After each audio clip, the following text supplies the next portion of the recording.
a powerful wave of love and peace that will ripple out to the world. I'm Deborah Giusti, and myself, along with the dedicated partners here, are in service to the planetary awakening that's taking place now and in support of the amazing Disclosure Fest. We appreciate everyone joining us live, and we welcome everyone watching the replay as this wave of healing and love is going to continue to spread, outgoing its magic to create what we know is possible now. In spite of the challenges that you may be experiencing in our world now, and no matter how different perspectives we have to understand what's happening now, the bottom line is that we are all one. We are connected in hearts and souls. So no matter how divided and challenging it looks, we all really want the same things. We want a world that values all of life, our Mother Earth, that values health, harmony, and peace for all.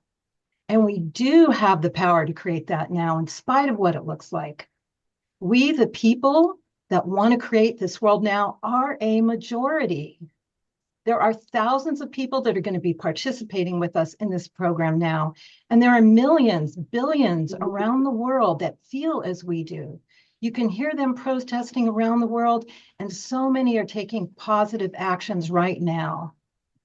So we are coming together now to set positive manifestation intentions in the field with I'll get the steak song when we're done. meditation. Sure. Okay. Oh, I was going to ask So you. I invite you now, If you- instead of investing your thoughts and actions that continue to divide us, let's unite. The time is now. We are here for unity now, connecting community, harmonizing hearts, inspiring peace, and to support Disclosure Fest. And I welcome you from the bottom of my heart. And we're now going to introduce the hosts of Unity Now. And first of all, I'd like to welcome Adrian Valera, the founder and producer of Disclosure Fest organization and Disclosure Fest. This man works tirelessly to support community, including the homeless, to create a better world. He's been through more challenging times than any of us can understand, having Disclosure Fest canceled 4 times before the fire in 2024. But he's still deeply committed, and with our help, Disclosure Fest will happen in 2025. Welcome with so much love, Adrian. Thank you so much, Deborah, and thank you everyone, Scott and Star, Michelle, for putting all this amazing time and energy to support this. My heart just cried when I received this information, this call that you wanted to put something on to support what happened, and so much gratitude, so much love, because yeah, this is Disclosure Fest Foundation was started to be of service, and we did so many initiatives throughout almost a decade. And our festival was kind of like this flagship that really anchors in the light to support people into remembering to be of service, that huge, beautiful activation key that's dormant within us until we, remember that service is important, So I'm so grateful for all of you to join. I don't know why it's only using my phone for sound. Hey, everybody, remember to mute. You all came in muted, but it's important for everybody to keep themselves muted. Thank you so much. So again, it's so important that we're all together. We put together this amazing, beautiful event, Unity Now. It's a beautiful time to come together, to feel inspired, to come back into your joy, into your power, and this oneness that we can all share. Come back to that heart space. We've all been going through interesting times this year. With all of these times brings about so many beautiful opportunities and gifts. So now it's a beautiful time to look at all the gifts within this. And again, so grateful to support Disclosure Fest Foundation. We really do want to continue our mission, and it really takes a community, because this is a community platform.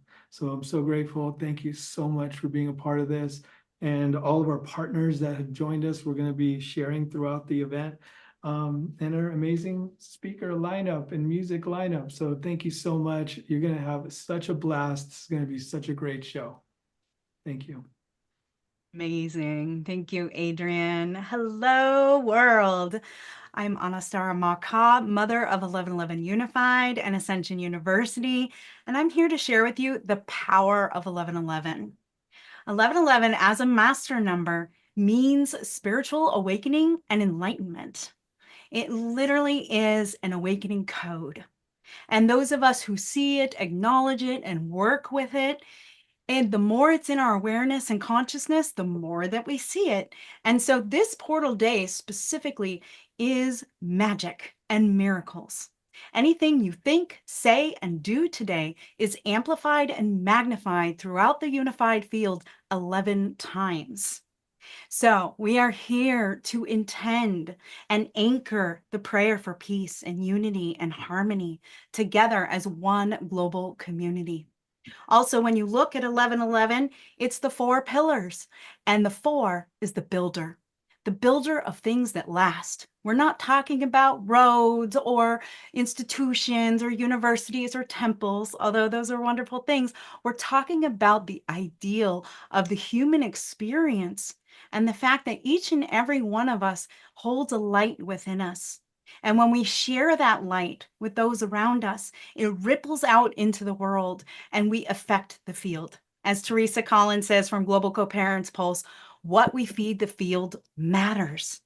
And so what are you feeding the field today? How are you going to embody your highest self so that we can accelerate this planetary ascension into our highest timeline? And so, beloveds, we welcome you. The temple doors are open. Happy 11/11. And we are so excited to share this beautiful journey with each of you. And up next, we have the beautiful Michelle Anderson. Thank you so much for that, Anastara. You really bring it together in sharing why we're here and the power we have to co-create here. And when I first met Adrian Valera and went to my very first Disclosure Fest in 2017, I was blown away by the power of community and watching what happens when you co-create together in a container of divine love through the Mass Meditation Initiative. And since then, I have just watched him expand Disclosure Fest and the Mass Meditation Festivals, seeing up to 22,000 people gather at Los Angeles State Historic Park is a pretty awe-inspiring vision when you're there collaborating with all the people that come together in the name of unity through community. And this is like a dream come true for me to see us all collaborating together with 18 partners that are power-packed partners that all do great things on their own. And I've always said that Adrian has modeled that for me, the vision of unity through community and conscious collaboration without competition. He shares so beautifully the vision of Disclosure Fest and all the different initiatives that he brings forward through the nonprofit foundation, feeding the homeless and helping the starseed children and planting trees for clean air and doing trash pickups for the ocean. The Every Elder program is another one that really touches my heart. And these were all birthed from each one of the Disclosure Fest festivals. And so I'm really, really inspired to see each one of you here. In the chat is just going off. And I feel like that this is something that we're all doing together. And we thank you so much for being with us. This is just an amazing, epic day for birthing a new earth where we all come together and let our similarities unite us. Thank you. Scott, we couldn't do this without you. And thank you, Deborah, so much for your vision and your stewardship. Feel so honored that we're on this platform together. Oh, thank you, Michelle. Welcome, everybody. I'm Love Coach Scott Katamas, and many of you remember way back when the pandemic happened, Deborah and I started something called Saturday Night Alive for the Global Peace Tribe. And one of the major things we did was we raised money for people in need. And at the time, there were a lot of wildfire victims, and we raised thousands and thousands of dollars for people who were in need. We are community, and it's about putting aside political differences and coming together in the common vision that we all have, which is more peace, harmony, and love in our lives. And we start with each other and our individuals and our immediate relationships. And we also look at who's in need. And we all are continuing to support our friends and family, whether it's somebody dealing with cancer, losing their home with a fire. And tonight we honor Adrian and Disclosure Fest. And for those of you who might not know, he put together the biggest festival yet. It was going to happen last June in Lake Castaic. And 3 days before the festival, a big wildfire took place in that same area. And he was forced to cancel the event. And you can imagine putting together an event like that, all the outlay of funding, and then not to be able to have it happen. So the rest of us, Deborah, Anastasia, Michelle, and I all came together and said, okay, we want to support Adrian. And let's do it right after the election, when we're all about unifying, whatever the election results were, whether you're jubilant or not, to really come together, support Adrian, and also remember that we're all part of this one big global family, one big global peace tribe. So we want to invite you to enjoy the evening, and we also want to invite people to contribute. And we'll put into the chat box many, many times. If you go to Disclosure Fest, that's where you can donate.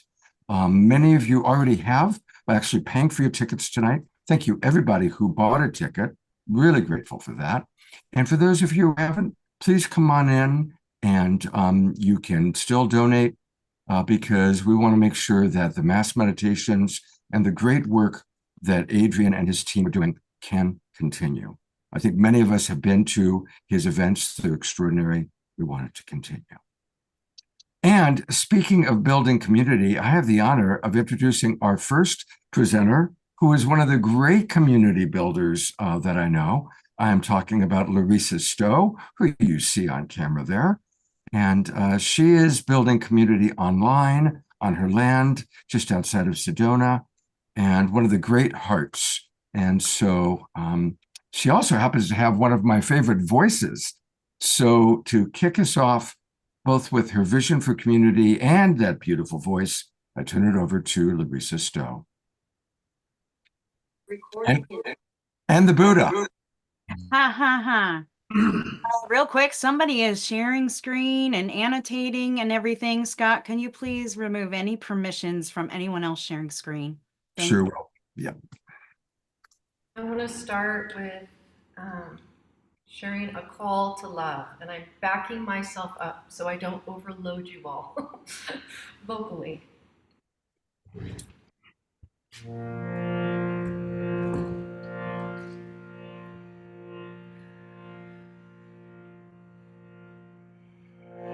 In the name of love,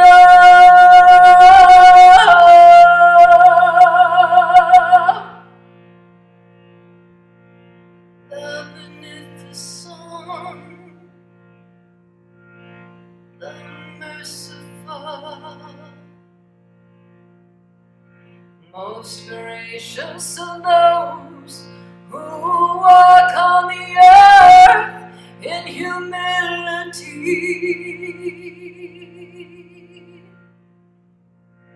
And when we address them, we say peace. We say peace.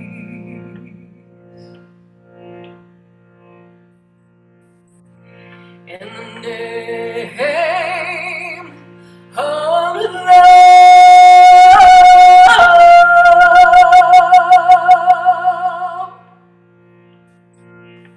in the name of love,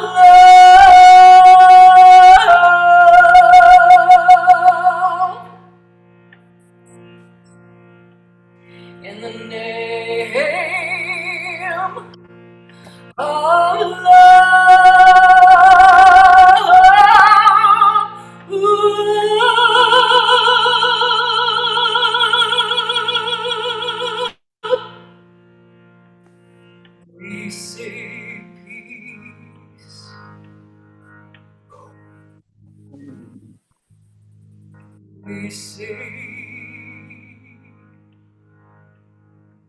peace.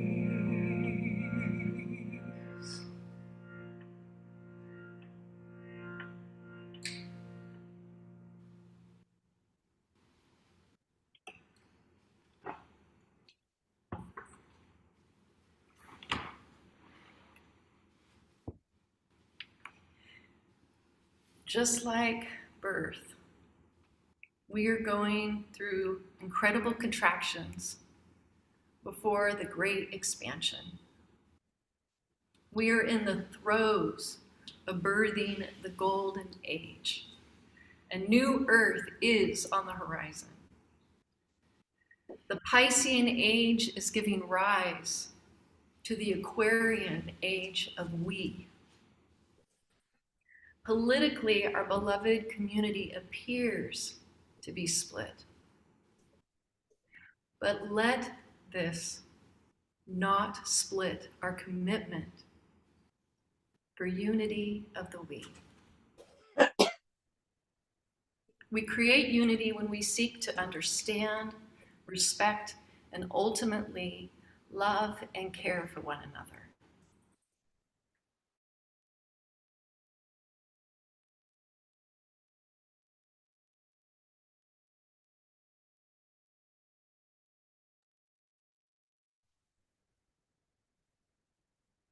I just see that I was muted. Scott, can you tell me how long I was muted? No, we've heard you just fine. Okay. Yeah, we heard you up until a few seconds ago. Okay. The last part I wanted to say is we do not need another revolution. We need a wevolution. Coming together in heart-centered awareness, intentions, and actions. And so I wanted to introduce you to my beloved we community here at Shiloh. We are working with what we call the 6 agreements, the global agreements of the wevolution. And come on, Jen. We practice this as a community. When we have dinner, we read these agreements together. And as you can imagine, in every community, a lot comes up, a lot of triggering of our own, wounds from our childhood comes up. And we need agreements at this time. And so the 6 global agreements of the wevolution was created through the wisdom of the ages, through the wisdom of the elders. And together, we created these 6 global agreements. And number 1 is to plug into source daily. May we all remember that how important it is to remember to be sitting in the seat of ourselves, in the seat of source, that unconditional love that we come from and we return to. And we remember this when we meditate, when we pray, when we do our forgiveness work. This brings us back into the true knowing of who we are. And we also, like number 2, we want to be courageously vulnerable in life and take down that social mask that we all wear and allow ourselves to be seen, allow ourselves to make mistakes and to show up with all that we are. And in that vulnerability, allowing others to come in closer to us and the world to come in closer to us. We also want to lean into our compassionate curiosity. So rather than to judge others immediately, become more curious. Like, what are they going through? What made them who they are in this lifetime to have the views that they have and that they hold, so that curiosity can bring people together where they once felt really split. 931 participants. Woohoo! We heard you. And we want to have radical self-acceptance. Whereas we accept ourselves, it gives rise to being able to accept each other. Audio, start video. I've got the video. I've unmuted the microphone and. Okay, now I understand why I was muted. All right. And then number 5, respect each other. And this is something that we all can really rise to right now as Has we're nothing to do with. feeling these You want splits to mute. in our beliefs. No, To really respect one another. That mutes us, not them. So you want it to be muted, otherwise they can hear us. Yes, we're hearing you perfectly. Hear And you. so are you, other people. So everyone, please keep yourselves muted. And the last one is play together. So hopefully we all keep our sense of humor and we make music together, we create together, we create with those that we love, and we remember to play, because it's truly in that playing that we develop even more cooperation. And I've heard someone very wise say that play is the highest form of prayer. So I invite all of us to adopt the 6 global agreements and work those into our lives, because as we do, we all grow together as a we. Oh my gosh. This is the best message for today. What a great way to start us off. Thank you, Larissa. You're always bringing it. And we thank you so much for coming on and bringing your community of the Weevolution. Well, thank you, Michelle. I love you. And Adrian, we are all here for you. We all want to see Disclosure Fest expand and connect to the world. It's so important that we come together as community in the way that you bring us together. Thank you, love. I really appreciate that. And that was so beautiful. Such a heart activation. Incredible. I can't wait to come check out the retreat center out there. Can't wait to have you. Can't wait to have everyone come and visit Shiloh and experience the Weevolution here. Hey, I also want to invite everybody to make sure that you join the Weevolution on our Facebook page. For those of you that are Facebookers, it's Larissa's Shakti Love Warriors group. And there's a lot of good things always happening there. That's a good way to tune into what she's doing and how she's creating community. So get on Facebook, just go to Larissa's Shakti Love Warriors group. Thank you, Scott. Thank you. I'm so grateful to be here with you all. Love you all so much. Love you too. And I am so excited to bring on our next speaker, Elizabeth April, who is somebody that's very, very close to my heart. She came on the scene and really ignited so many of the star seeds out there. She's not only a spiritual teacher and UFO expert, a spiritual influencer and public speaker. She's a #1 selling author. You're Not Dying, You're Waking Up, her book. And she really is a paradigm shifter.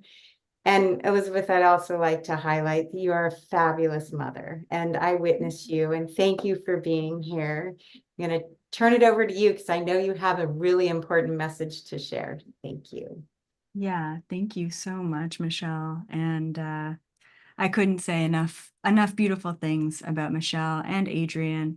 And actually, I wanted to start off by talking about, just in general, the space that's created here, the fact that there are volunteers that work really hard to put something like this together. And Adrian, who is just like a spiritual brother to me, you work so hard, you do so much. And it was so unfortunate what happened in California with your last conference. And I have so much hope that the universe is going to back you on your next ventures, because you're a connector, you're a community builder. You are the guy that's behind the scenes bringing us all together. And I just feel like we need more emphasis on people like you. So I'll talk about that a little bit at the end.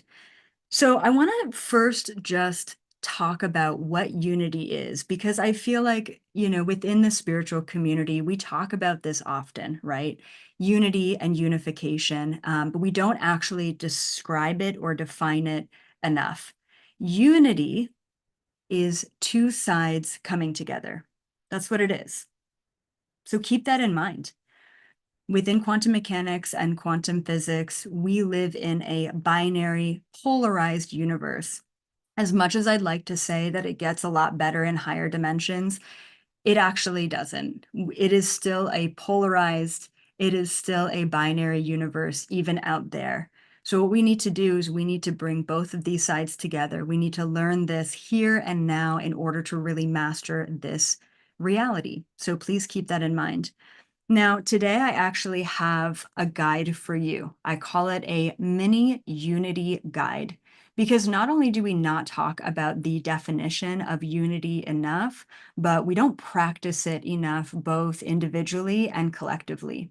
And one of the things that I hear often from the Galactic Federation when I ask about cosmic disclosure is this: Elizabeth, why would we come to your planet and disclose ourselves when you can't even love each other based on your race and your skin color and your culture and your language and your age and even your invisible lines across the planet?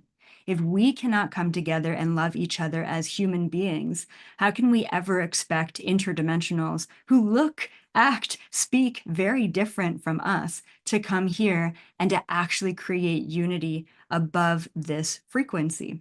So that's what we need to do first. And I think that, especially based on the very polarizing events in America, this is a perfect time to come together and talk about unity. So this is our next evolutionary step. We talk about the fifth dimension. We talk about ascension. Unity is the next big thing that we all need to come together and agree upon, right? Now, before I get into this mini unity guide, I just want to mention, one of the things that will always shift your frequency and raise you to the next vibration is gratitude and appreciation. And if a lot of you are sitting there thinking, well, I don't know how to be grateful, right? Or I don't have anything to be grateful for. I've got a terrible job. I can't pay the bills. My living situation isn't great. My landlord sucks, yada, yada, yada. I get it. I definitely get it. But the fact that you can watch this right now means you have access to the internet, which is more to say than 30% of the entire planet. Right? The fact that you can go over to your tap, run it, and actually drink the water you might not want to, but you can, says a lot, right? Once again, 30 to 40% of the planet don't have access to clean drinking water. There is so much for us to be grateful for, and just that tiny switch in perception is going to anchor you into a higher frequency. So please keep that in mind. Now, I've got 5 steps to unification internally. Step 1 is free yourself of identity, right? So, I mean, right now we live in a world where there's so many different ways to identify yourself. This is what I do for a living. This is how I identify within my gender or sexuality. This is how I identify within politics. This is how I identify, as a human being. And all of those layers, all of those aspects of identity are only doing one thing: separating you from unity. So the first step to unification internally and of course collectively is let go of your identifiers, let go of the labels, let go of the layers. It's not serving you, and it's definitely not serving the collective. All right, step 2 to your mini unity guide is bring gratitude to the darkness, right? It's easy to say, I had a great day. I'm so grateful for my great day. It's really difficult to say, I had a very challenging week. I've had a very challenging year, but yet I am so grateful for all of the challenge that I've experienced. When we can get to a place of gratitude for the low vibration, gratitude for the darkness, that's when you can truly anchor into unity. All right. So once again, step 2, it's not just gratitude for the darkness, gratitude for those players in the world that we don't think are a great influence, gratitude for them, right? Not anger, not resentment, not projection, gratitude. Because within the universe, we've got light and dark. Source, God, whatever you want to call it, it's light and dark. That is what unity is. So to be grateful for the light and to be grateful for the dark is to be grateful for Source itself. That's to honor us, and that's to honor the collective within unity, okay? All right, step number 3 for your mini unity guide is practice objective awareness. I like to call it equanimity. That means that you are aware of the high vibration, you are aware of the low vibration, you are aware of the good days, the bad days, the pain, the aches, the ugly, and the beauty. You're aware of all of it without attachment, without aversion, without reaction. When we can truly practice objective observation, we can truly get ourselves into a place of unity. While we're in unity, every single possibility exists. That's where the true manifestation happens, both individually and collectively. Step number 4, all right, in your mini unity guide is master vibrational navigation. Now, a lot of you may not understand what vibrational navigation is. I talk about it a lot on my own channels. Essentially, this was a huge download that came to me in 2022 about the biggest tool we needed moving into 2023 and beyond. It's the ability to consciously connect and consciously disconnect from the world around us. Your mother-in-law, that cup of coffee, whatever it may be, right? The politics, consciously being able to connect and subsequently disconnect will allow you full control and freedom over your reality. And finally, step number 5 with your mini unity guide is exist in unity. Just become it, be it. Apply steps 1 through 4 in order to really fully anchor yourselves into a place of complete awareness without any sort of attachment or aversion. So I'm going to just repeat those steps. Step 1, free yourself of identity. Free yourself from identity. Step 2, bring gratitude to darkness and to light, but that's easy. Bring gratitude. Step number 3 is practice objective awareness. Be objectively aware of everything without the identity, without the attachments. And step number 4 is master vibrational navigation, consciously being able to connect and disconnect with the world around you. All of those steps applied are going to bring you into unity, where once again, everything and nothing exists simultaneously. Every single timeline, every single possibilities opens up when we step into 0 point frequency. That is unity. And so that's not only just great for you in your own life, that's also great to anchor into the collective. This is what we need to do in order to fully anchor in and move forward. Okay. And finally, I just want to mention that once again, Adrian is one of these people that constantly gives, and actually everyone around you constantly gives. And there's so much that you have to give, especially as this community collaborator, the guy behind the scenes, really making things happen and bringing this community together.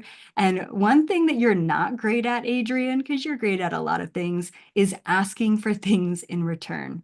And right now, I just want to put it out there to the community to say, if you want to support more community, more engagement, and more great free events just like this, if you think this is beneficial and helpful and raising our vibration with real, honest information that's going to help us along this journey, then please go over to disclosurefest.org and donate. Even if it's $5, that goes into something that's actually really giving back to the collective.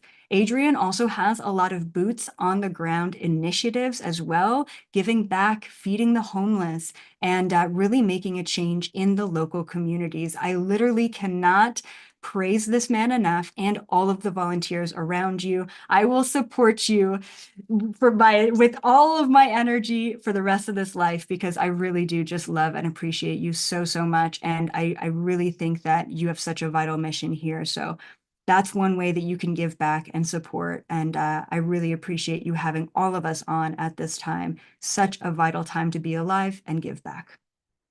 Elizabeth, thank you so much for being a part of this. That was beautiful. We have something to go home with our check with our unity.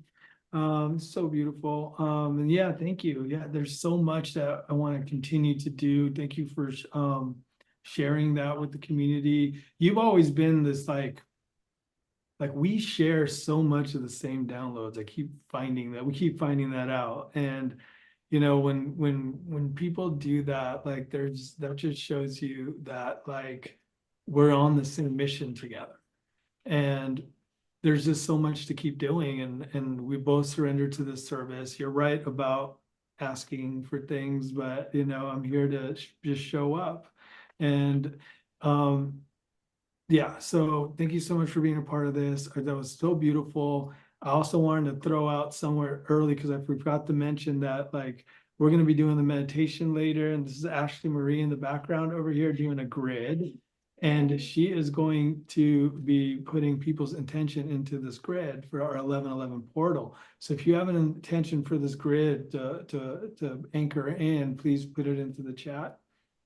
And that's all I was going to say. Thank you. I appreciate you so much. Thank you, Adrian. Thank you, Michelle, so much. Thank you, Elizabeth. I know you've had a really busy day and you have another thing you're going to do right after this. And you really show up in such a powerful way, Elizabeth. I echo everyone here and thanking you for the way that you show up for the entire planet. And thank you for highlighting, Adrian's selfless service. I witnessed that myself as well. And we're just so blessed to all of us be here. Can you believe there's almost 1,000 of us here right now from around the world? I really appreciate all the messages they're putting in the chat, and it just feels like we're doing something really magnificent together. And that's what this is all about. Thank you. I can't wait to see you at Conscious Life Expo. That's in February. You'll be there. And I know that they're one of our partners. And to me, that shows exactly what this conscious collaboration and moving into a new paradigm of unity consciousness is, to see that Conscious Life Expo and New Living Expo and all of these partners that are joining with us, that even though a lot of people might do some of the same things, there's no competition here. And this is the way forward. And you model that so beautifully. Everyone here, thank you. Enjoy the rest of your night. Thank you. Wow. We're off to a great start. We are. And, we've kind of talked a little bit about what Disclosure Fest has done. And Elizabeth mentioned the 6 different initiatives that Adrian does. And so now we're going to take a look at a video that Adrian just put together, his amazing team. Adrian, is there anything you want to say before Anastar starts the video? Oh, yeah, actually, this was our dear friend Lauren put this together for us. She's an amazing editor, and we spent a couple days to try to get it out. We did the best I could. But it really kind of portrays that, what we are, because we're not really just a festival. A lot of people think we might just be a festival. This is really more than that. It's really a place for us to show up, to be of service.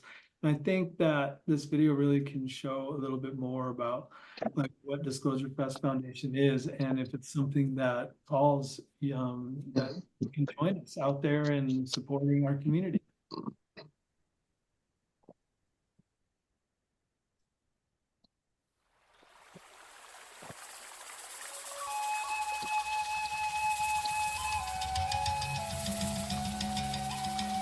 Hi, this is Adrian Valera with Disclosure Fest Foundation. We are a multicultural initiative-based nonprofit platform here in Los Angeles, primarily focusing on 6 environmental and humanitarian initiatives. Our mass meditation initiative is a mindful yoga, music, healing and arts vegan festival. Feed Our Souls, our homeless initiative, Starseed, our children's initiative, our clean air initiative, tree planting, forest restoration, our beach and river cleanup initiative, and our Every Elder initiative. Cleansing the rivers and healing the land. Stewards of beauty, the stewards these paths. The initiative we're most known for is our Mass Meditation Initiative, which happens every year, summer solstice, in Los Angeles State Historic Park. Up to 22,000 people visualizing the same change together. It's one of the largest mass meditations in the world. This is a mindful yoga, music, healing and arts vegan festival. So we kind of touch on all these different ways for people to activate so many different parts of our higher consciousness. Meditation, workshops, breath work, and there'll be cacao ceremonies and our Star Ancestor stage featuring so many indigenous elders in over 30 different nations and tribes that come together and inspires people to tap into a different frequency, something that sparks and activates our being.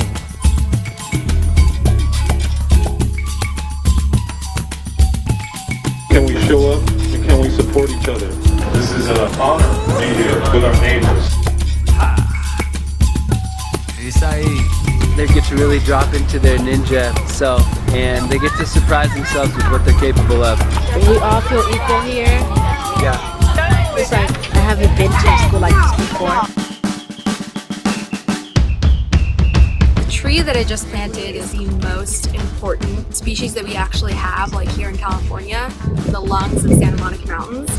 Band us together, we're stronger as one family united under this great sun.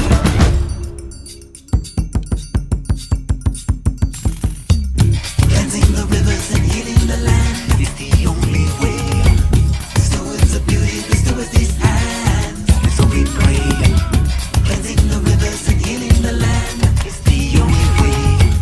Stewards of beauty, the stewards these hands, and so we pray. So this year we took it to the next level from a one-day event to an incredible 3-day camping music festival at Akashic Lake. We as a team together spent almost a year putting this amazing event together. And unfortunately, as many of you know, Disclosure Fest, our mass meditation initiative, this year had to be postponed due to the nearby forest fires. CAL FIRE and Castaic County forced us to postpone our event into next year. All of our community, there's so many people, vendors, staff, volunteers, artists, so many amazing people that came together for months and months. To this day, it's put us into a really challenging spot. It's so important to us as a nonprofit that we always support our community. Here at Disclosure Fest, it's really important to us to honor our ticket holders, our donors, our exhibitors who have continued to support this foundation through thick and thin. So having this amazing 11/11 event, Unity Now, on this beautiful portal day is our way of bringing the community together, connecting in our heart space, stepping into our power, and just supporting each other. So much has been going on all over the world that we felt this is such a perfect time during this portal for all of us to get together, raise our vibrations. We put together this incredible Unity Now event to inspire you, to empower you, to bring back joy and harmony into your life. Really support and help you step back into your heart, step back into your power, to really see what the difference that you as one individual can make as we come together. We are so grateful to have you be a part of this with us and sharing your energy and your heart frequency. Disclosure Fest is more than just a festival. Disclosure Fest is all about being of service, where you can support a sister or brother facing homelessness on the street, working with children and elderly, planting trees. And that's why we are dedicated in continuing our mission, supporting the community and the collective in all ways. So join us here at Disclosure Fest Foundation. Go to disclosurefest.org. You can sign up to be a volunteer. We would love to have you. If you can support us in a donation, all of your donations go to support our 6 initiatives. If you feel really strongly about one of our initiatives in particular, we can make sure to direct your donation to that initiative. So please don't hesitate. We do amazing things for our world, like as a community. To donate now, visit disclosurefest.org. All the donations from this live stream go to support our exhibitors, our staff, and our continued mission. So when you're donating, just know that you'll be supporting a sister or brother on the streets, a child planting trees, restoring forests and waterways. Thank you so much for being here, and thank you for supporting everything we do here at Disclosure Fest Foundation. Together, we can continue to make a difference.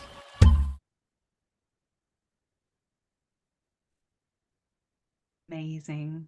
Wow, Adrian, so beautiful. It's so good to see that and all the efforts you're making. That came together. Wow, it's like almost 10 years now. It's just so crazy to even think about it. Wow.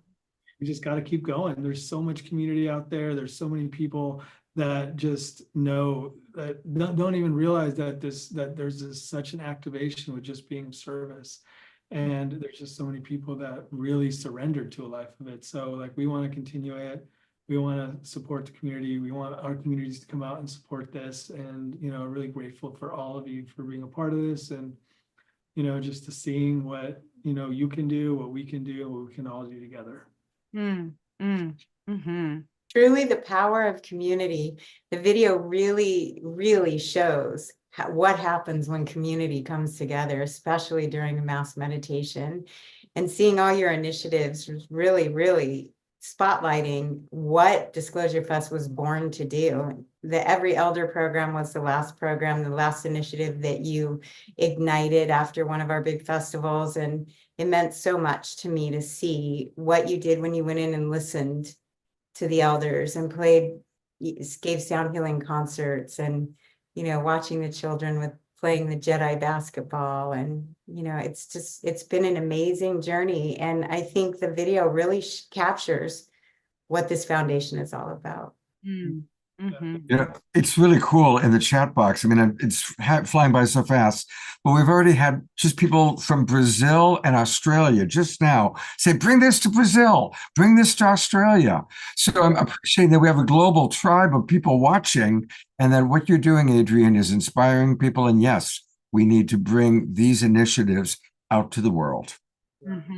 It's simple. Like, if you are out there, I mean, that if you're encouraged to do something, go and do it. There's so many different ways, you know, finding your homeless encampments in your community and just spending up a day to support, you know, getting some friends together, going to a beach or a park and just cleaning it up. And there's so many ways to show up. So just, if you feel inspired, go and do it, because that is the only thing that, you know, can show that you're actually making a difference in your community. Yeah, beautiful. Scott, are you going to show the GoFundMe again so people can share their love? Absolutely. It's actually not a GoFundMe. It's the disclosure donation page.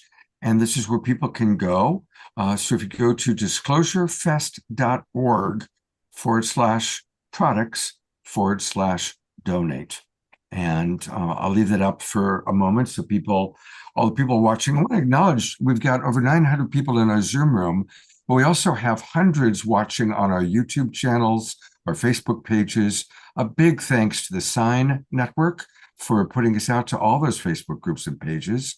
And all of our partners, like Alan Steinfeld, puts it up on his YouTube channel. And again, this is where people can come in and donate. Go to disclosurefest.org/products/donate. And we've got a few minutes before our next presenter Actually, I am going to honor our partners. Yes, we are. Yes, because just like Disclosure Fest is a collaboration, this was a high-level collaborative effort to assist Disclosure Fest, but also create this mass meditation of healing, because it really is time for us to work together, putting all our resources and abilities on the table for all to benefit and working together. And in that way, we can mega manifest. What I want to say is all the partners that we asked, invited to participate, were a huge yes to this, because they know the time is now for people to work together and collaborate and spread this healing and love everywhere. So I want to honor a few of the partners now, and I will. While you do that, here's a quick list of our primary partners, and we're going to spotlight some of them right now through Deborah and Anastara, but a big thanks to everybody who's getting this out to the world. And the first one I want to honor is Unify. So unify.org. Unify was one of the first major global organizations to conduct mass meditations.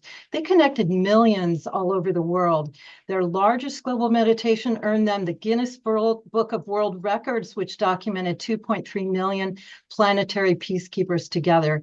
And they also documented the science and phenomenon of how global meditations result in major positive changes in communities. So we honor them for their service over the past 7 years, doing global meditations for peace. And they have done over 77 campaigns that have unified over 100 million people around the globe. So much love, blessings, and honoring to unify.org. And our next partner I want to honor is Conscious Life Expo. This year will be their 23rd annual. It takes place in Los Angeles, February 7th through 10th. It's the most leading edge conference of its kind with life-changing information. It features hundreds of speakers and exhibitors there to transform our world. This year, it will include Daryl Anka, Bashar, Elizabeth April, Linda Moten Howell, George Norrie, Till Swan, even Alexander, so many speakers. And it's really easy to fly into Los Angeles in the airport because the hotel is right there. So if you want to come to the most incredible conference like this that there is, it's Conscious Life Expo. And you can find out and get more tickets, get your tickets at consciouslifeexpo.com. And one more partner I want to honor is Conscious Awakening Network. And this is a major network for the new paradigm that offers streaming content, a marketplace, events, courses, and access to community. It was founded by Sheila Seppi, and her higher guidance allowed this platform to grow quickly in a few years. And it reaches not only the awakening community, but the mainstream community through traditional channels. If you have programs to offer, or you just want to access programs on any devices that works for you, you can go to consciousawakeningnetwork.org. And I'll post that in the chat. Yeah, thank you. Thank you so much, Deborah. The first ones that I would like to acknowledge is the Sedona Ascension Retreat. It is coming up March 14th to 16th, 2025. And they're celebrating a new humanity, uniting a new earth arising. This is so much of what we're already talking about, right? And apparently it is their 10th anniversary celebration as well. So we really do want to honor them. And then, of course, one of my all-time favorites and a woman that I hold dear to my heart, Teresa Collins, and her Global Coherence Pulse. So the Global Coherence Pulse, she has been doing for many years now, and they have Greg Braden coming up very, very soon. And apparently there's not a date on here. Right? Launches in 2025 is his new book, Pure Human. So Greg Braden has been a mentor of mine for many years. I love his work and so appreciate her and who she's bringing to our global community. And then the next Global Coherence Pulse that I wanted to share with you is actually coming up in November. So we have our beautiful Theo Grace, who graces the stage of Global Peace Tribe often. Roland McCarty, part of Heart Math Institute. And you can find out more at globalcoherencepulse.org. This one is on November 16th. And then the final one that I would like to share with you as I'm dancing with technology, as we are doing today, is the New Living Expo. So this is going to be coming up in April next year. They are reconnoitering about their dates, so you'll want to check back for updates, but you can visit their website at newlivingexpo.com. Expand your mind, renew your body, connect your soul and source. So I'm really looking forward to this one because this one is close to my hometown and I plan to be there. So I hope to see you there. Amazing. You all did such a great job of highlighting people who have been leaders in this movement, really leaders in the movement of consciously collaborating, bringing us together with these beautiful messages that unite us. And Adrian, I was scrolling in the chat and I see somebody wrote, Adrian, you have such a vast expanse to the reach of your angel wings, lifting up life, others, and our earth up. Thank you for your profound selfless service to all. Thank you, Shoshana. Now, there's so many messages. I was scrolling and that one just really wanted to be read. And I I hope you can feel, I'm really happy to see how all of this love is affecting each one of us. And, you know, this is leading us into the mass meditation soon, and I want to stay on time. So we're going to turn it back on over to you, Deborah, to introduce our next speaker. And Marianne is here. She is here. Wonderful. So we are so honored now to share with you a woman that has dedicated her life to humanity's awakening and creating peace on earth. She's been one of our top spiritual teachers for over 4 decades. She's a best-selling author. And as her life is not just about her message, she's completely about sacred action. She founded Project Angel Food in 1989 that has delivered more than 18,000 meals to dying and home-bound patients in Los Angeles since 1989. And she's worked throughout her career on poverty, on anti-hunger, on racial reconciliation. She co-founded the Peace Alliance. And talk about taking action. She ran for president, not once, but twice, which resulted in enlightening millions and modeling what true sacred leadership can stand for. And she's joining us today because she understands now is the time, not to sit back and complain about how things appear, but it's time now for us to unify, take action, and support each other in creating the world we came here to create. Because together, united in spirit, we have together the powerful force that can change the world. And so with so much love, we welcome you, Marianne. Thank you. Thank you so much, Deborah. And thank you so much, Scott. You guys have always been so great to me. And it's always wonderful to be part of this gathering because the quality of listening is what in large part determines the quality of sharing, because you can only go as deep as the listening that's provided. So thank you for giving me this opportunity to speak to all of you tonight. Obviously, we are living in a very critical moment on our planet, and a critical moment for those of us who are Americans here in our country.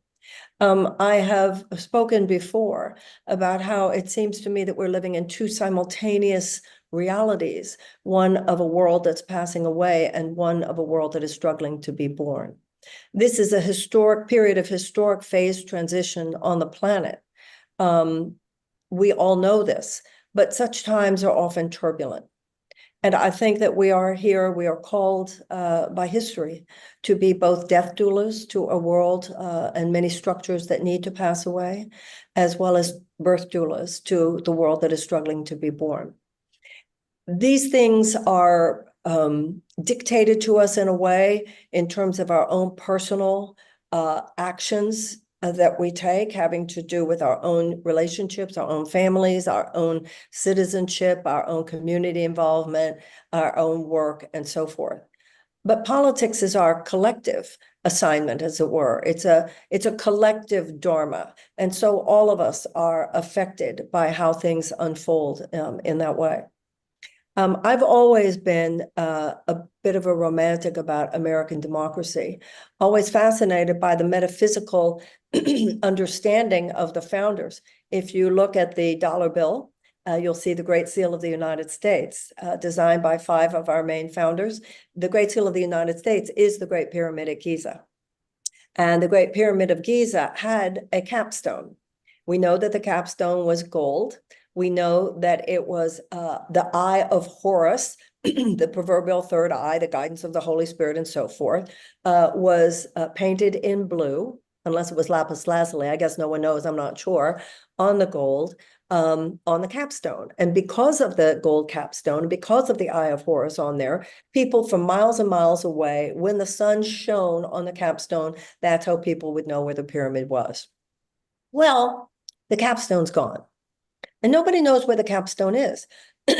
And archaeologists have different theories about it, because if it had just fallen off, then archaeologists would have found it by now at the bottom of the pyramid. At the base, it would be under the sand. Some people say, well, it's probably somewhere in that causeway between the pyramid and the Sphinx. But once again, all the archaeological digs, and it hasn't been found. Now, according to the metaphysical tradition, the capstone was taken down. that during a time of devolution in Egyptian civilization, the theory goes, there were Egyptian monks who climbed up to the top of the pyramid, removed the capstone, and buried it somewhere. Now, according to metaphysical traditions, the phrase buried beneath the sands in Egypt means buried within the layers of the subconscious mind. The Great Seal of the United States, first of all, I find it so fascinating that our founders knew all this. You know, Benjamin Franklin was a Rosicrucian. In those days, astrology was considered a gentleman's art. So many of the metaphysical understandings that are now would be considered by our political establishment as kind of woo-woo were very much a part of the understanding of many of the people living, including our founders alive at that time. So they put on the Great Seal of the United States the pyramid with the capstone returned. And the light, you can see the bursts of light that are emanating from the capstone. And underneath it are the words Novus Ordo Seclorum, meaning New Order of the Ages. That according to the founders, the United States would represent a new order in which the capstone had been returned, in which humanity had reclaimed its wisdom. Now, the ideals at the founding of our country were an incredible burst of light, a burst of light that changed the world. But at the same time, we all know that even at the very beginning, the inherent contradictions of the state of humanity's consciousness at this point was on full display. Because we, on one hand, we were established on this amazing document which posited spiritual as well as political possibilities that had never been manifest on the world, on the earth before. The very idea that a government could be formed on the basis that all men are created equal. But at the same time, out of the 56 signers of the Declaration, 41 of them were slave owners. So the United States has always, throughout our history, been a tug of war. We have always been a struggle between some of the highest consciousness and some of the most regressive consciousness. But it's always important to remember that over time, our legacy has been that where we have swerved from love in such things as slavery, in such things as the institutional suppression of women, in such things as segregation, that generations arose that course corrected our nation. Now we're living at a very turbulent moment, obviously. And I believe, as with so many things, I believe it about spirituality and religion. We're rethinking everything. This is a moment of great rethinking. We're rethinking business, we're rethinking food and agriculture, we're rethinking health, we're rethinking politics, we're rethinking religion and spirituality. And it's an individuation process. An individuation process of a civilization is much like the individuation process of an individual. You grow up, you look at your parents, you look at what was handed down to you, and you sort it out for yourself. What about that do I like? What about that works? Then I'm going to try to even expand it, make it even better, and hand it to my children. Versus what about that was like nothing I want to hand down to my kids. That was a neurotic pattern. That chain gets broken right here so that it does not get passed on. And now we're not only just at the beginning of a new century, we are at the beginning of a new civilization. I think it's important to recognize about a younger generation today. Gen Z, they're not even 20th century people. That's extremely significant. The 21st century mindset is different than the 20th. The 20th was different than the 19th. 20th century mindset gave birth to the advent of Western materialism, scientific revolution. Much was great. Much it was absolutely an advance for human civilization, but also which led this Newtonian pattern of a very mechanistic, rationalistic way of looking at the world, also led to the diminishment and the peripheralization of the internal life. And we realize entering this century that we have suffered greatly from a kind of withering away of some of our ethical and moral and spiritual musculature. Now, what's interesting about Gen Z is that they're not 20th century people. they weren't, many of them were not even born there. And even among those of them who were born there, they spent the first few years of their lives. So Gen Z is an interesting introduction into a much more integrative way of looking at global transformation. It has to involve, just as in medicine, it's the body and the mind and the spirit that we address. First of all, we know that we can't just wait to get sick and seek allopathic means of suppressing or eradicating symptoms. We also have to proactively create health. And all of the ways, not only of creating health, but also ameliorating disease, entails factors of the heart, of the mind, of the spirit, the emotions, the psyche, as well as external medicine. And the same is happening today. An integrative model of politics, an integrative model of global transition. Yes, we have to address issues in our hearts. We have to address issues at the external. As Martin Luther King said, in order to establish the beloved community, we need external changes in our circumstances as well as internal changes in our souls. So now we are living at a moment after a profoundly critical election in the United States. When I said before that I was a little bit of a romantic about American democracy, I'm a romantic about the fact that, as Thomas Jefferson said, the only safe repository for power is in the hands of the people. So when we have an election, to the extent that the election is not corrupted, to the extent to which an election is genuinely an expression of the will of the people, then it's all of our civic duty to respect when the will of the people has been spoken. I know 4 years ago, many who did not vote for Trump 4 years ago were very upset. We felt that he did not acknowledge that Biden won. But this year, it is not arguable, or at least only a very, very few people are arguing it, that Trump won. And so it is a civic duty for all of us to respect that the people have spoken. Yep. I'm old enough, many times the president has been someone I voted for. Often the president has been someone that I did not vote for. But I can tell you this, love is the answer across the board. As Martin Luther King said, you have very little morally persuasive power with people who can feel your underlying contempt. For those of you who voted for Trump, congratulations, you won this time. For those of you who did not vote for Trump, I submit this. We have a duty to our country. No one owes it to you to agree with you. In a free society, we all get to have the opinions that we have. Only in a totalitarian society does somebody have to line up. We have too many people on both the left as well as the right, casting aspersions and blame at people for no other reason than that they had the audacity to disagree with you. The first thing we have to do is purify our hearts. In the Course in Miracles, it says that the primary responsibility of the miracle worker is to accept the atonement for him.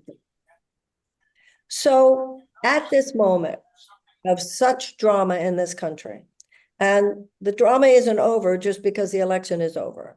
In a way, the drama, some of it is just beginning as the president-elect appoints his cabinets and so forth. I think that for those of us who love the idea of Novus Ordo Seclorum, for those of us who love the very possibility of a new order of the ages anywhere on this earth, we have to begin with our own hearts and the purification of our own hearts. The Course in Miracles says miracles are everyone's right, but purification is necessary first.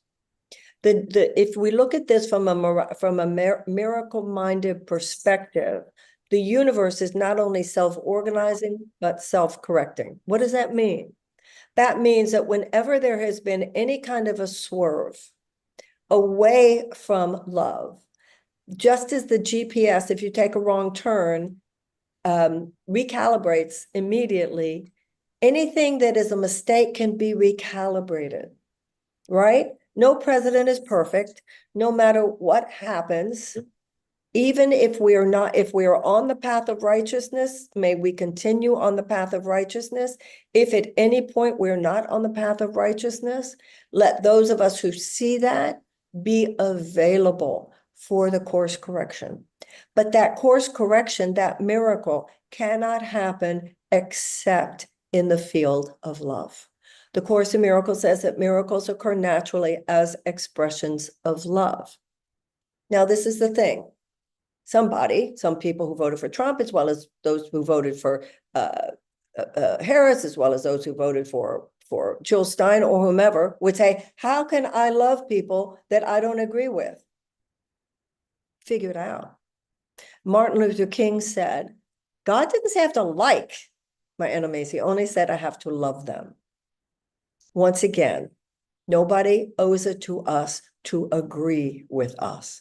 And so if you really want to serve your country and you really want to serve the planet at this time, the work begins with us. The work begins with us saying, dear God, I have anger in me.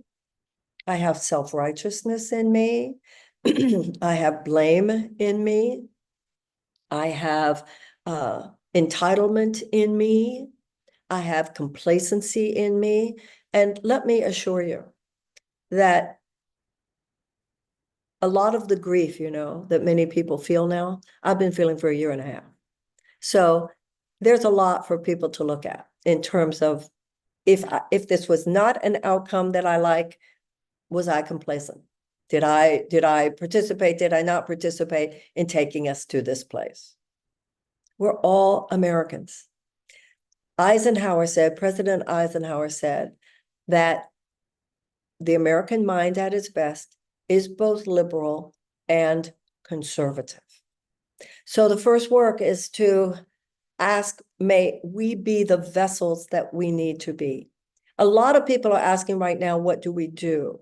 But the first question is, who do we have to be to rise to the challenge of this moment in our history? We have to prepare our vessels. And this is true for you no matter who you voted for. This has nothing to do with left, right. This has to do with our rising to the challenge of creating this new birth of freedom, as Abraham Lincoln said. Praying in the morning, meditating in the morning. If you wake up in the morning, the first thing you do is you go to Twitter, or you go to email, or you go to the news. It's like we're saying to the forces, the forces which assault the nervous system 24/7, hey, eat my brain. But if you have next to your bed when you go to sleep at night, the Bible, the Course in Miracles, mindfulness, Buddhist sayings, unity, TM, whatever it is, have it next to your bed. Make it the first thing that you go to. Even if it's just looking at your mantra. The Course in Miracles says 5 minutes in the morning is enough to guarantee that the Spirit of God will be in charge of our thought processes throughout the day.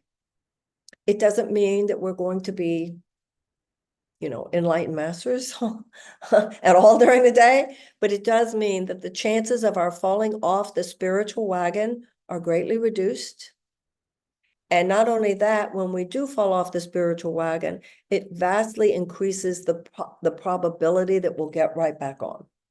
This needs to be a moment of deep reflection. This needs to be a moment when all of us are seriously looking in the mirror. This is not a moment to just say, you. It's a moment for all of us to look in the mirror.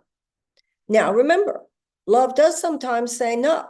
I'm not saying, I know for myself politically, I am going, for myself, if the president does things I agree with, will be the first to applaud. If he does things that I do not agree with, that I feel counter or transgress against the principles I believe in as a citizen, I will be part of a loyal opposition. Love sometimes says no. It's like in a marriage. It's like in an intimate relationship. You have to know how to fight, but you got to fight above the belt. You have to have creative conflict. You have to have nonviolent communication.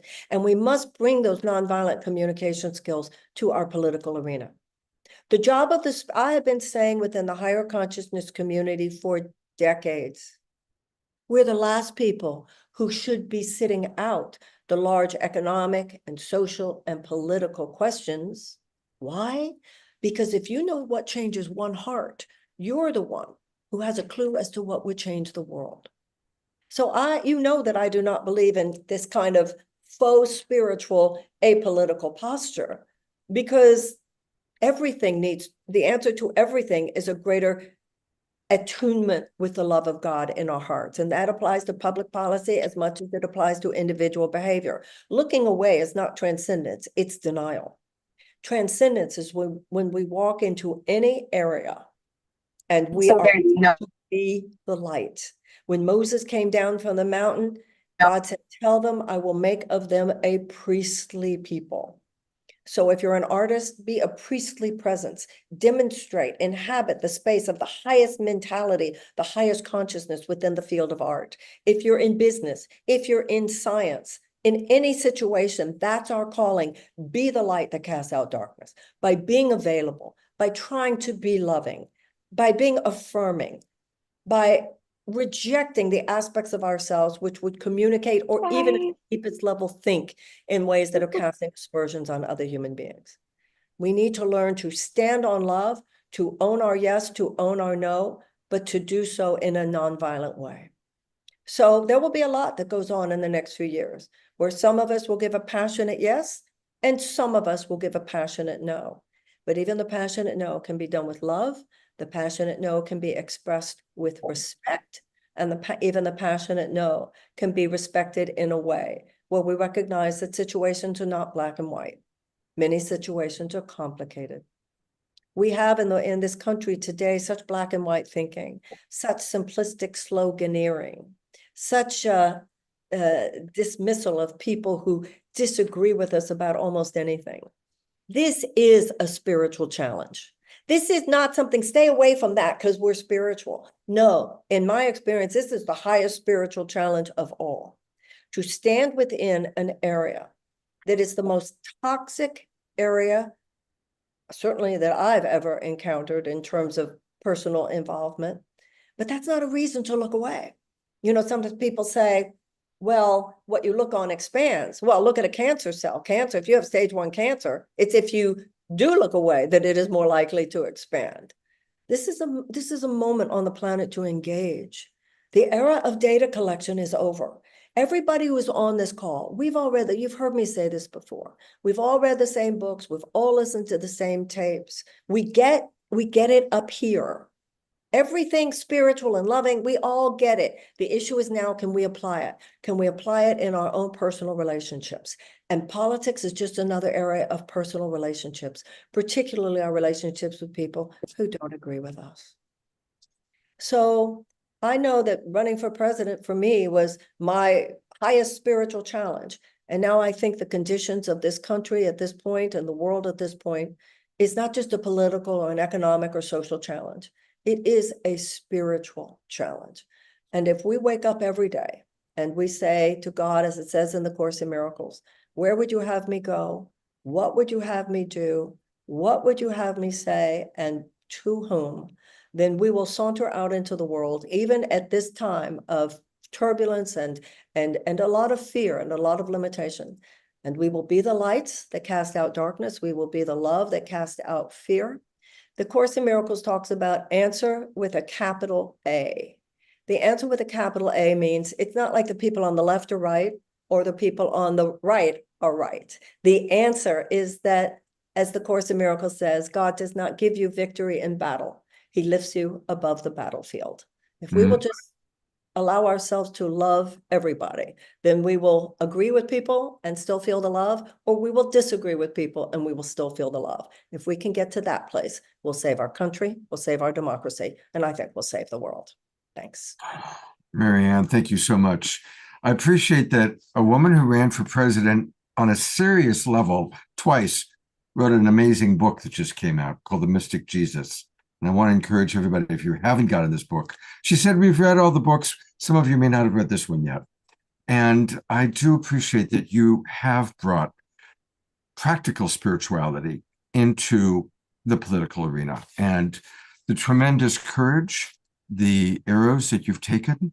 Marianne, thank you so much. Oh, thank you, Scott. It's always nice being with you. And I'd love to come back sometime and talk about the Mystic Jesus, because I think finding that mystical Martin Luther King said, in order to create the beloved community, we need these internal changes as well. So I would love the opportunity to talk about that book sometime. That would be great too. Let's definitely schedule that. And one last thing, I want to let people know that she has a wonderful Substack. So for those of you who want to follow Marianne, subscribe to mariannewilliamson.substack.com. I've been subscribing and it's excellent. And so a little bit of Marianne every day. Thank you. Thank you so much. Bye, everybody. Thank you very much, Marianne. And I'm going to turn it back over to our fearless leader, Adrian, to introduce the next guest. Hey there. Thank you so much, Marianne. I wanted to introduce Debbie Solaris, our next speaker. You could come on off the screen. Hey, Debbie, good to see you. Debbie's been a part of Disclosure Fest, and she was actually going to be a big part of our festival that, had to get postponed this year. I couldn't wait I was going to sit on your talk, and, I couldn't wait to see what came through. But yeah, she is a galactic historian. She really taps into, she's an Akashic Records channeler, which I really connect with you on that. I really do. Definitely someone who really can get into star origins and ET origins and is an ET contact. So thank you for joining us on Unity Now.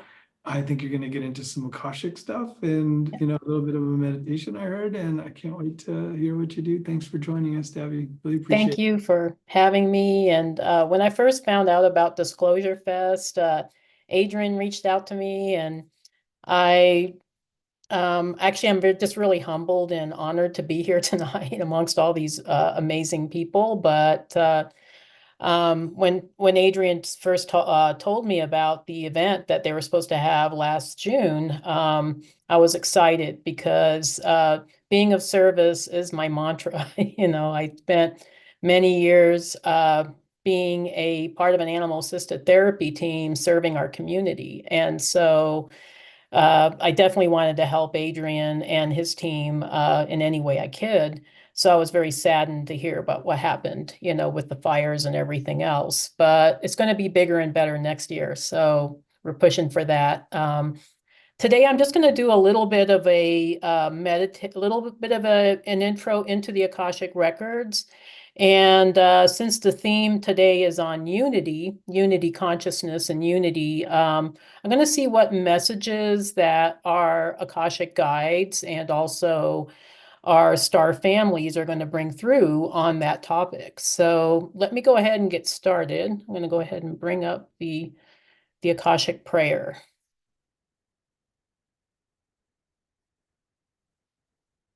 I ask Akasha, the source of creation and the original intelligence, to envelope us in love, light, truth, and true consciousness.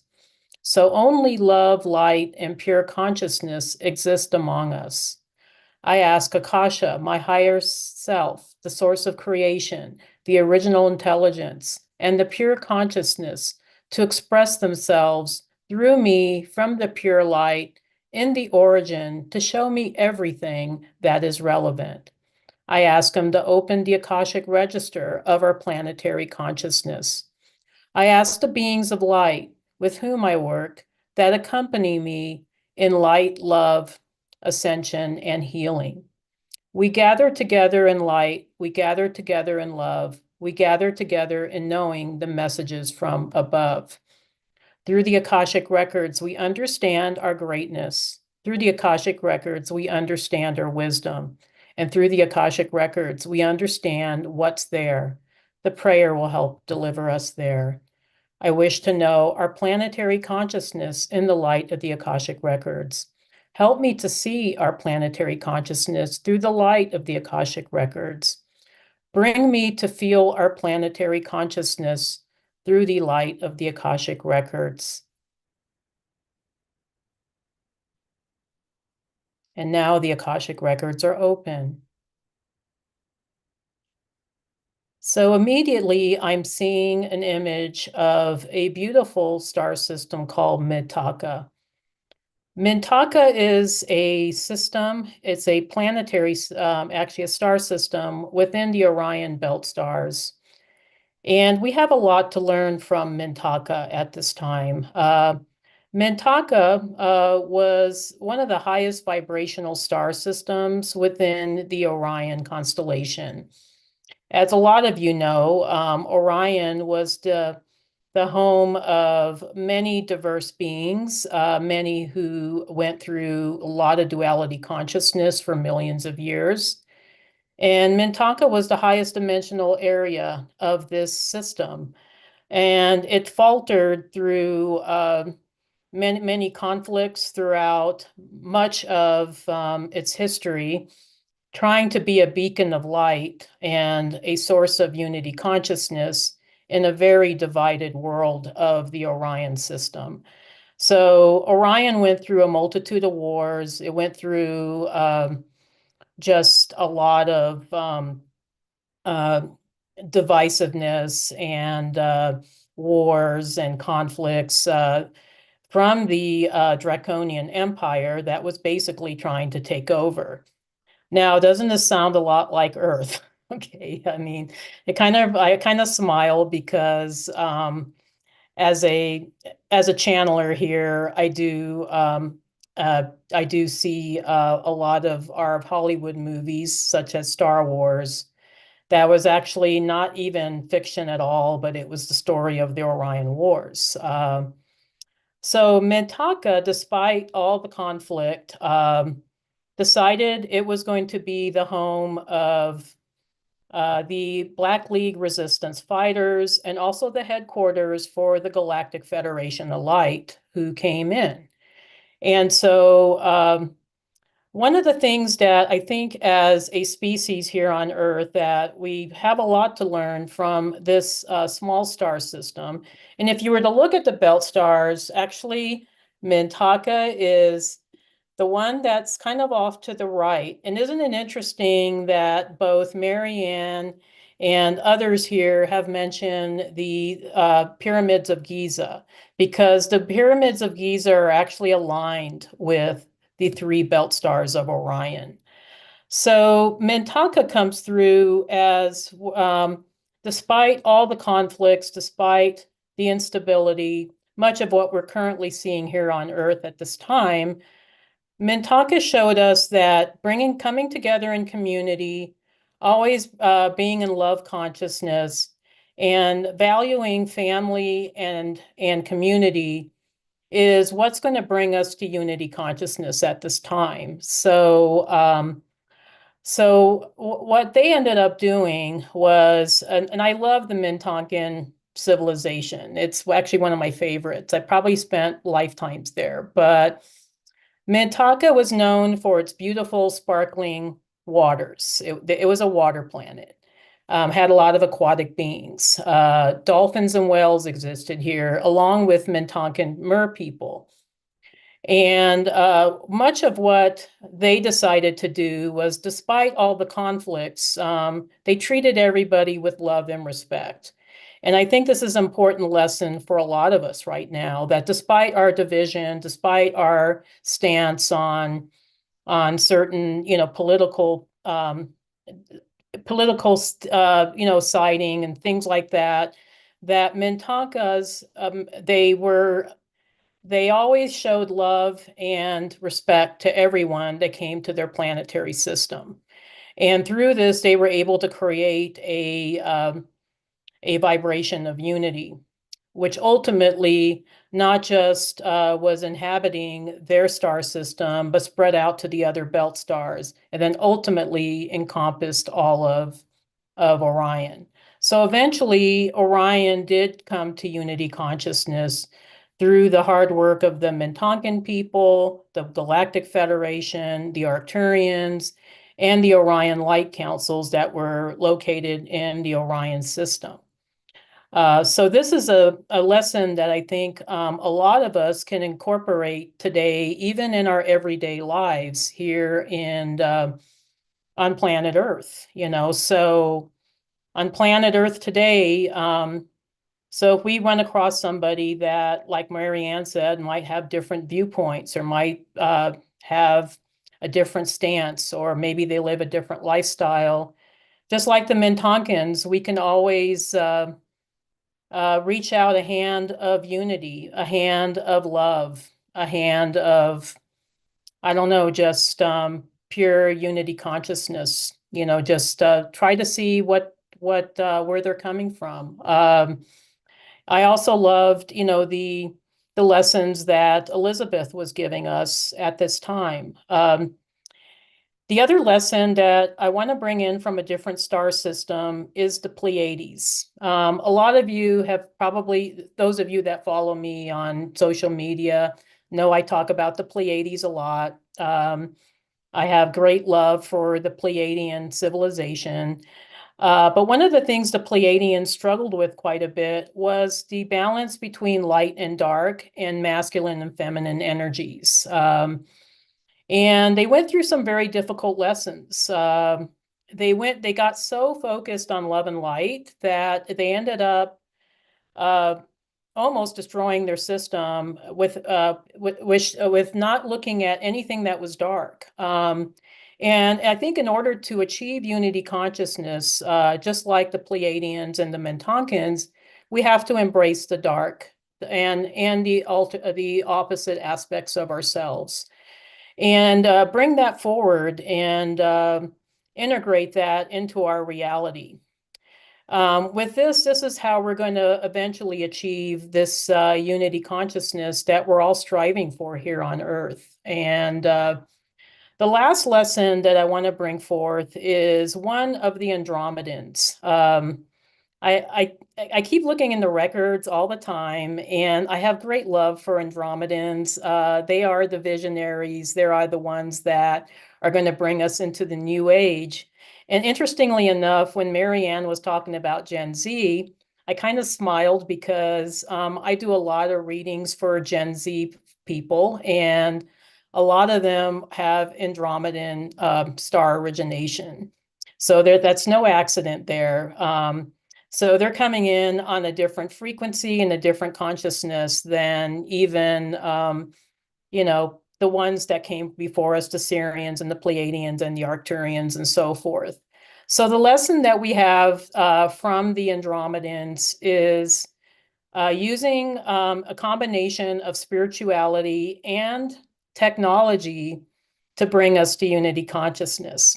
And how did the Andromedans do this? How did the Andromedans integrate these two very polar opposite realms of reality? They were very masterful at it. They were able to transcend their spirituality to where the integration of technology only enhanced it. It didn't detract from it. So I do see that we run across kind of a crossroads right now here in our reality here on Earth, where a lot of people are talking about the integration of AI and how that's might impact us in a negative way.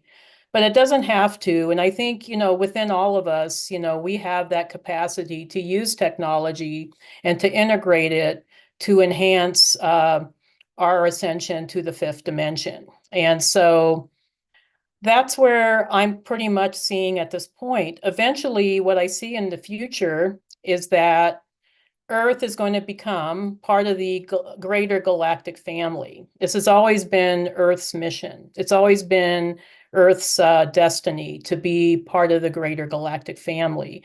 We are going to join the Galactic Federation. It's going to take a while. It'll be a bumpy road. We have a lot of lessons still left to learn, but eventually, we will get there. And I do see that we are going to have contact. My guides keep showing me by the end of this decade, early next decade. I do suspect that our first contact might be with Venusians or Alpha Centaurians, but might be Pleiadians. I don't know. Maybe we're not quite ready for Pleiadians yet, but we will have contact with our closest neighbors. And then from there, Earth can't help but become part of the greater galactic family. There's going to be so much new technology introduced that it's just going to make massive change in our reality. And I can't wait for that personally. So that's what I'm seeing. Ultimately, in the future of our galaxy, we are going to integrate more with the Andromeda constellation. And then a few million years from now, we'll ultimately integrate back with the Andromeda galaxy, which is our home galaxy. So I'm going to close with a closing prayer. So I want to close the records at this time. I thank Akasha, my higher self, the source of creation, the original intelligence, the pure consciousness, the guardians and keepers of the Akashic records, and the beings of light for all the love, light, healing, and information that we have shared. And we ask that the Akashic records of the planetary consciousness to now be closed. We envelope ourselves in a golden light to integrate closure and sealing of this work and the energy field. I give gratitude to the Akashic guides for guiding us through the records. I give gratitude to the pinnacle for lighting the way. I give gratitude to this space for the comfort and love. I give gratitude to our planetary consciousness for leading us here. The records are now closed, amen. The records are now closed, amen. The records are now closed, amen.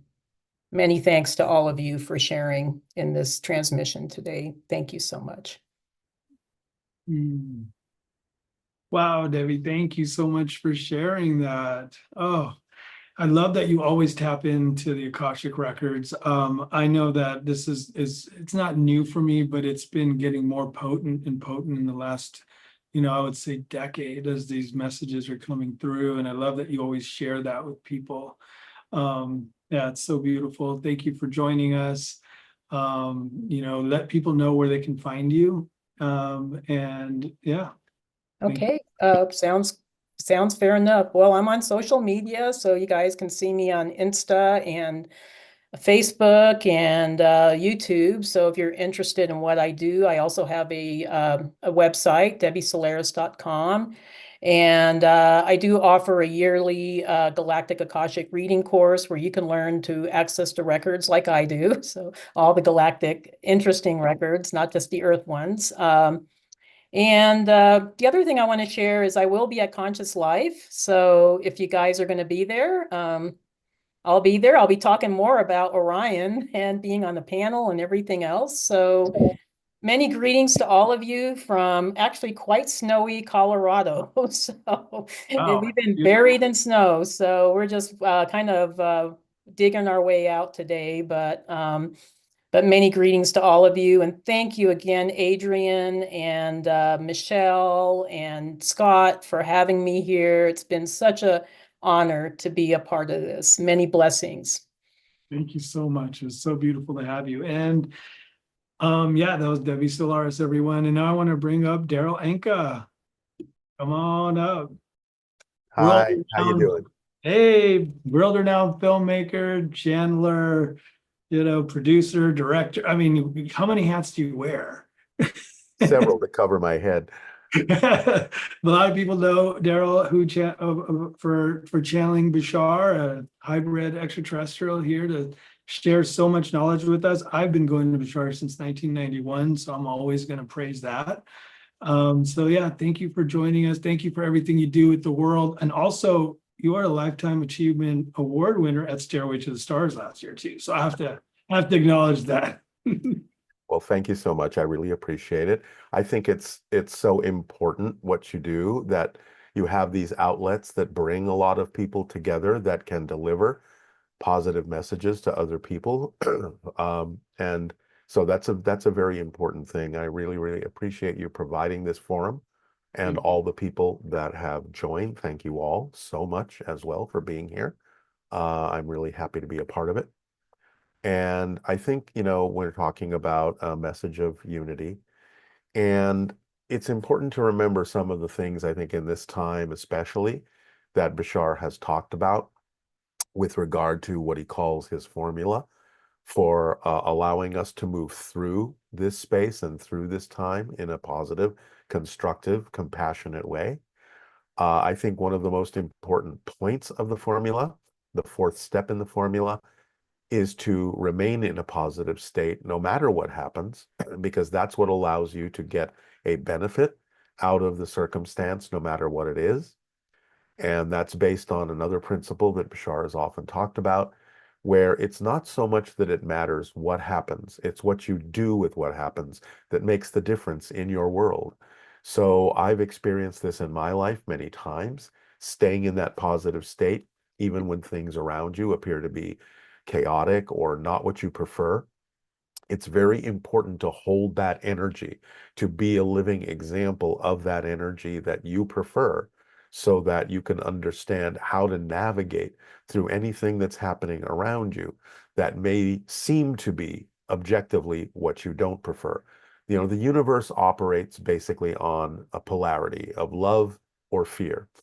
And the idea of experiencing things that may not necessarily go the way we expected them to, of things that may be generated from fear-based beliefs, it's an opportunity for us to be able to challenge ourselves. It's a soul challenge to allow ourselves to figure out how to navigate through this in a way that we don't lose the state of being that we prefer to be in.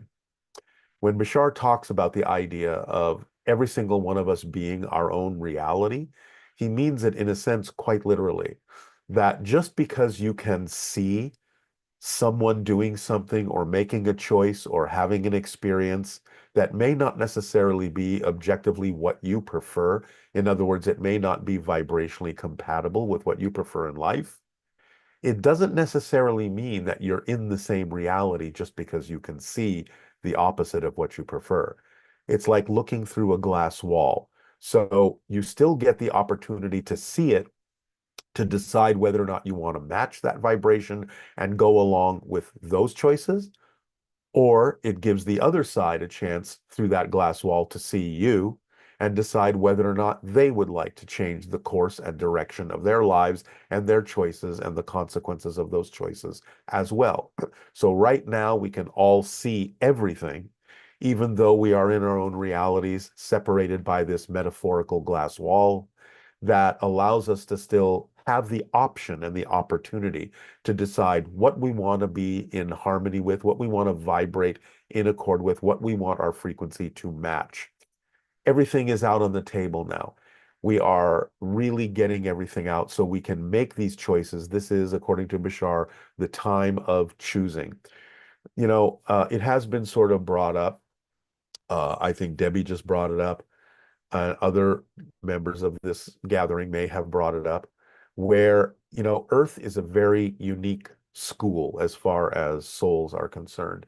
It's the reason we come here. It's because in the non-physical universe, in the higher spiritual realms, we don't really experience the idea of fear, but on Earth we do.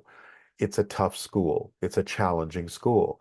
But this is one of the reasons why souls find it so attractive, is because we're given the opportunity to experience the idea of fear and darkness and negativity, because that allows us to really, if we can figure out how to transform that, how to rise above that, how to go toward and evolve toward love instead and stay in the vibration of love and compassion and positivity, that really accelerates our soul's growth. So in a sense, you know, Earth is a place that's sort of like a play. All of this, all the life paths are all interconnected, and we have sort of scripted out some of these experiences that we're having. And if you look at it kind of as a play from the soul perspective, in a play you have what you would call the hero, you have the villains, you know, and we can cheer the heroes and we can boo the villains. But after the play is over, all the actors become themselves again, and they go out and have a meal together and they share and they exchange what they learned from the play. From the soul's perspective, this is very much like what's happening on Earth. We can experience quite drastic things in both directions, extreme joy, extreme suffering.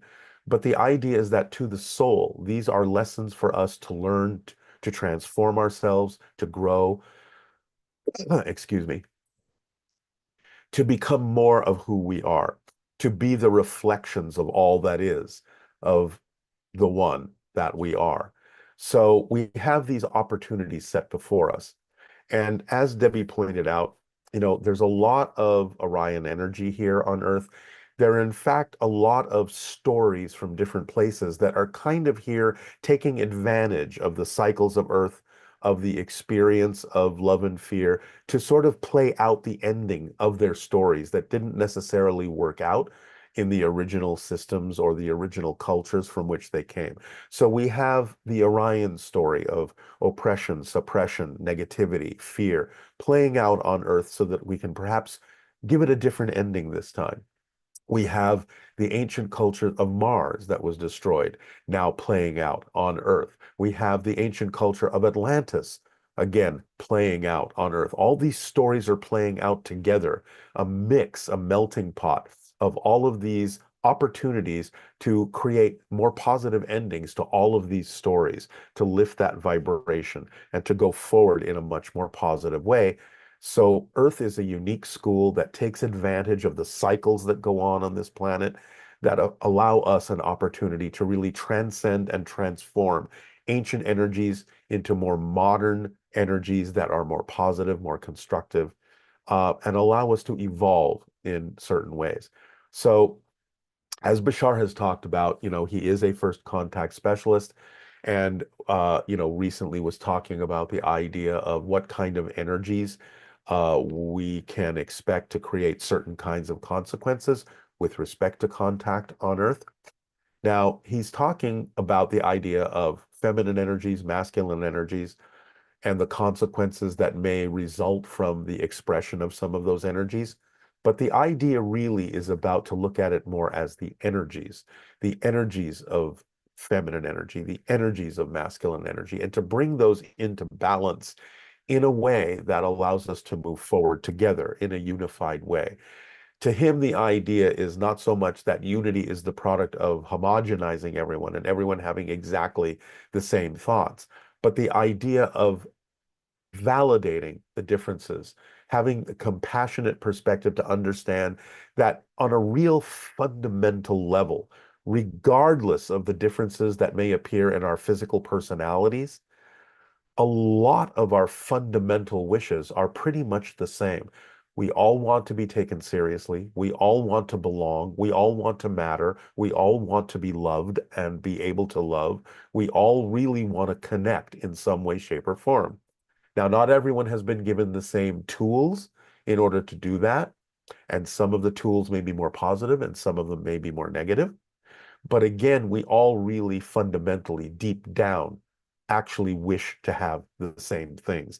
And if we can sort of get out of our own way in our minds and see past the idea of the philosophies and ideologies and belief systems that may exist in the personality that divide us, that create those apparent divisions, and see through all of that to what is the fundamental wish that this person or that person has. What is it that they truly are attempting to achieve here by having this expression, whether it's positive or negative? If we can really see us in the way that Bashar sees us, see every single one of us as an indestructible, eternal, infinite, and powerful spirit, a reflection of all that is, and really sort of set aside the idea, not ignore it, but set aside the idea that the personality is who we really are, because it is just something that's wrapping around our soul and creating a mask. We have to see through the mask. We have to acknowledge the mask for what it is. We can't dismiss it. But we really have to see through it to our inner being. And it's the inner beings of all of us that really want the same things. And that's what's going to bring about the unity, is the acknowledgement and the validation, how everyone has a different path to that idea. Some of them may not be vibrationally compatible with what we might prefer. But the idea is that if we can see past that and see the underlying reason for why someone may believe what they believe, that it might be based on fear, it might be based on a lack of self-worth, it might be based on a lack of deservability, it might be based on many different things.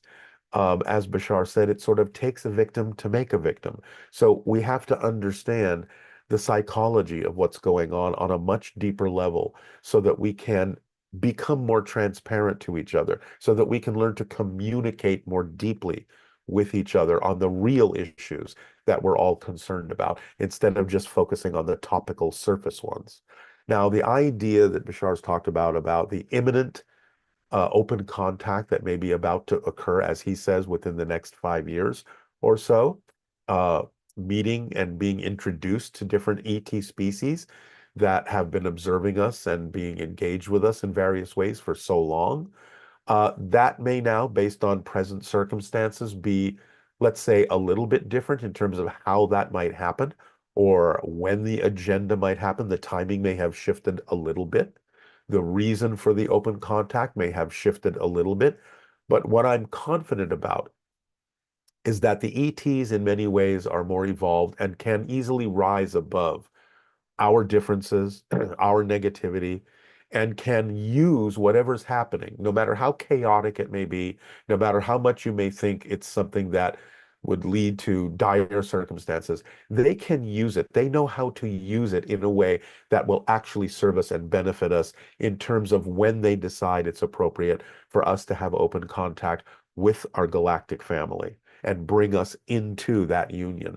And they'll know how to do that. We have to remember that they've done this many times before with many different civilizations. And even though Earth is a unique school in many ways, the idea is that we have to remember that we've always thought of open contact as well. What's going to happen from the Earth point of view? Are we going to have ambassadors? We're going to have this, we're going to have that. But we kind of tend to forget that the ETs have done this before, and open contact is really going to proceed more along the ways that they think it actually serves us best. So we have to kind of throw out that rule book about how we think contact is going to occur and really be open to what the ETs are bringing to us as information, as gifts, as knowledge that really expands our understanding of who we are in relation to ourselves, who we are in relation to them, who we are in relation to all of our histories, and why we have chosen to be here as souls at this time to play these things out, to really transform the darkness. It's very important to remember that without darkness, we don't really have an easy time finding the light. It's the darkness that surrounds us that allows us to see the light more clearly and to allow that light to grow.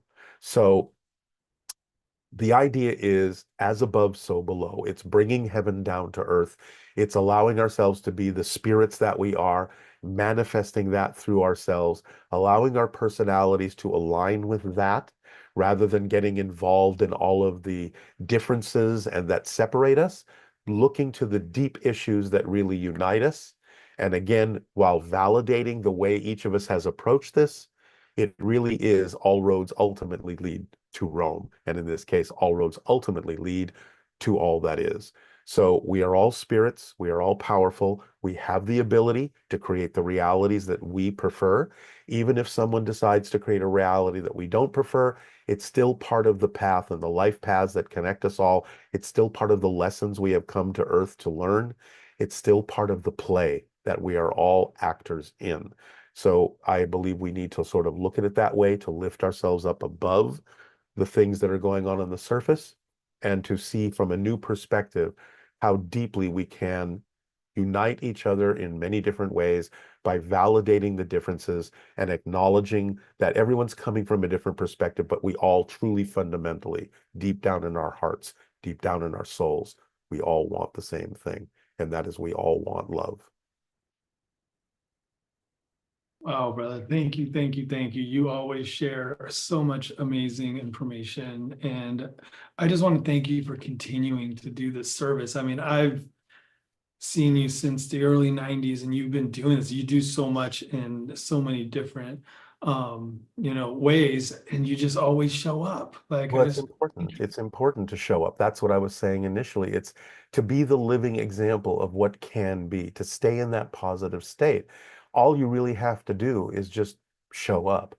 And, kind of as Woody Allen said, success is like 90% just showing up, just being there so that people have some other options to look at rather than just kind of melting away and disappearing into the ethers. So absolutely, it's my passion and my pleasure to do so. I know that this attitude and this state of being works for me. I know that it does work for many other people who are willing to apply Bashar's formula in their lives. I always get the feedback that it changes their lives in positive ways. We can get through this. We can get through anything. Just stay the course, stay in that positive state, and watch the magic happen as things transform around you in ways that are more vibrationally compatible with what you prefer, regardless of what you may be seeing others' choices that people may be making. It doesn't have to affect you negatively if you know you are in your own reality. Oh, so perfect. Thank you, Daryl. I really appreciate that. Thank you. Thank you so much for having me here. Thank you so much to everyone else who's participating in this. It really makes such a difference. So thank you all. My love to you all and everyone that's listening. Thank you. Thank you. Wow, Daryl Inca, everybody. I'm going to actually do something real quick before, because I was supposed to do it while he was on. I wanted to share Daryl's new book, The Formula, A Gift for the Future. The Instruction Manual for Living Your Best Life, a Bashar book by Daryl Inca. And you can go ahead and grab a copy of that at Book Baby. It's on paperback. Please support Daryl. He's such an amazing man who's been sharing so much and been of service for longer than I can remember, and he will always continue to do so. So it's time for our mass meditation. So yeah, thank you all for joining. I just wanted to remind you guys that we got Ashley Marie over here in the background. Say hi, Ashley. She's putting together our 1111 portal grid, and she's been reading some of your chats. So if you want to like state your intention for your 1111 grid while she's gridding over here behind me during the meditation, she'll be, putting your intention. Anything else you want to add? Just solidifying our intentions, putting it together, just aligning the frequencies with what we're calling in and attracting. So beautiful. All right. So so while you guys are chatting away with your intentions, you can, figure out a little quiet space, maybe dim some lights, light some candles, some incense. I don't have music, so it's just, listen to my voice, do the best you can. Tapping into this 1111 portal, a lot was coming through about truly, finally, totally activating our light body. With the energies and the openness of the energy that's just recently happening, it's leaving so much room for us to really expand. And one of the best ways to do those is truly activating our light body. So last night we were channeling some messages from source to come with a little technique and a meditation to activate our light body. So we're going to be going through kind of like a grounding meditation just to kind of connect. And there's something I really love to do. It's a pillar of light activation. It's a 3-heart meditation where you're connecting your heart, our great mother's heart, the core of the earth, and our great father's heart, the central sun's heart. So, and then you're activating a pillar of light with this 3-heart meditation. We're going to be also activating and fortifying our silver cord.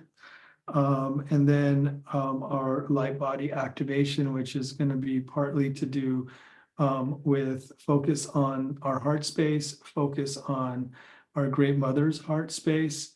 Then there's this beautiful transmission that came through about if anybody's out there, can you please stay muted? And then a beautiful transmission about our unique master crystal.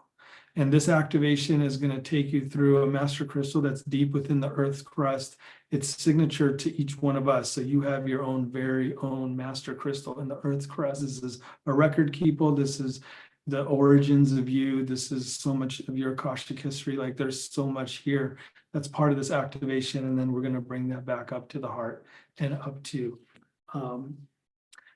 source for this full body light body activation. So let's sit back, close our eyes, take a few deep breaths.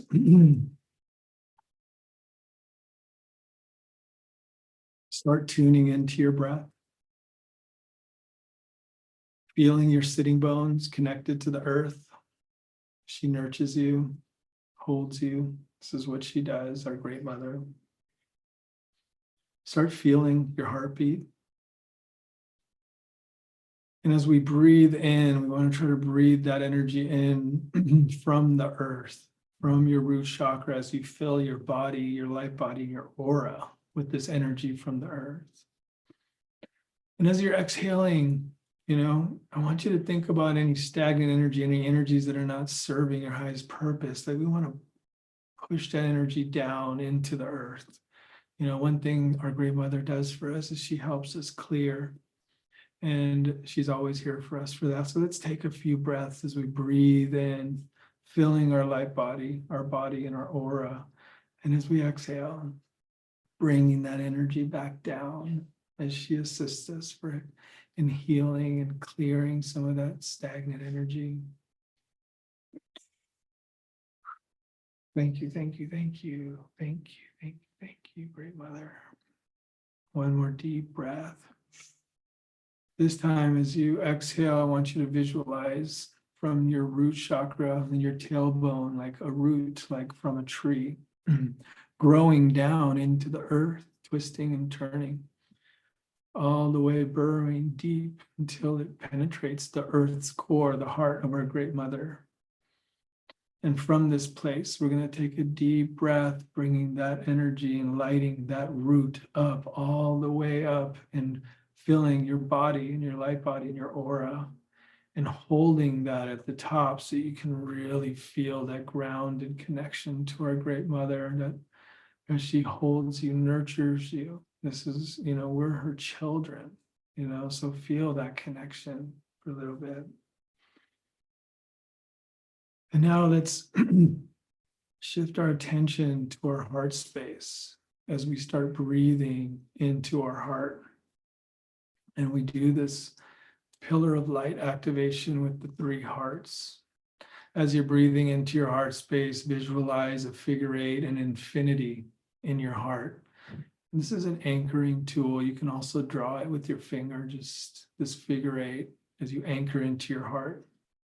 Taking that deep breath, and as you exhale, pushing that energy down, all the way down into the earth's heart. And again, draw that figure 8, an infinity symbol, into the earth's heart as you anchor into the earth's heart.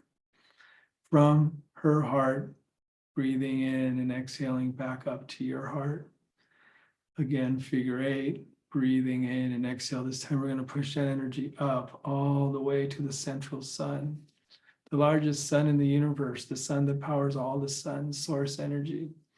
Let's start drawing that figure 8 inside the sun. And then sending that energy back down. And now let's start moving that energy between these 3 hearts, faster and faster and faster, as we see this pillar of light forming. And as this pillar of light forming, getting brighter and brighter, at some point it's going to just expand. And the way it expands is from the top and the bottom, from the sun's top, from the earth's bottom. And we're going to keep filling that up with oxygen, brighter and brighter, until now it just bursts and goes into infinity. And now this is where we are truly, our 3 hearts are connected fully to source. This is a great place to channel, receive messages, receive your instructions from angels and Akashic records, so many different things. This is a beautiful place. Let's now feel the light filling every cell in your body, dissolving all negativity and energizing your entire being. Visualize a shimmering protective shield around you, extending just beyond your auric field. See it growing stronger with each breath, protecting you from negative energy while allowing love and peace to flow freely. As we now visualize this long, beautiful, shimmering silver cord extending from the central sun all the way down through our crown chakra, anchoring deep within our body. Feel this cord as a stable, luminous connection to the divine source above and the grounding energy below. With each breath, sense this cord, this silver cord glowing brighter, strengthening. Affirm with me aloud, if you will, I am connected. I am protected. I am aligned with the highest source of love and light. As we come back now into our breath, breathing deeply into our hearts, we're going to start this beautiful light body activation, allowing the light from within to expand into our hearts as we visualize a star tetrahedron spiraling now at your heart center, spinning upward and illuminating your entire being, opening your heart, filling it with love, light, and cosmic wisdom. As we exhale, let us now send that energy down deep within the heart of our Great Mother.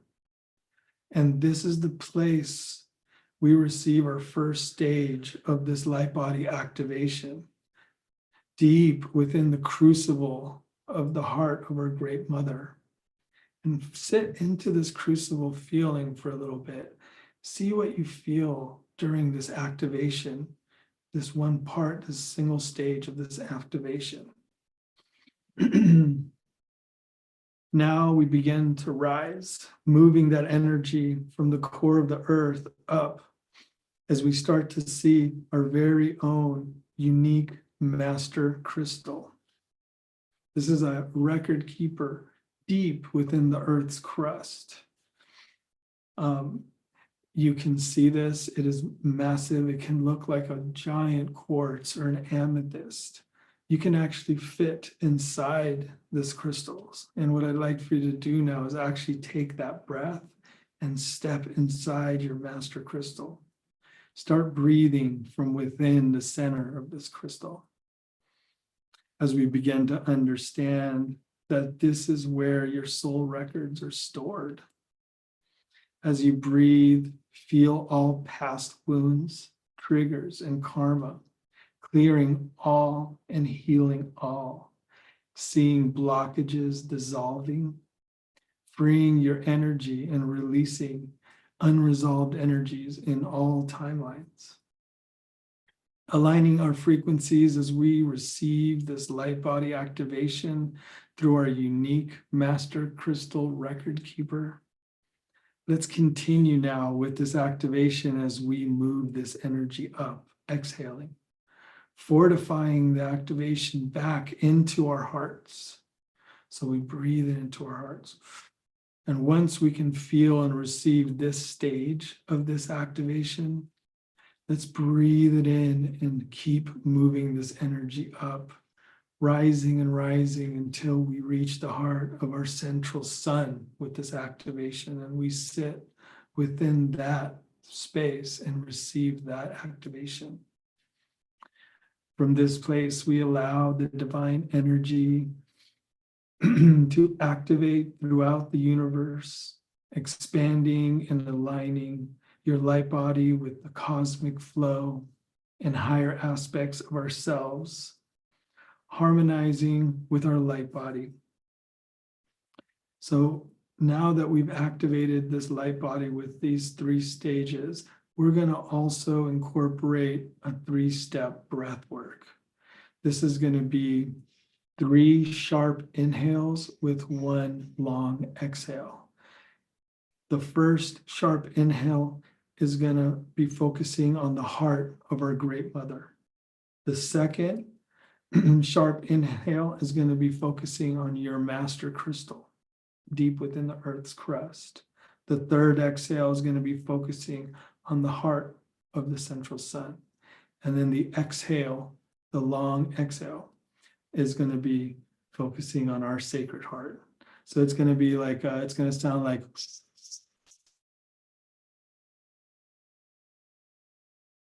So we're going to do this 3 times. Let's begin.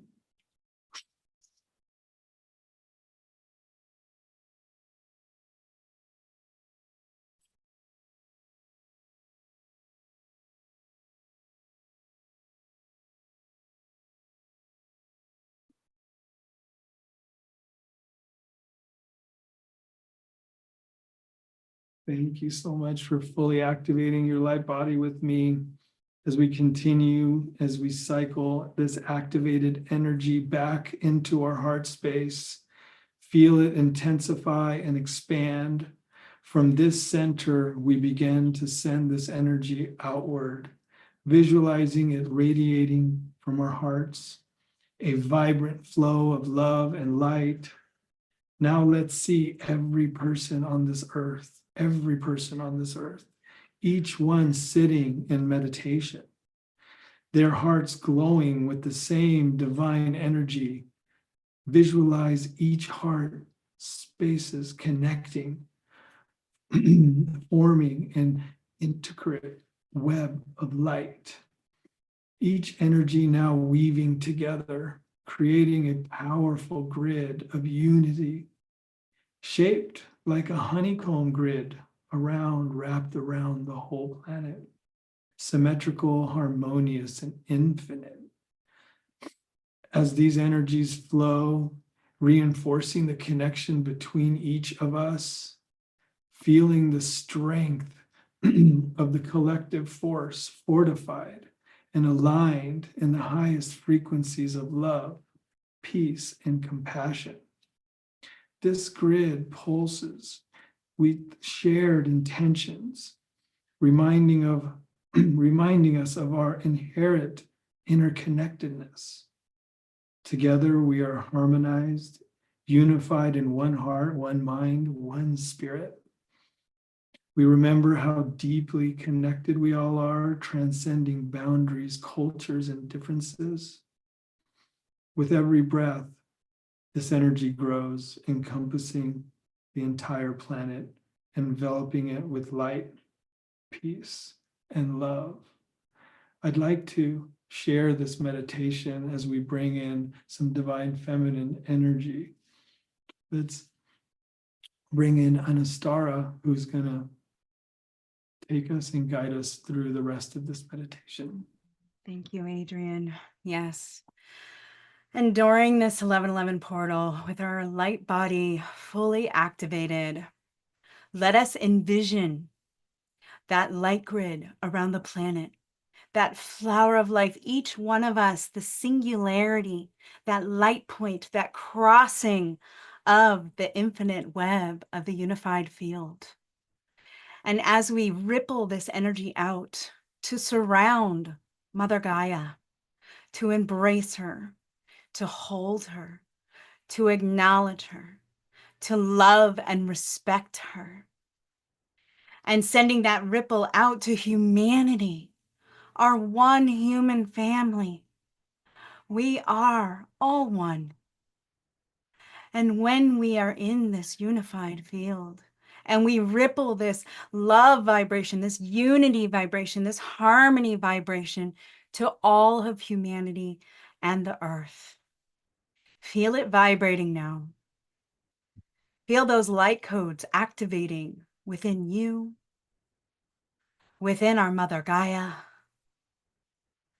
within every person standing on this planet, every sentient being, every plant, every body of water, every mountaintop, every ley line, every chakra point, every megalithic structure and sacred site.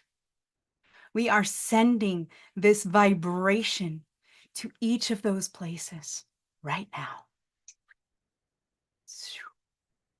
As we insend into our organic signature in the present here and now, as we hold this space together, let us ripple out that energy of peace and know that if we are sharing and rippling out peace, we begin within, with inner peace.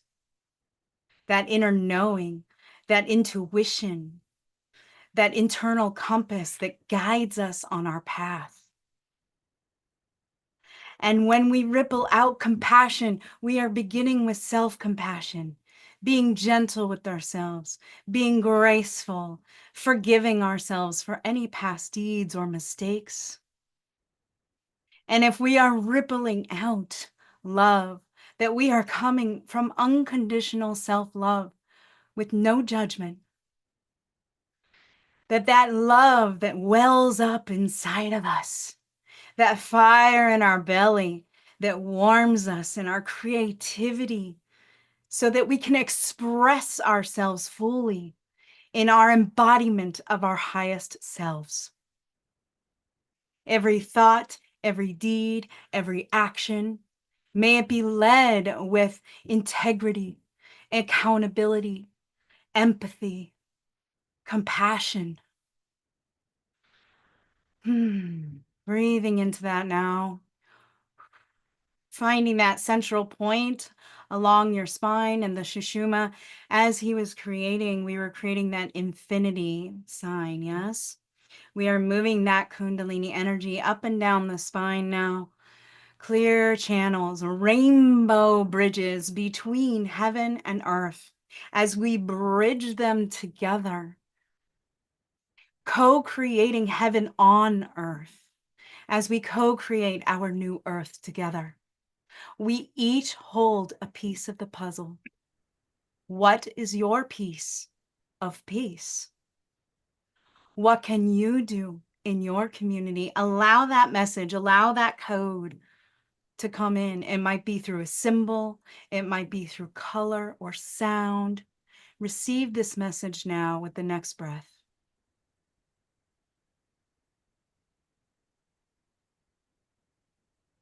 It might be a mantra. It might be a new daily practice. Picture yourself embodying this in your daily life so that you can carry it out into your family, into your community, into how you are in service to humanity. No longer are we coming from selfish.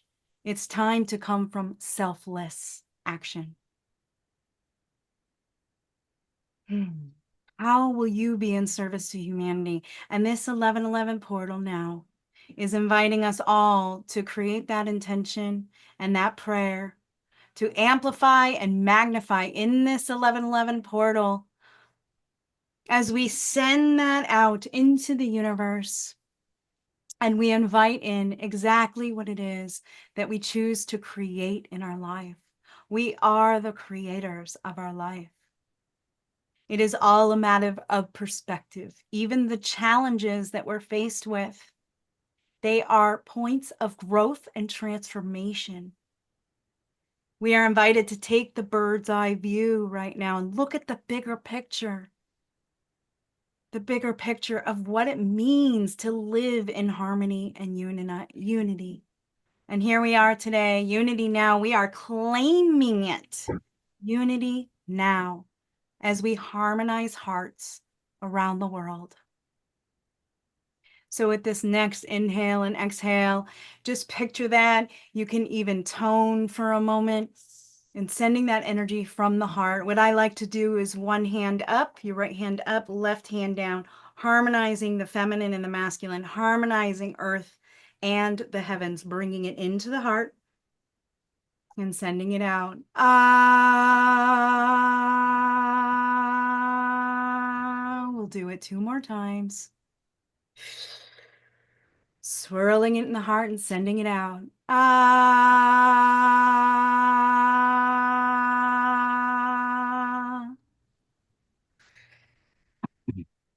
And ah. Yes. Ancestors across all timelines and dimensions, archangels, ascended masters, guides, galactic sentient beings, thank you for being here during this container. Thank you for this prayer for peace and harmony and unity. May it ripple out and may the world be blissed by it in all ways, for always. And so it is. And so it is. Ooh, full body truth bumps. How are we all feeling? Yeah, drop it in the chat. Let's see how you're feeling after that. Thank you, Adrian, for that light body activation.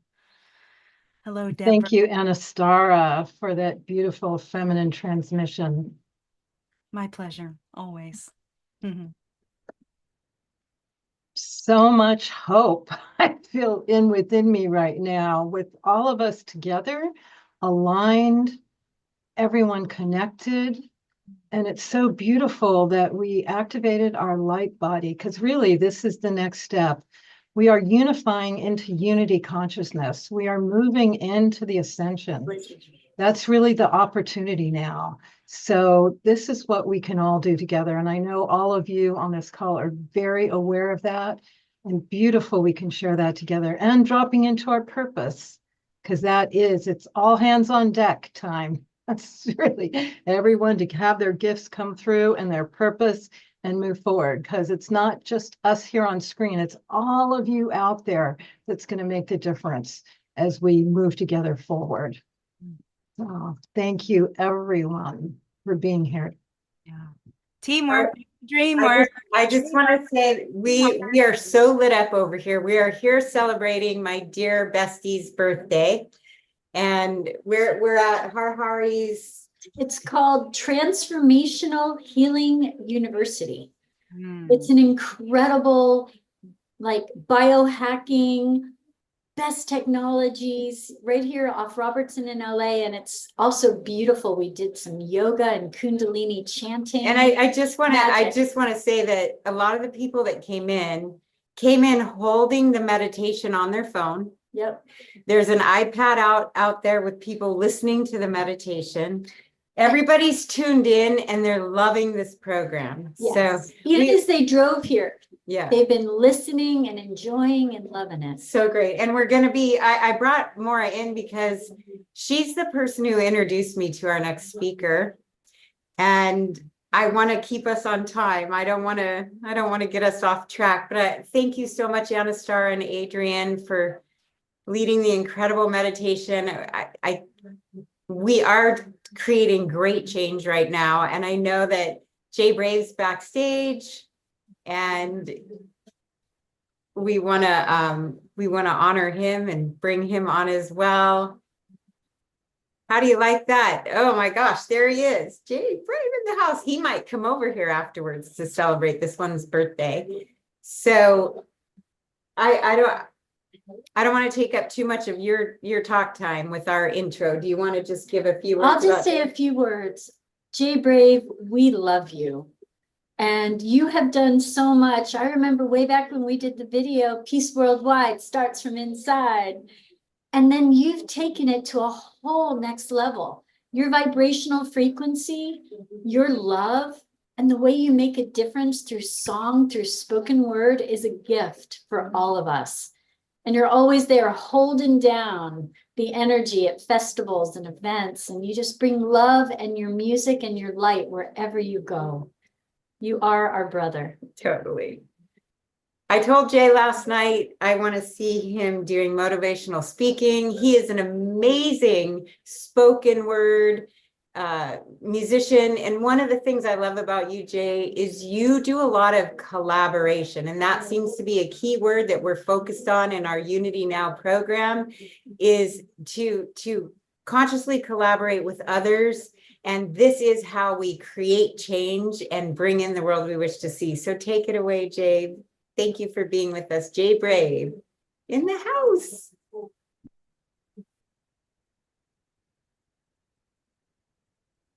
No, we're still not hearing you, bro. You need to unmute. It's showing that you're muted, so it's on your end.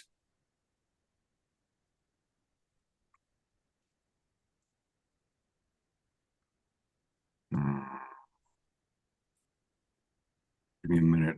Let me try this. All right, There we go. There we go. What a beautiful time to be alive. All praise to the Most High. I just want to say to each and every one of us out here that we've all been chosen to be here through our innate divine ordinance, of course, and providence.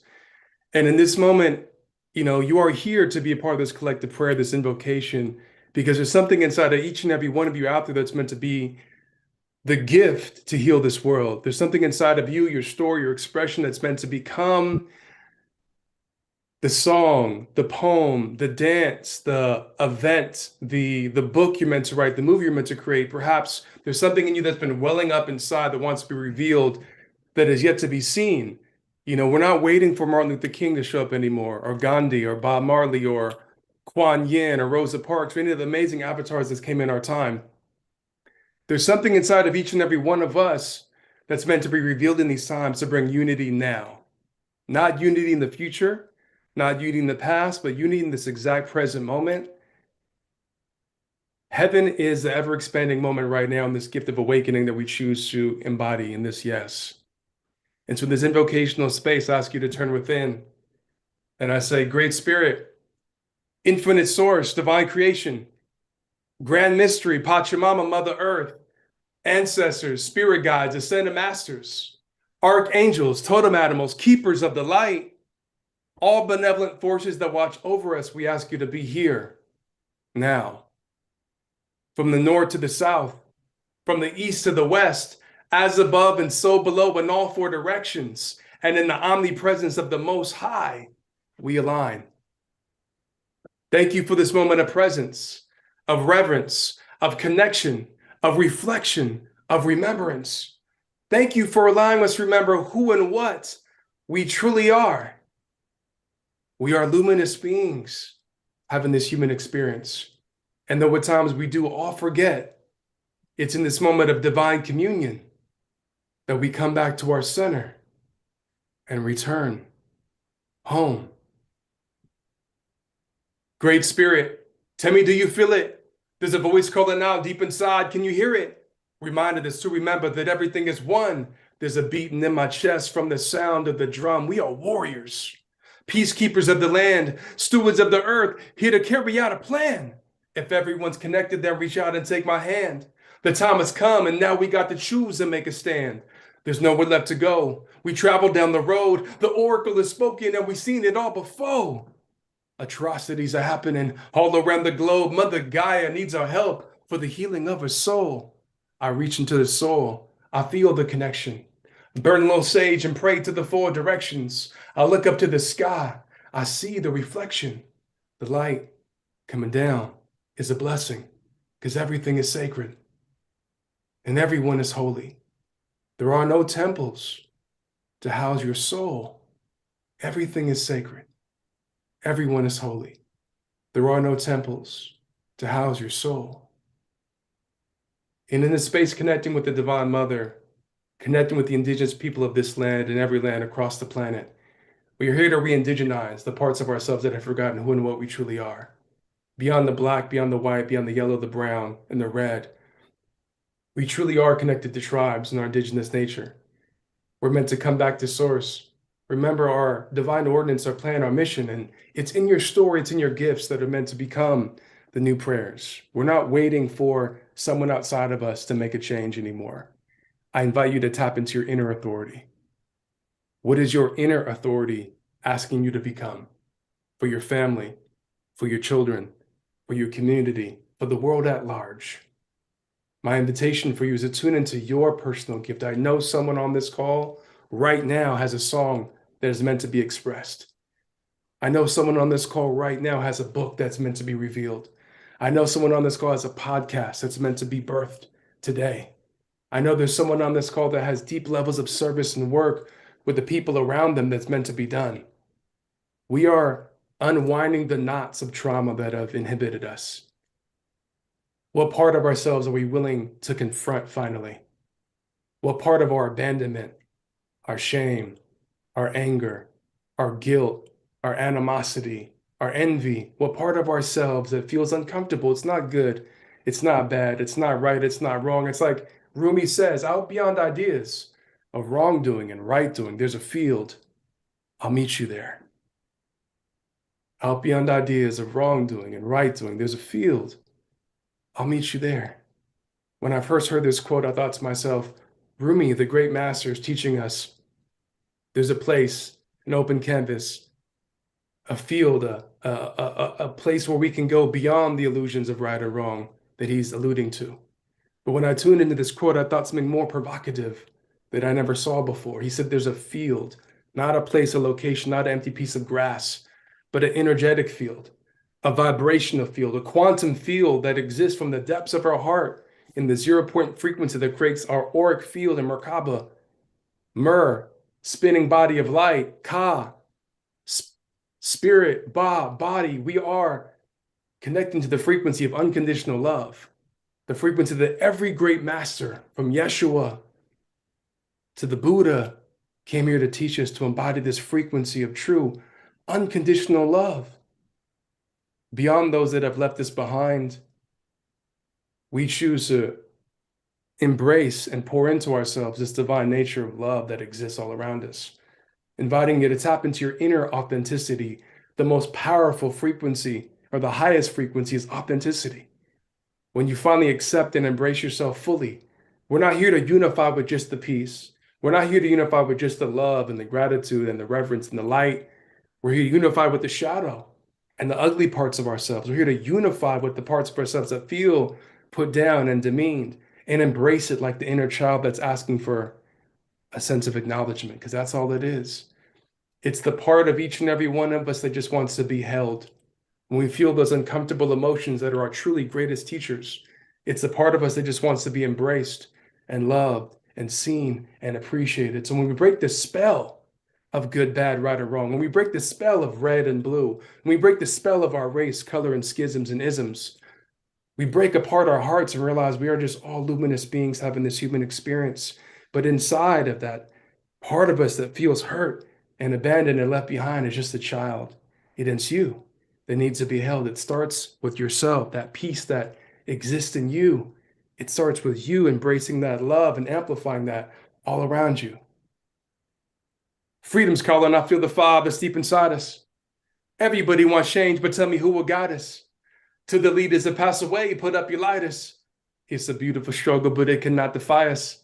We're the ones that we've always been waiting for. See yourself in the mirror and open up the door. Walk through it and feel the love throughout your pores. Be the light, life's purpose is to feel joy. Metaphysical, lyrical, saying enough of truth. The only one to make change is walking in your shoes. Be the example and don't complain about the news. Making music and serving the world all for you. Now you can be the same or you can be the change. Find strength from inside, break through the chains. No one to blame and nothing to prove. You create your reality, it's up to you.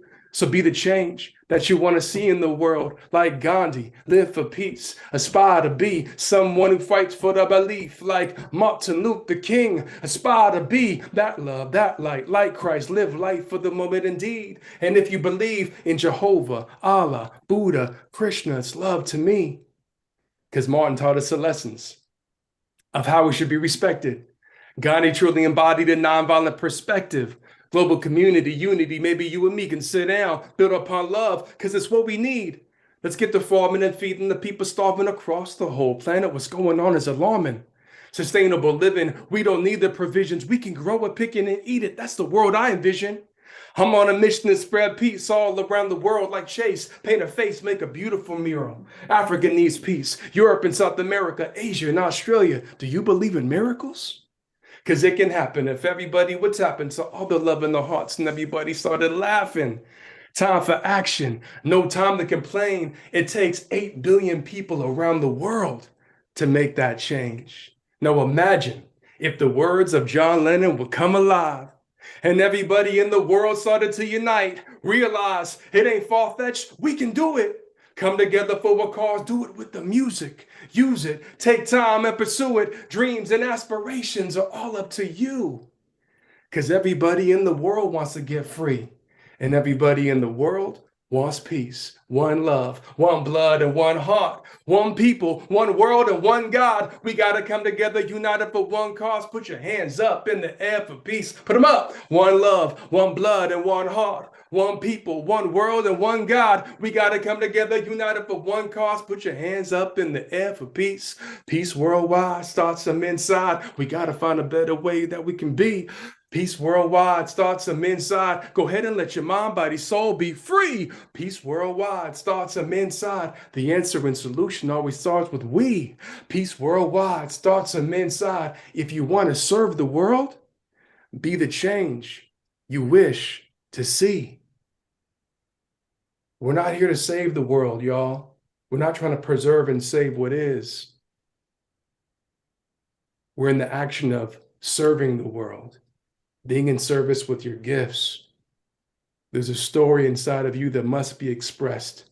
We're not waiting for anyone to make change. It's inside of you. We're all going to play our part to make an equal contribution to raise the vibration of Pachamama, Mother Earth, tuning back into our indigenous selves and reuniting the tribes and our planet.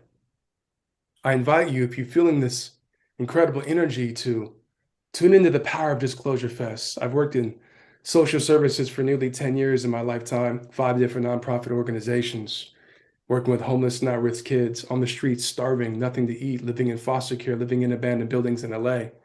I dedicated a deep amount of my time to be in service with the young people. And so has Disclosure Fest. I've really been enamored by their ability to go down to the streets of Skid Row. You know, in LA here where I live and grew up, where I'm native, we have the biggest homeless population in the entire country. And I've rarely seen any festival go down there in the most deepest trenches and really help feed the souls of people that have really needed the most. And I see Disclosure Fest and Adrian and this whole community doing that. So I invite you to do that, support this incredible organization. And if you feel the words and the prayers from everyone tonight, offer a blessing to the space. And I invite each and every one of you as well to join us New Year's Eve for the Belonging New Year's Eve experience that we're hosting here in LA to bring more people together for unity, consciousness. My name is Jay Brave. You can find me at Brave Kind Soul. Peace and love. And thank you for celebrating myself and all the ancestors that are with me.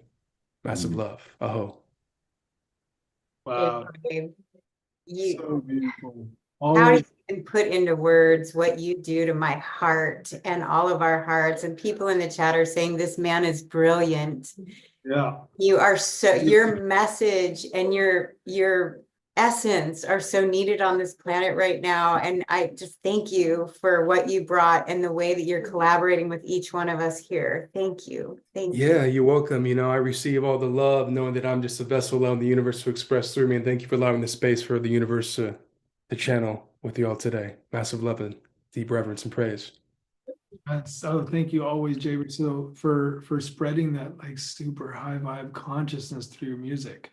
You know, being in the music industry for so many years, it was really hard for that element to come through, and discovering like epic artists like yourself that can just really, you know, touch some hearts wide open like that with conscious lyrical content is just wow. Yeah, you're super epic. And yeah, people have been just lit up. And like Michelle brought this up also before you came on, like you're such an amazing motivational speaker. And you recently started some retreats. So like just let's plug you, man. Let's get some people to like, you know, get activated with you. Yeah, did you want me to speak into that? Yeah, for sure. First of all, I really admire Disclosure Fest for being so mindful of the power of diversity and bringing people together, making sure there's like a equal representation of your events, Adrian. And I feel like Sri Kala and I created this incredible community called Actualize. And this isn't a plug, it's an invitation, really. It's really like during the time of the pandemic, where we were both becoming fathers, we realized like the power of music is about not just like being on stage and not just about self-promotion of our expression. It's about healing. And the songs start, you know, when you write them, they heal yourself. You confront your trauma, your pain. And then when you record them and write them, they have the potential to be prayers for the world. And so we realize this is a holistic experience that we're offering to bring people together, to really tap into their deepest pain and make them into their greatest anthems. And like I mentioned before, for those that are in that layer want to come out, we're going to be hosting this beautiful event with Oracle, and all of the Closest Disclosure Fest family is welcome to be there for New Year's Eve to really just exemplify the power of unity through music and expression and service. And so, again, just deeply flattered and humbled by the invitation to be here. And thank you, brother. Thank you for all the love you do in the world and your collective. Thank you, Jay Brave. Wow. Michelle, come on. That's so amazing.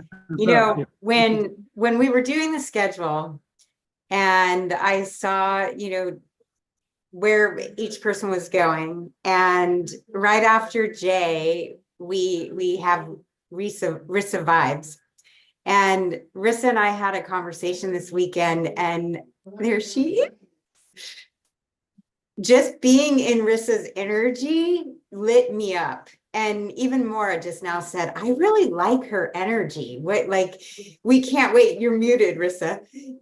We can't wait to see her at Conscious Life Expo. And I want to read you her short bio here. Rissa Vibes is a cosmic channel, a music artist, an intuitive development coach specializing in spiritual empowerment and soul-aligned growth. Known for her warm presence, I will vouch to that. Rissa leads transformational journeys, guiding clients to reclaim their gifts, connect with higher consciousness, and find purpose. And that's why we're all here. And you're also an incredible musical artist. I listen to your music, Miracles. You know, I'm super stoked that you're here. And so take it away, Rissa. I'm so grateful for you. Thank you for being here. Ah, I'm like beaming. I don't even know what to say. I'm just like beaming right now. Goosebumps. Yeah, it's just like such an amazing energy. Thank you, Adrian. Thank you, Michelle. Thank you for bringing me on. Thank you for everybody who shared their vibration, their energy in this collective consciousness. This is such an important time for us all to be connected, and unity is absolutely the mission, right? And so, so many people in tonight's shares have highlighted such pivotal and profound messages for the purpose of unity. And so this segment that I'm going to do is a quick channeled reading with some cards. I do channeling. I also do music. I may finish with my very exciting Healers Unite chant, because I feel like that is very much in alignment to what we're doing here.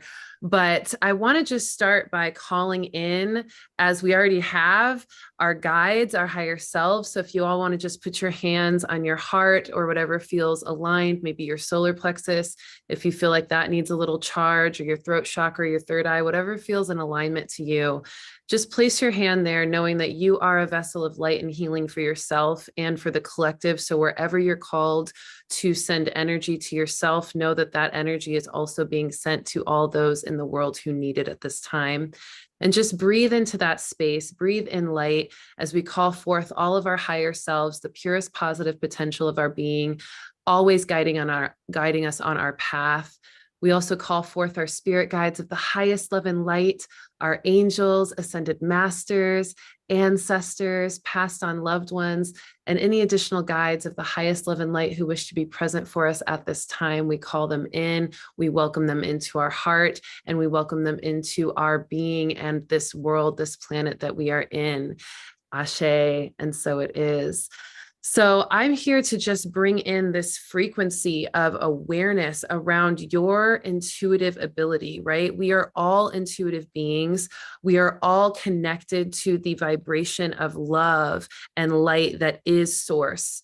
And what we want to activate most at this time in this collective consciousness wave of humanity and evolution is our ability to tune into our truth.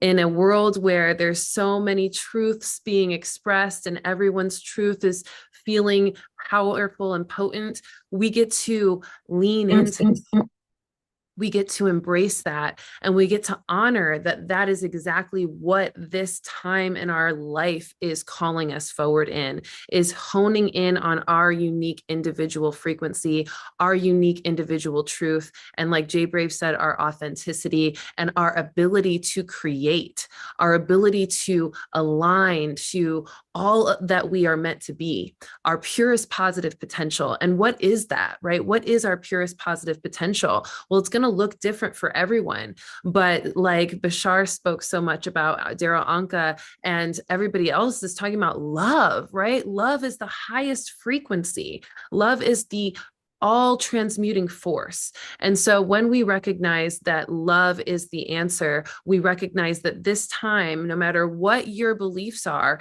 is a time for us to lean into love and to really allow ourselves to utilize all the tools, all the knowledge, all the wisdom from past lives, present life, and our collective consciousness and awareness of what's to come, and culminate that together into a vibration of awareness to transmute and navigate all the things that the world is feeling right now. And for all of you empaths out there, I know y'all are feeling all the feelings of everyone on the planet. And so I encourage you to recognize that that is a gift. Recognize that your ability to feel whatever it is you're feeling is a gift. Recognize that what's happening in this world is a gift, that we have all on a soul level, whether we're conscious or not, have created this exact experience. So why resist it? Why push it away? Why fight it? Why create war with it? Why not embrace it? Why not find a sense of peace, a sense of grace, a sense of unity, a sense of connectedness amidst it? And so that is what I want to focus on. And I'm just going to pull a couple cards here just to see if there's one right there. Anything that the guides want us to know in particular for this conscious collective that is, they're talking, the cards are talking right now, that is important for us to know. So, all right. The cards are speaking today, y'all. So the first card is the star. Okay. It is the star. This is us activating our star power. Okay. This is us activating our star power. This is our authenticity. This is our divine purpose, our mission. So many of us over the last several years and decades, even really around 2012 is when the collective consciousness really started to activate an awareness of self in a bigger way. We are all being called to figure out our purpose and our mission that is unique. We all have a specific role to play with our own truth. And when you tap into your intuition, you're able to recognize and discern what feels most true to you and what doesn't. This isn't to get everybody to be in alignment to your truth or to argue a certain right or wrong.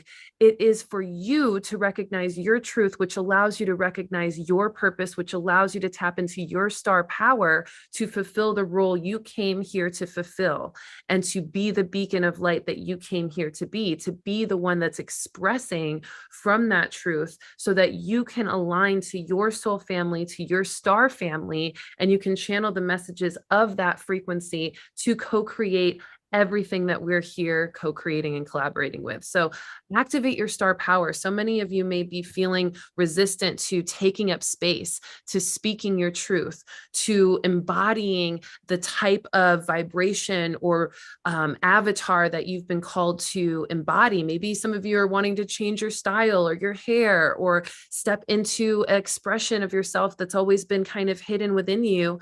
It's time. It's time to activate your star power, okay? Because that is what we're all here being motivated to do. And that's sometimes what duality and polarity is best serving us for, is to help us, to push us into our true self fully. Now, as a result of that, the future card, these are the Vegans, our lovely galactic friends, and it is the future, okay? The future is freedom. The future is freedom, and freedom is the future.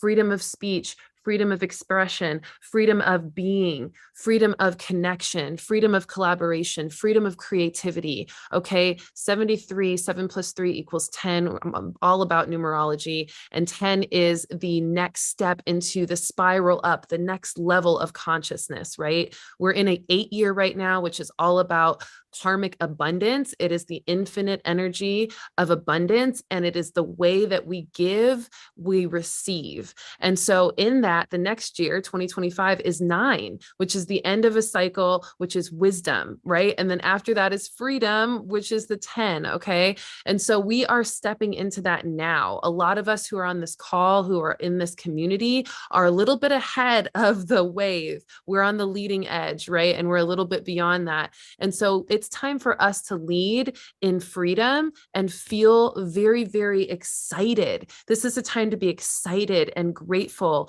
and ready to enjoy the freedom of our being, the freedom of our expression. No one can take your freedom away but you.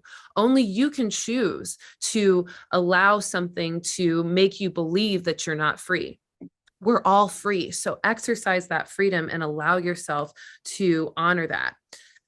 The next card is the presence of absence. Okay, some of you may be grieving a timeline, maybe in your personal lives or in the collective consciousness. Some of you may be grieving a timeline of what you thought may be, the future, what you thought may be what was supposed to happen, or what you used to have that you don't feel like you have anymore. But recognize that the presence of absence is just an illusion, that you always are connected to the timeline that you want to experience.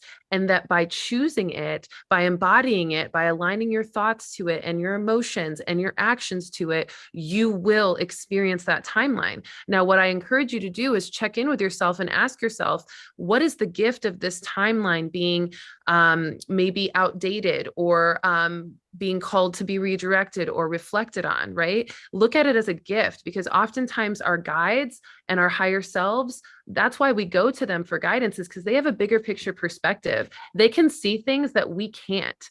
And so we get to recognize that what we experience is something ordained for us to appreciate, that may be revealing a blind spot that we had. So before you really line up to this idea of loss, recognize what is the benefit of this new timeline and how can I align to it? How can I use it as a gift? How can I appreciate it and still have gratitude for that timeline that you were connected to, but not be so attached to it that you're dwelling in the absence of it, but instead honoring the presence of this experience is a gift for something new to be born.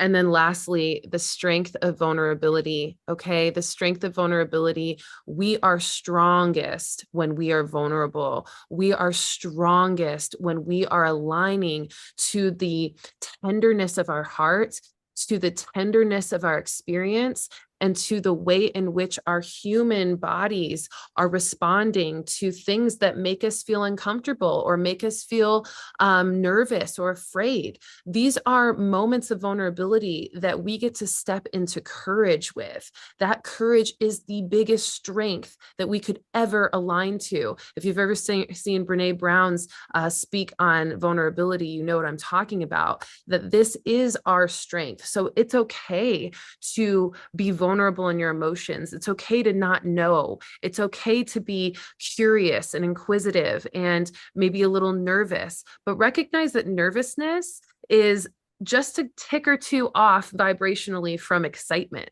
So you can get into excitement around the opportunity to be vulnerable and the courage that it's going to bring forth and the strength that it's going to give you to be that light warrior that you're meant to be, because that vulnerability is how we relate to each other. It's how we feel our empathic connection so that we can hold space for one another. We can heal each other. We can have compassion, and we can share more unity, more love, more light, more forgiveness, more appreciation, and more connectedness.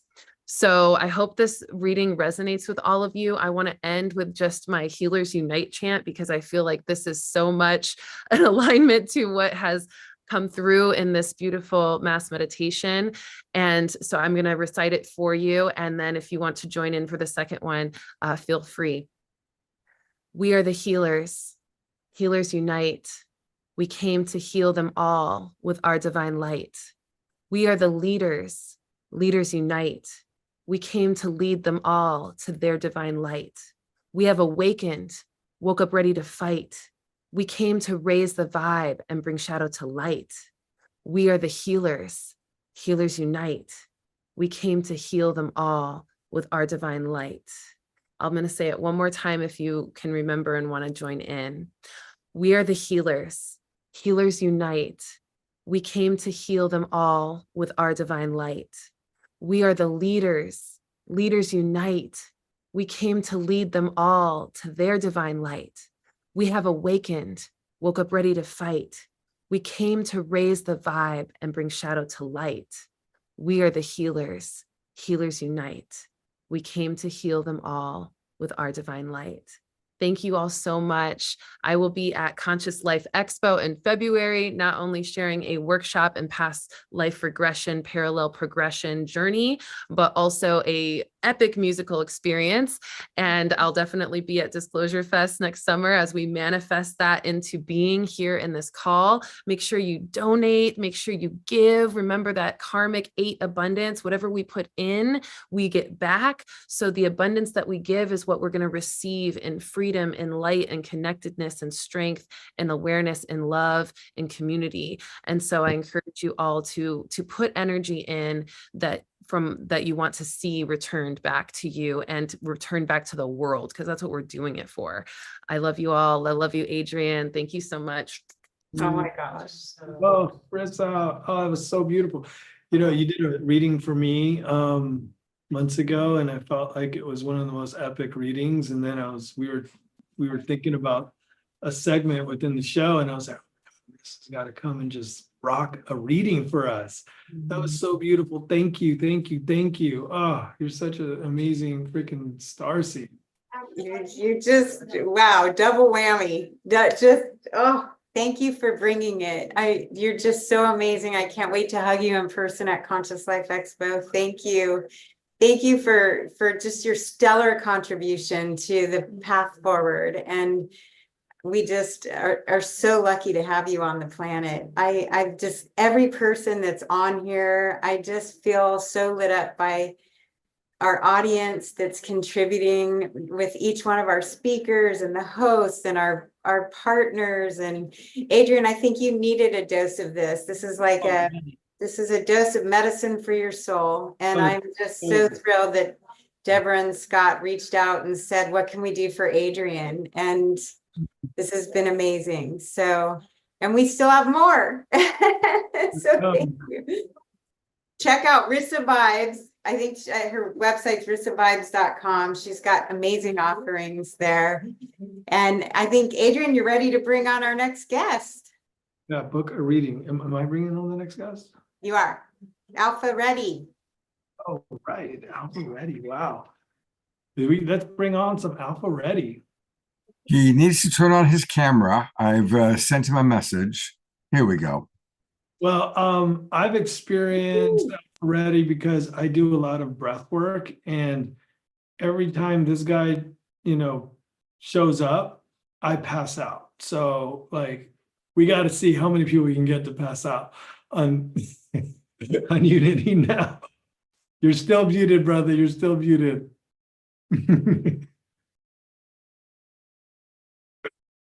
Oh, you got this.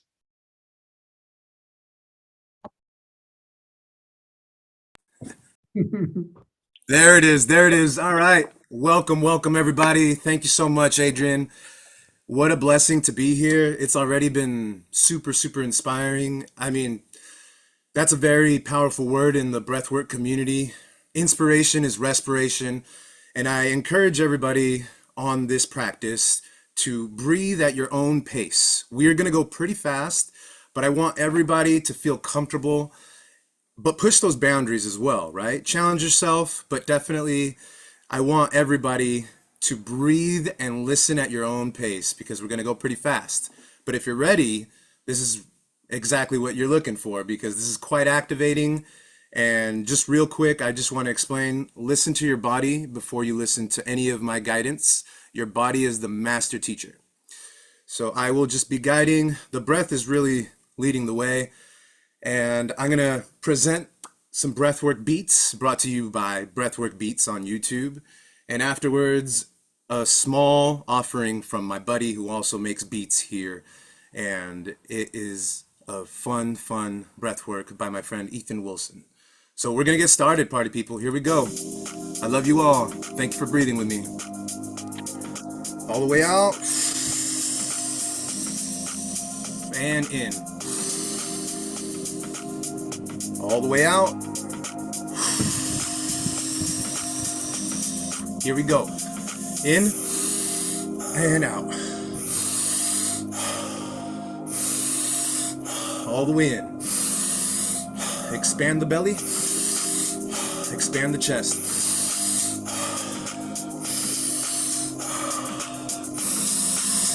And double the speed.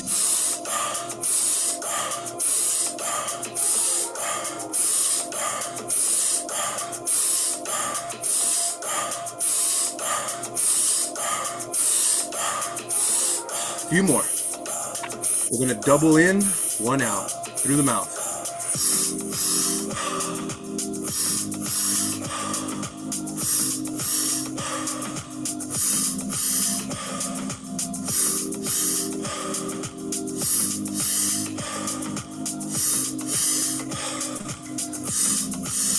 Double the speed.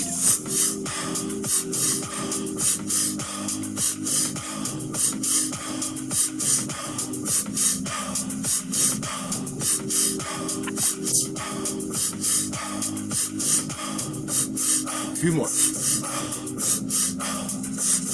All the way in. And we're going to hold at the top, squeeze gently, and focus on the top of your head. Bring in a little more oxygen.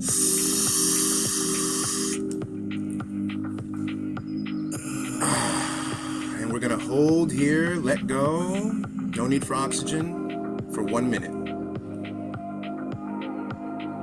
Just be.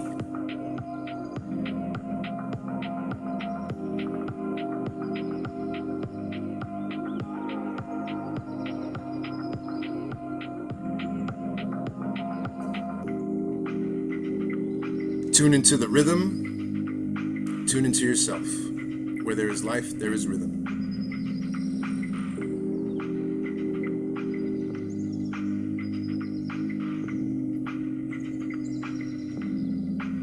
We're almost there.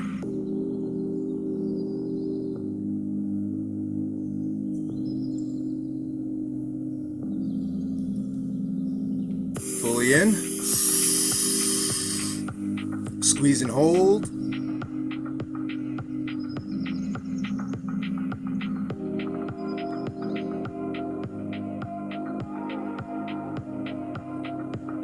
And let go.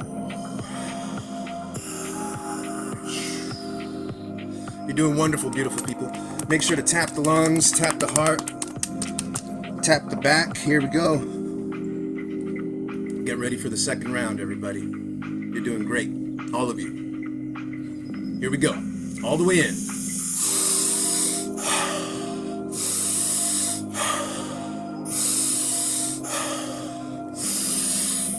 Stay with each breath.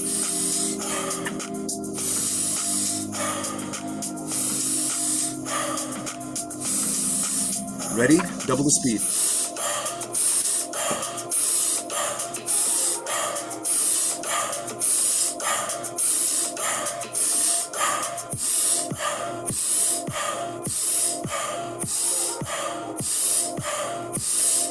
Here we go. 2 in, 1 out.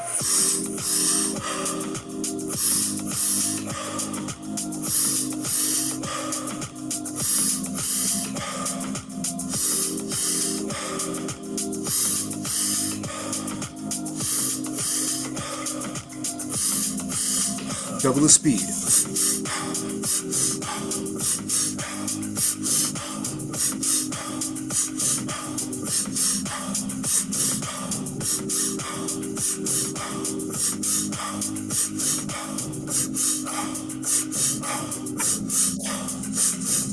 All the way in. Squeeze the pelvic floor. Squeeze the abs. Send the energy up. A little more oxygen. And let go. We will hold here. No need for oxygen.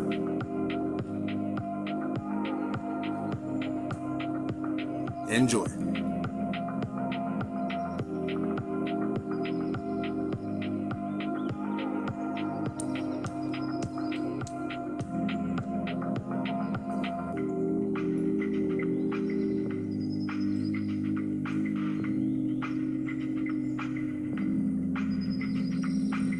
We're almost there. You're doing amazing, beautiful people.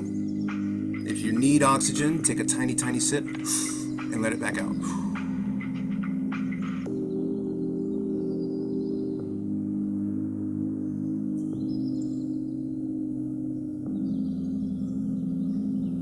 Embrace the stillness, beautiful people. We got one more round of this. You're doing amazing. All the way in.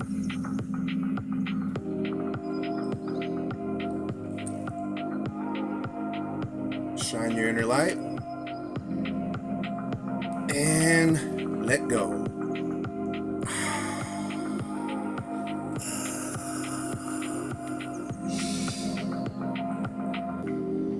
Here we go, everybody. It's the reset. Nice little break before we get back into it.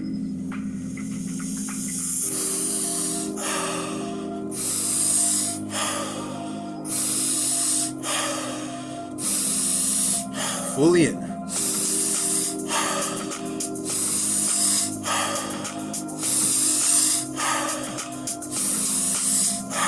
Double.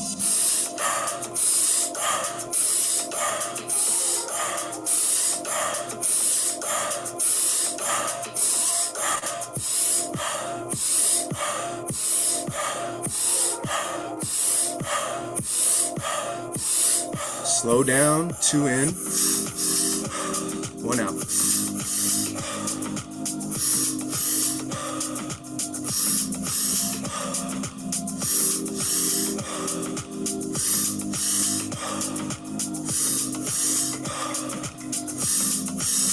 Double it up.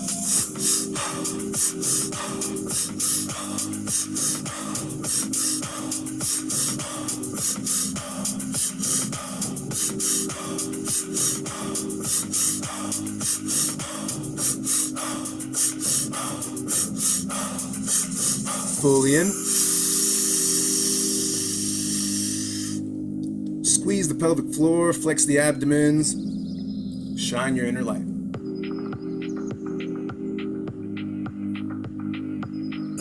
And let go. We will hold here for the last breath retention.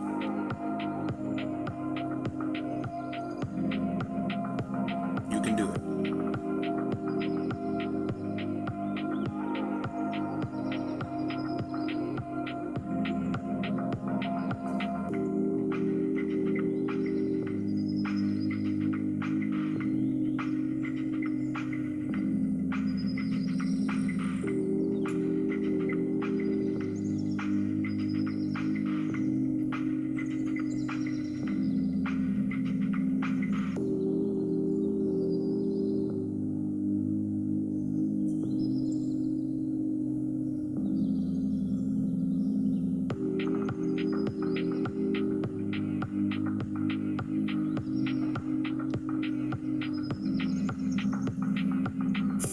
All the way in.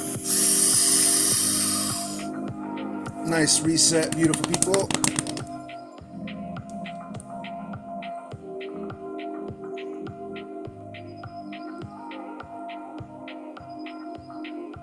And relax.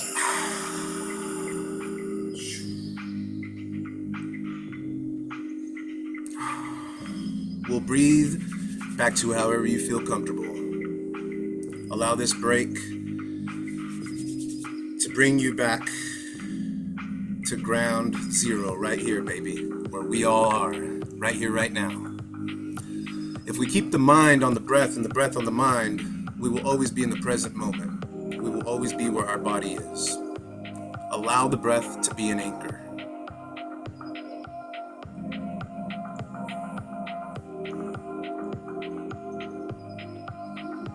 have 5 S's that I'm working with. The first one is silence, the second one is stillness, then spaciousness, stability, and surrender. We use all these for strength. Beautiful people. We're gonna finish it off with a slower pace, but I wanna welcome you all to 2 inhales, 2 exhales. The first inhale is through the nose, second inhale is through the mouth. Then we're gonna let it out with a sigh and a blow. It goes a little something like this.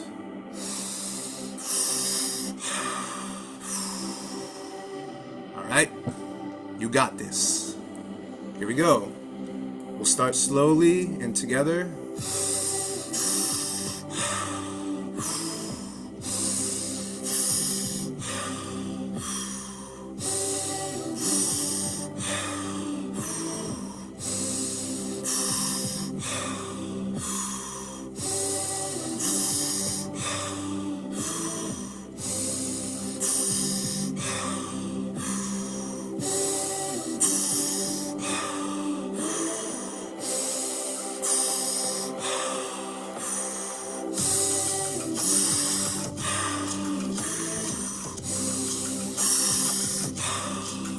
Follow the breath.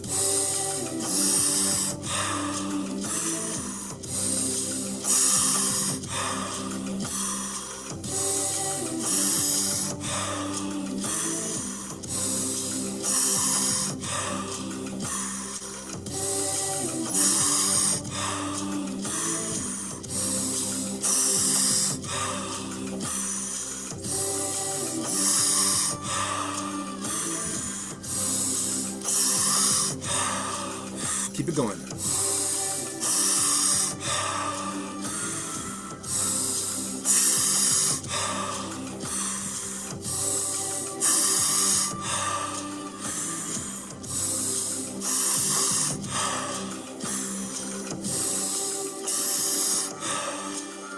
Quick break. Let's listen. With every breath, we will breathe into love. With every breath, we will breathe out love. Breathe into love, breathe out love. You ready? Here we go. Boom. From the top.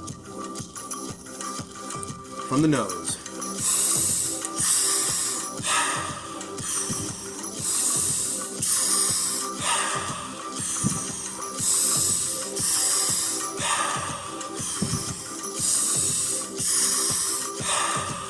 Love and light.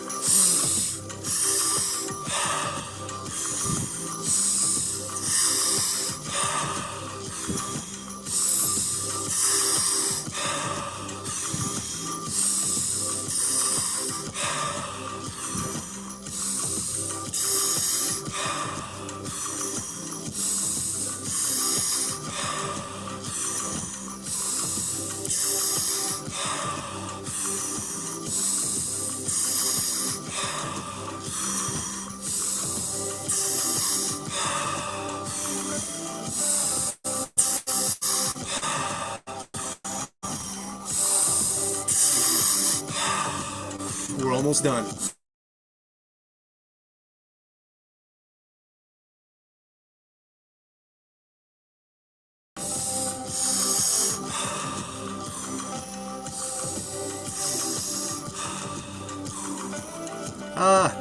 Hey, well, blessings, everybody. Keep it going, a few more.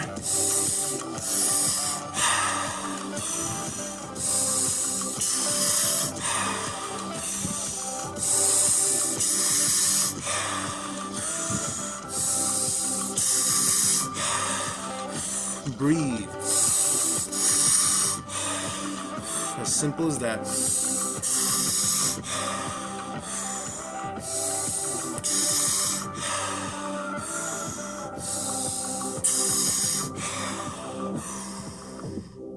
We did it, everybody. Give yourselves a round of applause and send that energy right here. Bring it all back to back to the heart.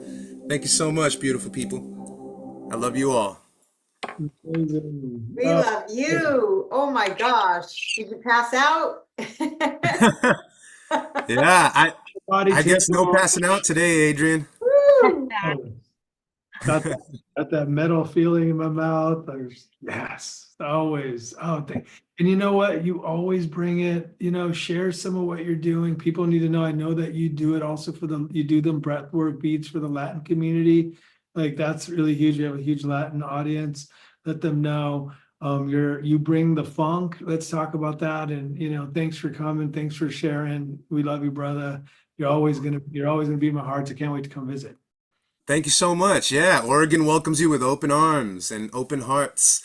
I'm a funk musician. I'm a vocalist for a 13-piece funk band called DTW. It stands for many things. Lately, I've been saying decolonize the world. Many people will, put their own definition to that, but what I mean by that is decolonize our own minds from all the things that keep us from our brothers and sisters, from all the things that keep us from knowing ourselves, from all the things that keep us from love. Beautiful.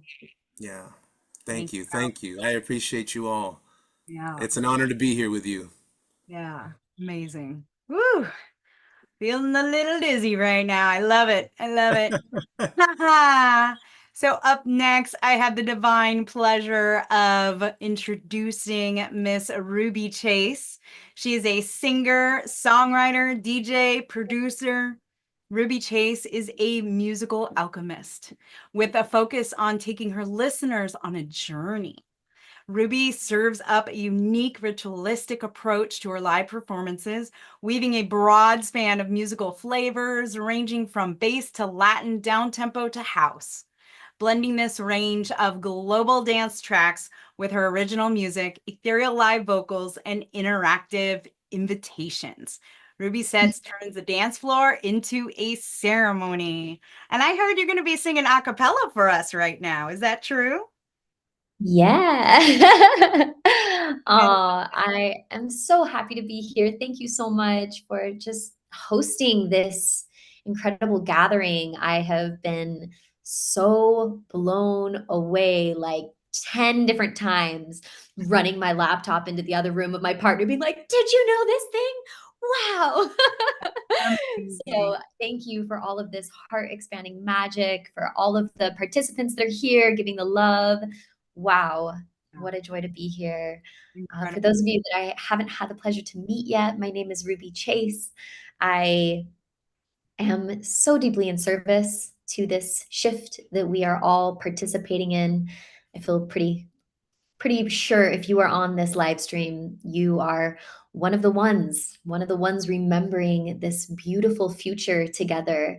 And in a moment in history where the big screens might be showing us a very dystopian timeline, Mad Max, and the water runs out and everyone's fighting. It's like, okay, one possible timeline. Thank you, Hollywood.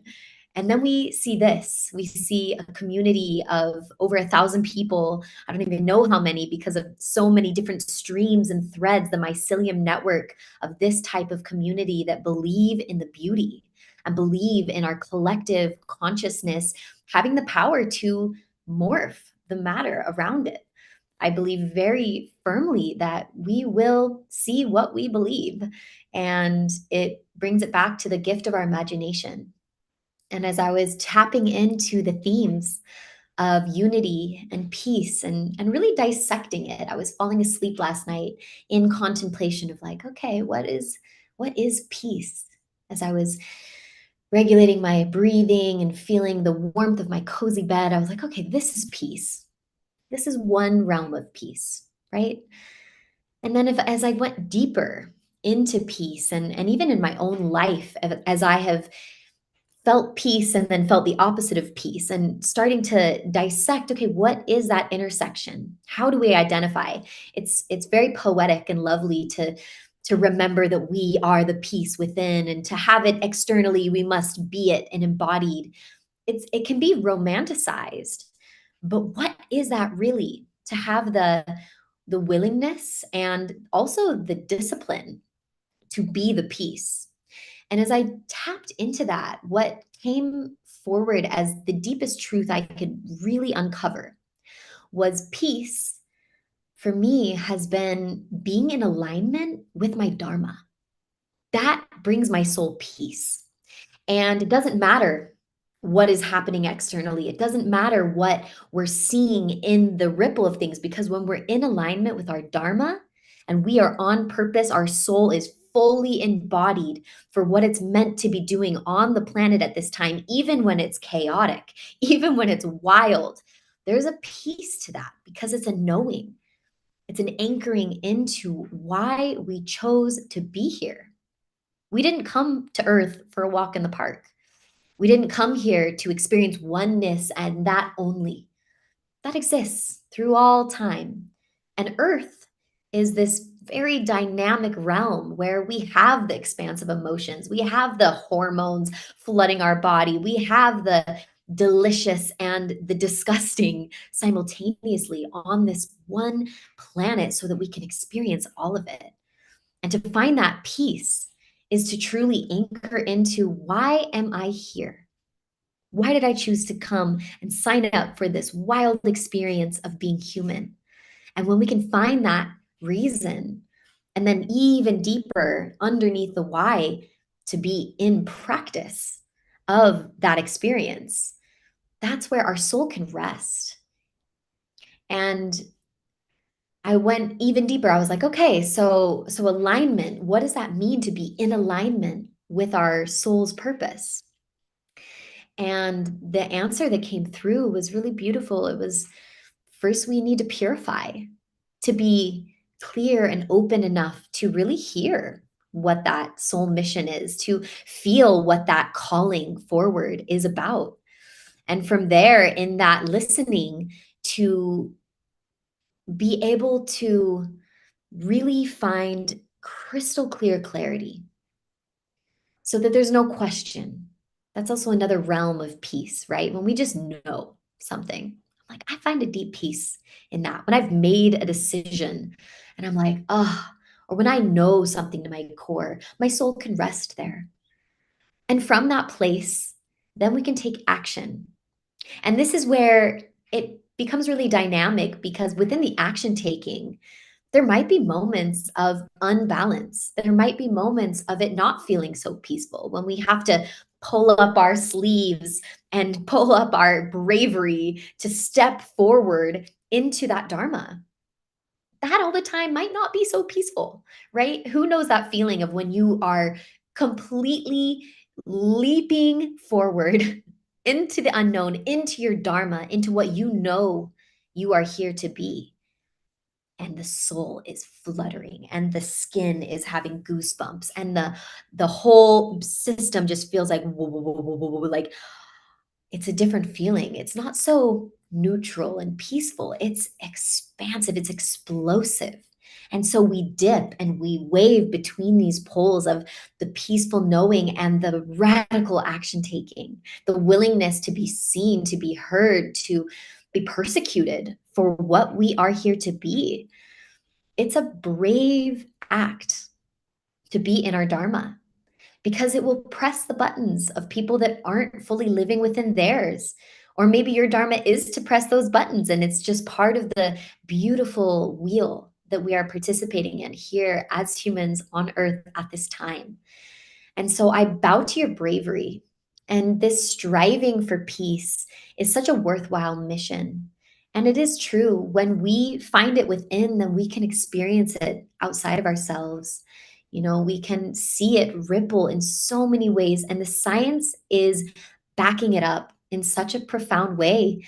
I mean, as we spoke to early on with Unify and with these global meditations that Disclosure Fest has been doing for so long, well before a lot of this research and study has been coming forward, affirming that this is real, this is science. When we come together and we attune and we ground and we clear the field to truly be all of ourselves and resonate with a certain shared intention, it ripples. It ripples into the nearby cities. It ripples into the waterways. It ripples into all fabric of space and time. So to be a part of this, we get to identify, what is my role? What is my individual role in this collective journey? And within that, what are we here to create? And how can we be in the reciprocity of creation I work with this glyph very often of the infinity and the practice of creating and sharing. And when we aren't in balance with one of these arcs of the journey, it creates distortion in the field. Maybe we're creating a whole bunch, but we're not sharing it out with the world. How many of you artists, drop it in the chat? It's like, if you know that feeling of making, for me, it's music and art, you know, it's those songs that haven't felt the ears hear them yet. It's like, it needs to be seen. For you that paint, the eyes that witness the painting, it's part of the fulfilling prophecy of that creation. So how can we clear in the purification whatever is needed to have this arc be flowing effortlessly? And thus it brings us back to the infinity, to the unity, to this divine orchestration that we can each be within our creative act of being within our dharma and finding that soul purpose.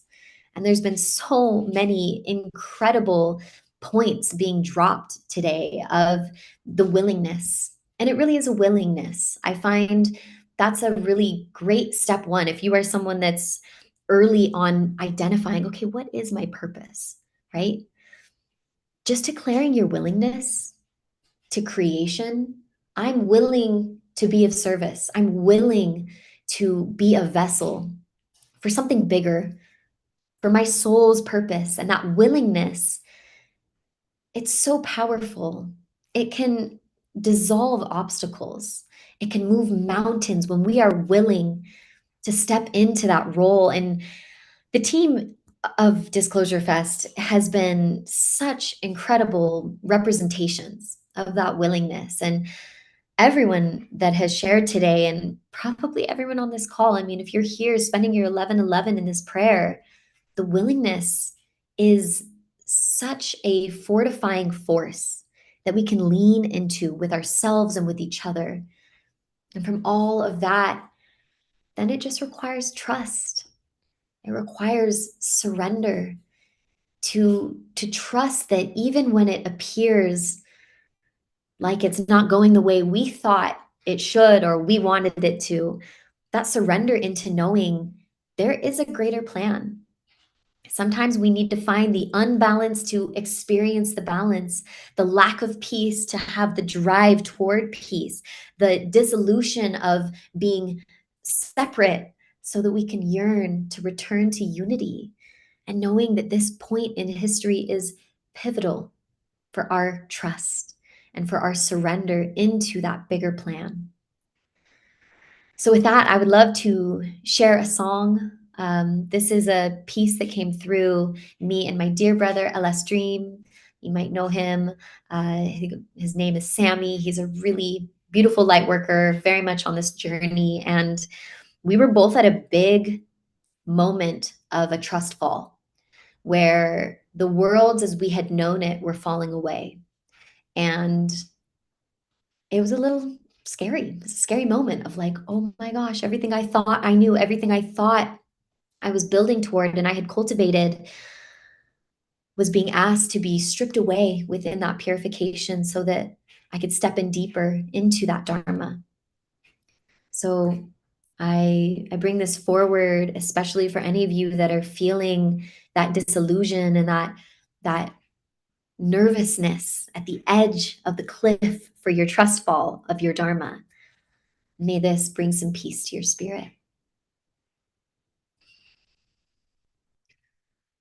Floating out to the edge of eternity.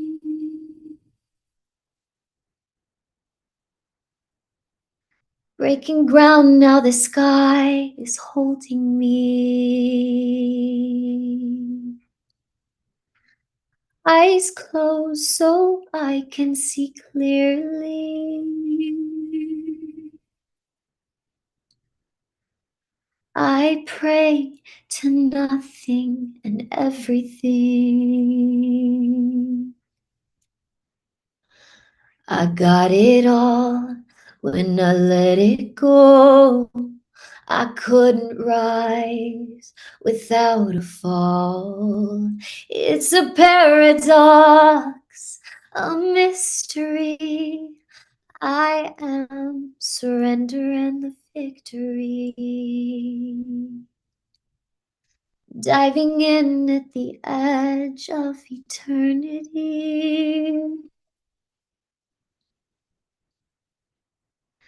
How can I find strength in fragility?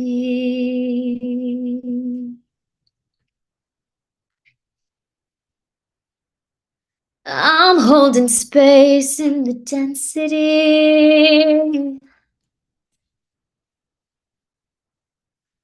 A wise fool hears silence so deafening. I got it all when I let it go. I couldn't rise without a fall. It's a paradox, a mystery. I am surrender and the victory. Paradox, mystery. I am surrender and the victory. Paradox, mystery. I am surrender and the victory. I am surrender.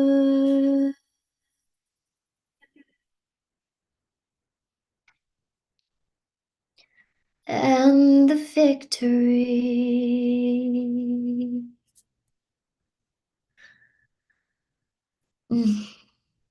Mahalo keakua to all of our guides and allies that are here, present with all of us already. We have invoked them, we have called them in, and I ask for your support, for all of our benevolent ancestors to support us in this purification so that we can stand committed and willing and fortified in the strength of this community right here, to step in wholeheartedly into our trust, into our surrender, into our dharma, into right action and right relation.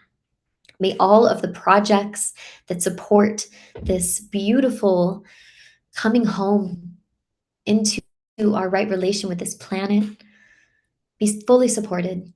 This whole movement that Disclosure Fest is bravely pioneering and has been for a very long time.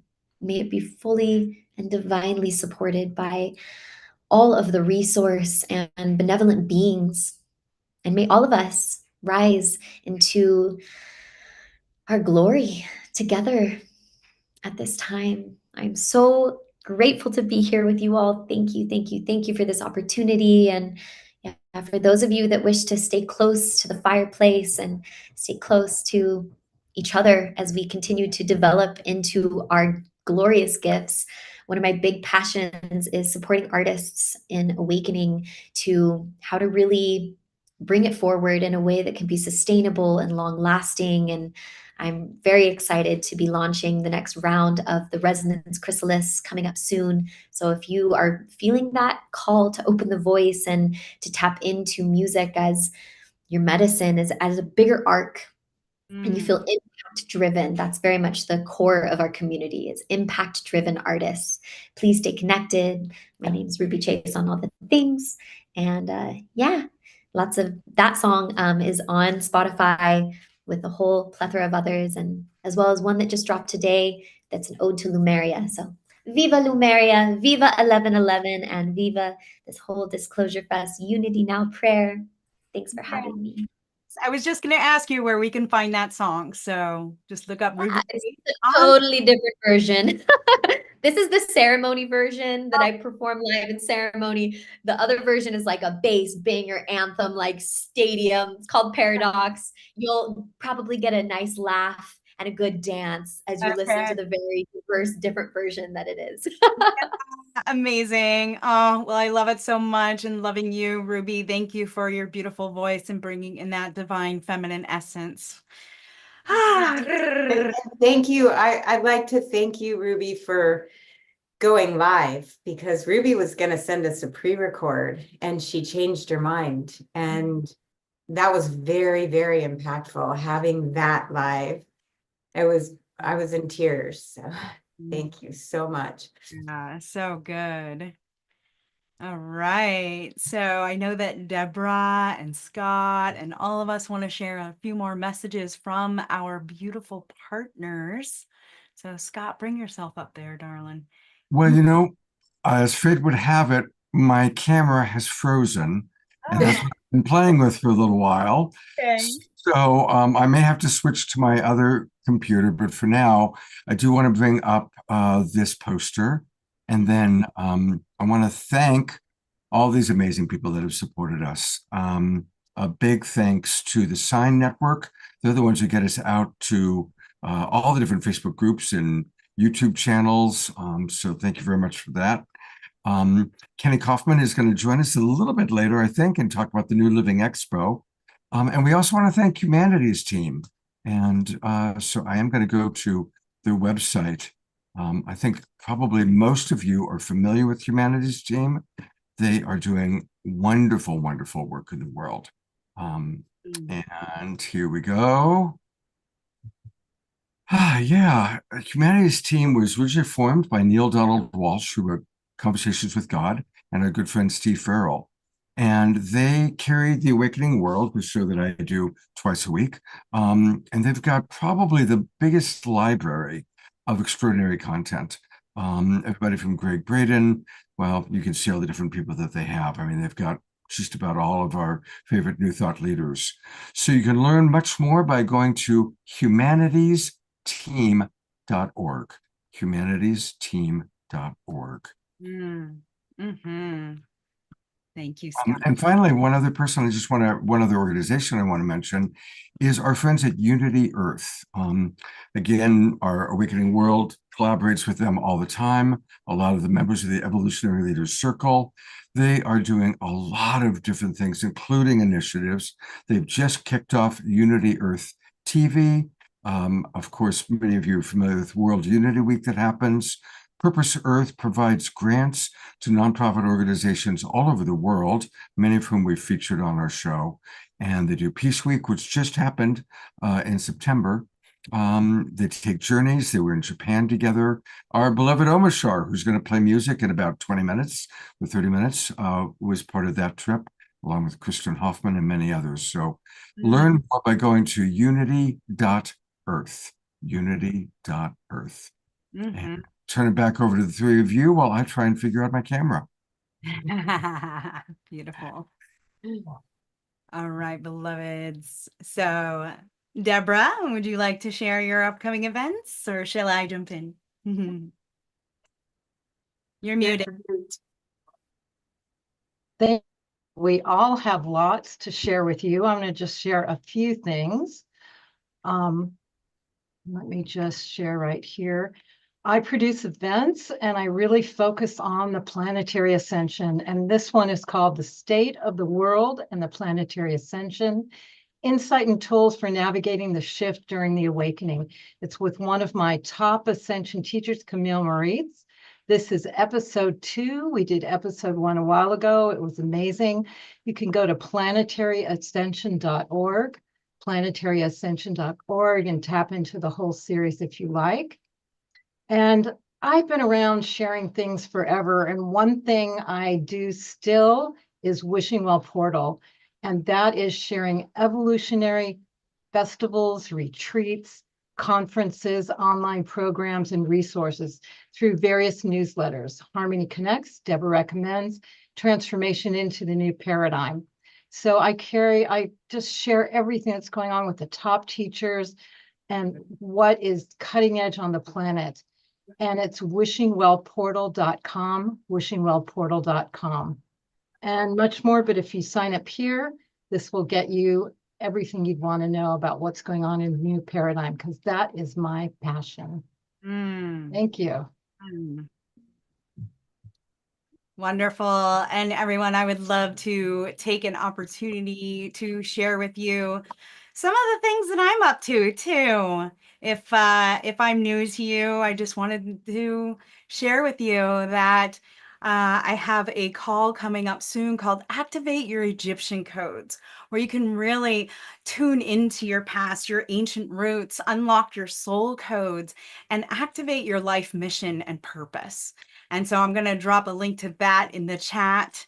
And this is a precursor. I essentially take you through a journey of my previous Egyptian pilgrimage, where I share videos and photos and really speak to the glyphs that stood out to me in Egypt. And I introduce to you our opportunity to travel together to Egypt for 11/11 next year. We'll be taking a 20-day pilgrimage. This is a mystic initiation. It is not a tourist experience. And through those 20 days, we have time and space to be at all of the sacred sites and really have time to integrate and be able to commune and gather together in our beautiful resorts. And then I also have my 11/11 Ascension University. This is a level 1 online course called You're Not Crazy, You're Just Awakening. And it's all about clarifying your purpose, getting empowered, and rising into your leadership. So anything and everything that I'm up to, you can find on my Anastara link tree. And there is also an opportunity where Deborah and I are going to be together on the Galactic Origins Cruise, along with many other speakers. And that is coming up like literally next month, December 14th to the 21st. It's hosted by Portal to Ascension. We're going to have a meditation on December 21st for the winter solstice. And we'll be traveling to Honduras and Tulum and Belize and Mexico. And I'm really excited because I'm going to be taking my family with me during this trip as well. So when you are at checkout, you can use my name or Deborah Juicy's name and sign up and come to the sacred sites with us next month. Thank you, everyone. It's so beautiful, so wonderful, so grateful to be able to share with you. And I can speak. You'll just have to imagine what I look like. I'm going to go to the website for the Global Peace Tribe. And, we do 2 shows every week, Wednesday nights and Saturday nights. We have extraordinary guests, a lot of the type of people you've seen tonight, including some of the people you've seen this evening, like Elizabeth April and Larissa Stowe, Daryl. So it's easy for you to register. Just go to register for the new season. That'll take you to our registration page. And I've actually added a special link today. I'm calling it our 11/11 special promotion. For $11.11, you'll get all the Zoom room links to all of our shows through the rest of the year. Just go to globalpeacetribe.com and click register, and that will take you to this page where you can join us. Now, if you want to come in at a higher level, that's awesome. People that come in at the gold or silver level can give gift subscriptions to their friends. We're an amazing community of people that come together, truly global, and we're one big family. It's very, very similar to the beautiful energy you've been experiencing all evening tonight. And remember, this is a fundraiser for Disclosure Fest. So we're going to drop that link into the chat again. And if you just go to disclosurefest.org, you can also find that for those of you who aren't having the chat right now. So any amount you can offer, every dollar counts. Thank you. Even you're inspired to send some money next week. Yeah. Adrian will need it to support 2025. That's what we're all here for. So let's all give him the green love. Thank you. I want to just jump in and say, watching all of these co-hosts work and the way that they do, the way that they weave in the world, is so inspirational for me. And Deborah Juicy, when I met you at Contact in the Desert on those stairs, my soul knew that I knew you from somewhere. And to watch you all these years and see your stellar and impeccable integrity is something that I hold very dear. And I thank you for making this happen, because without you, this wouldn't have happened. It was your idea. You brought in Scott, you brought in Anastara, and just really touches my heart to see the way you're all weaving. And Anastara, I want to say happy anniversary to you and your husband. He just walked in. He's saying, "This is my man, Drew." Happy anniversary today. Thank you. We were talking about Anastara starting this 13 years ago. Her 15 years ago. Was it 2009? I think. Oh my gosh, can't do math right now. Something like that. I remember doing an event on Laguna Beach, 11/11/2009. And tonight, Alpha Reddy said, one of the ladies, Arazu, was on my 11/11/11 trip to Peru. And she was a didgeridoo player, and she's friends with Alpha Reddy, and she told him to say hi to me. And I see the weavings between the 11s, and we are the ones, we are the ones. So I'm just so uplifted and inspired by everybody who joined in today and the beautiful, beautiful comments in the chat. This has been amazing. And Scott really shows what unity looks like every week on Awakening World and Global Peace Tribe. And I wanted to also give a shout out to Alan Steinfeld of New Realities, because he's another person that will be on that cruise, the Galactic Cruise. He works very closely with Neil at Portal to Ascension, as do I. And he always says yes. Every time you ask Alan to help, I've never once heard him say no. He says yes. And I encourage everybody in the chat to follow your yes. This is the time for us to join together and continue saying yes. Yes to life. Yes to the beauty that you're feeling here. And yes to Disclosure Fest, putting on these festivals where we can come together in person. This is wonderful to be on Zoom and to feel everyone's energies. And it's even more inspiring when you're together hugging and having that heart connection and feeling our feet on the ground together. Disclosure Fest is something that I just, it's been my passion. I'm a volunteer, and I will do anything for Adrian Valera because of the purity that I see in his heart, because he does want to help all of humanity and live his life in service. So thank you. Thank you. Thank you to all of you. You made my night, and my birthday was last week. So I can say it's a belated birthday present for me, and it's a birthday present for Maura. She's out there getting the party still going on out there in the room. And I'm just so glad that we could make it all work. Thank you so much, Michelle. It was so beautiful. You're always like the glue. Michelle is like my sister from some past lives. We've just shared so much together. You always show up, and I just want to thank the hosts that have jumped on this, like Deborah and Scott and Astara, and like you guys all really inspired me. It's like I've been going through it. This was not an easy thing for Disclosure Fest. So like for me to like okay, yeah, like we need support, but I'm going through it. So it's like to have community like lift you up, and like kind of like nudge you back into your power. Like that's, I really am so grateful for you guys. And I'm so grateful for everyone who showed up, like that chimed into the meditation.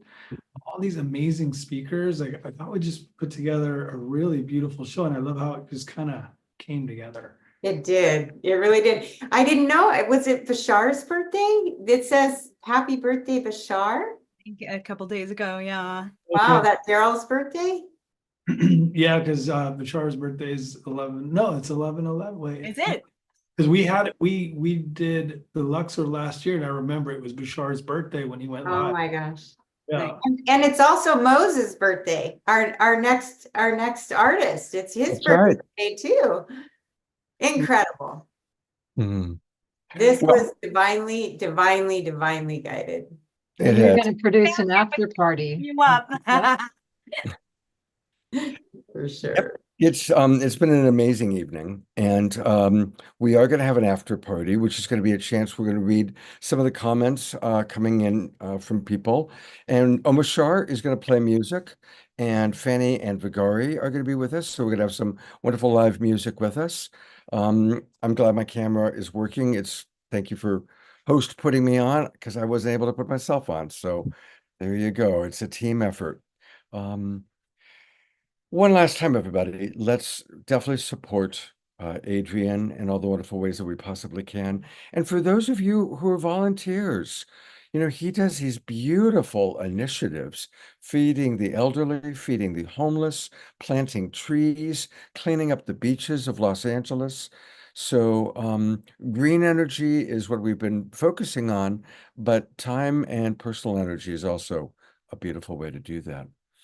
And our kind of last official person for tonight is Mose, and we're going to play Mose, and I'm going to try and spotlight some of you who are in our Zoom room. So turn your cameras on, because as we listen to Mose's music, it's my intention to spotlight some of you, and hopefully that's all going to work just fine. And Before we go, one thing we didn't mention about the virtual marketplace. Yes. It just dawned on me.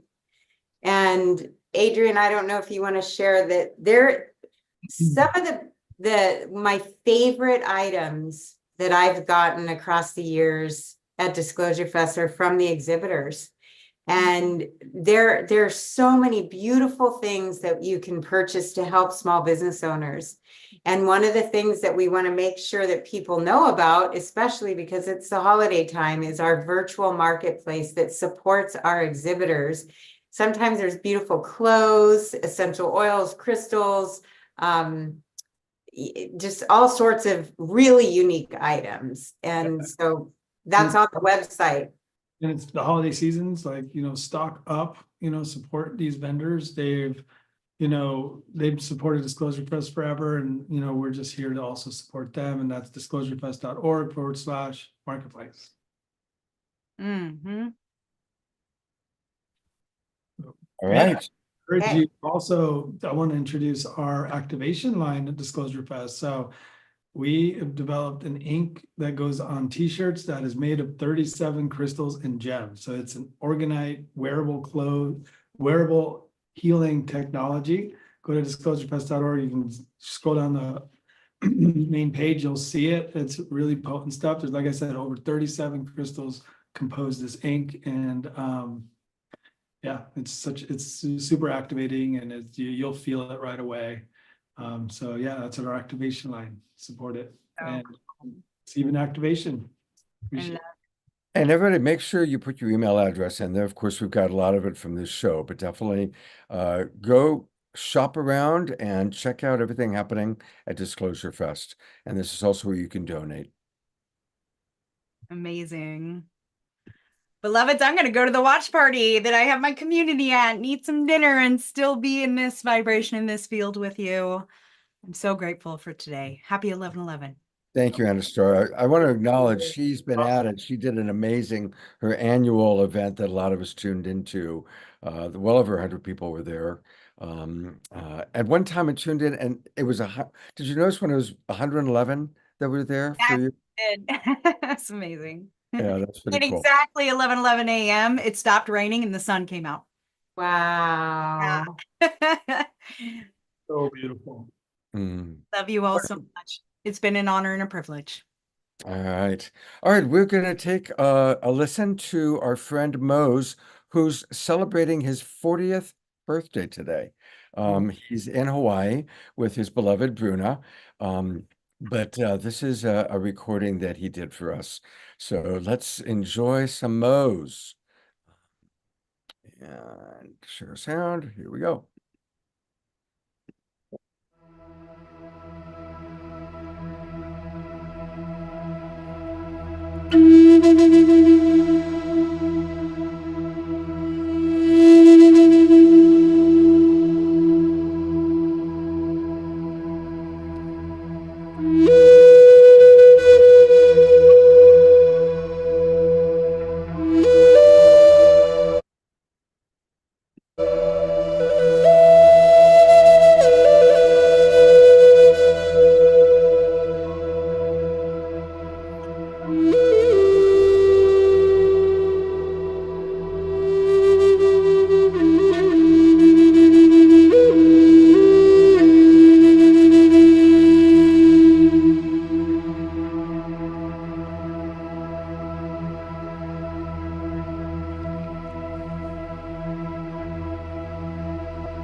That is Mo's, and today is his 40th birthday.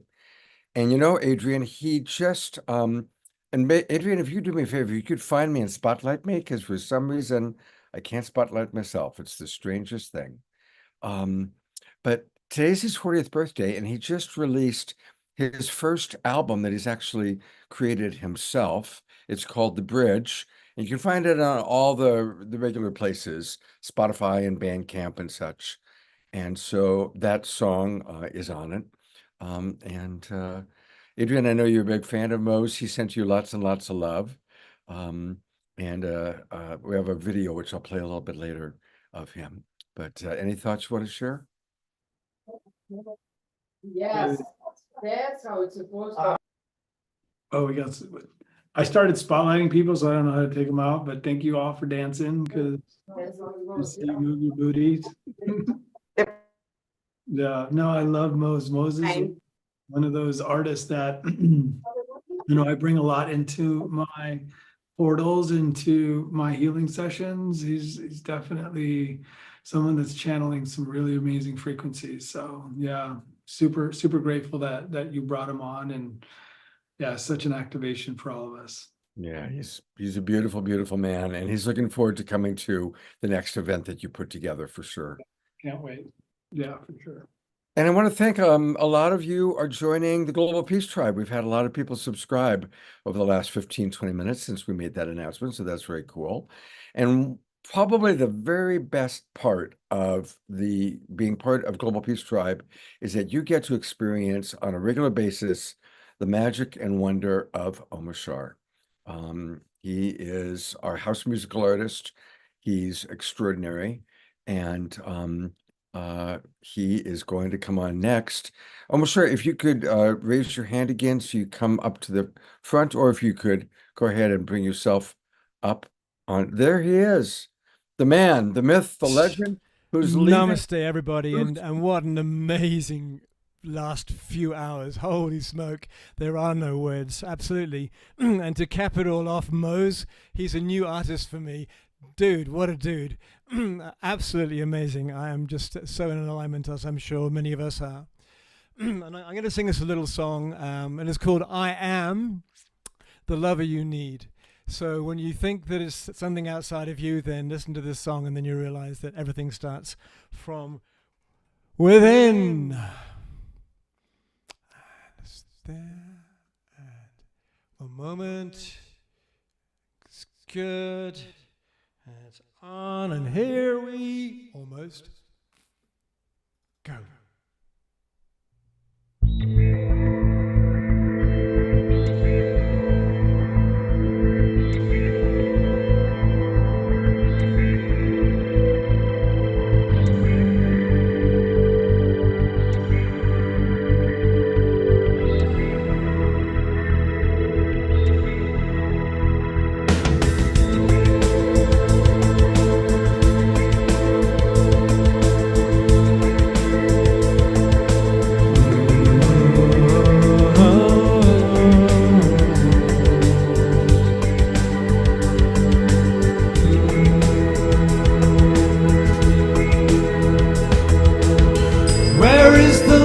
In your eyes,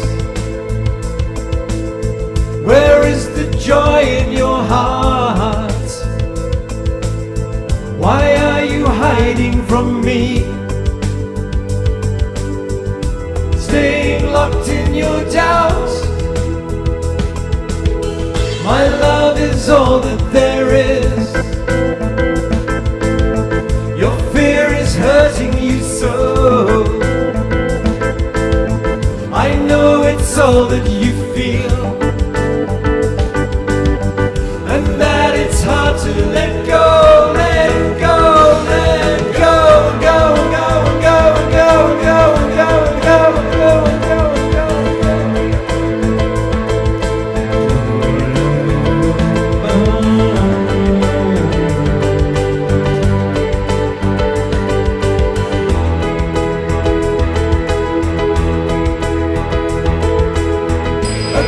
that look in your eye. You do not believe in me.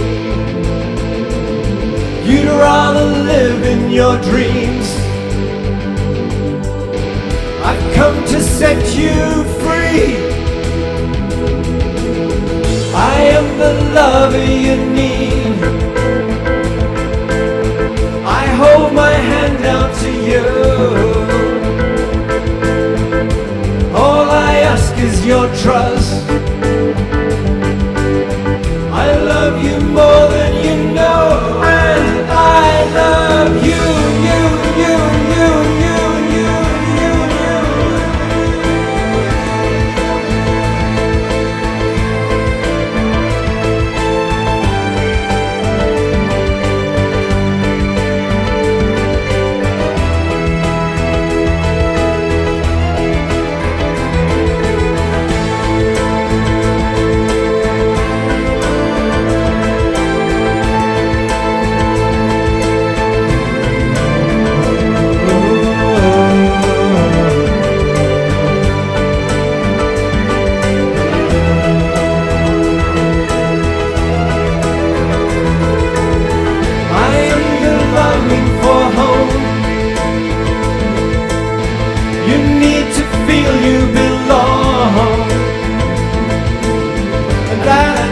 purpose to life.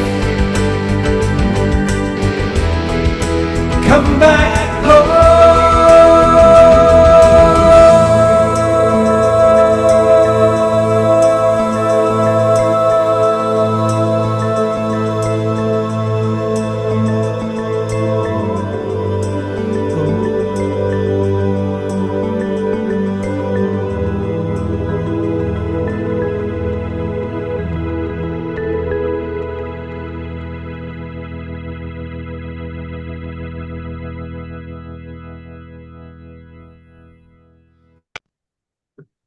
Let's all give a twinkle to Omashar. That's what we do here. We twinkle Omashar and the people that we love. That's, yeah. And, I feel twinkled. Thank you so much. and I want to look at all the global peace tribers. These are all part of our regular Awakening World family that I've spotlit. And so it's wonderful to have all of you dancing and moving and grooving to the music.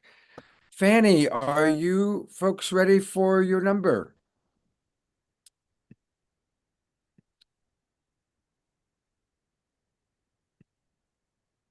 And we'll be back. We're going to go to Fanny and Vigari, and then we're going to have one more Omashar song. Can they unmute themselves? Let's see. You can do it manually or make them co-hosts. So one or the other. Yeah, that's what I'll do. I'm going to make them co-hosts.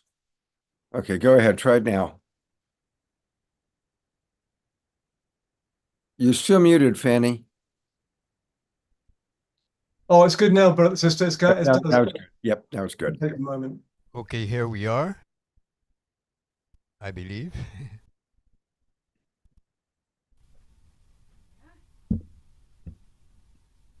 Oh, what a wonderful, special night. Can you hear me?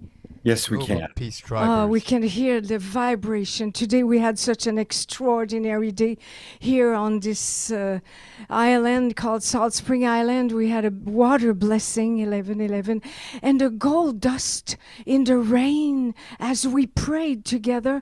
There was a gold dust and then a rainbow that appeared, and it was just really, really high vibration all around, and we felt it here at home. And we're so blessed to be on this show with you. Thank you, Scott. Thank you, Omashar. Thank you all, this great love tribe that gives us hope to continue our mission to bring peace and love. So this music is lit. Truly a magical day. Truly. On 11/11 portal, we felt the gold light and the rainbow came in. Home, sweet home. Thank you for everything. Let the music play. Are you ready? We are ready.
music play to set our soul free. Let the music play and mend the broken hearts. Let the music play for universal peace, peace and love. Let the music play for peace and unity.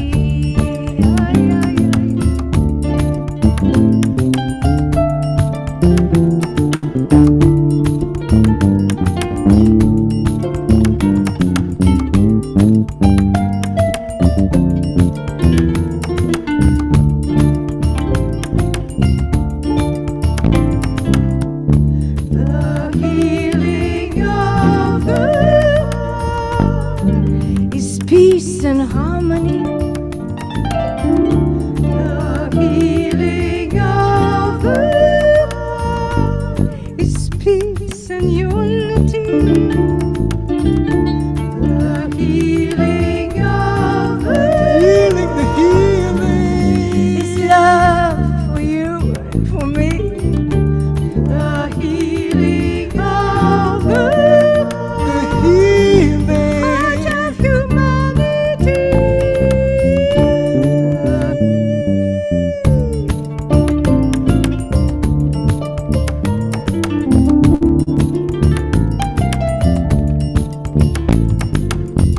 Akiole yomayole,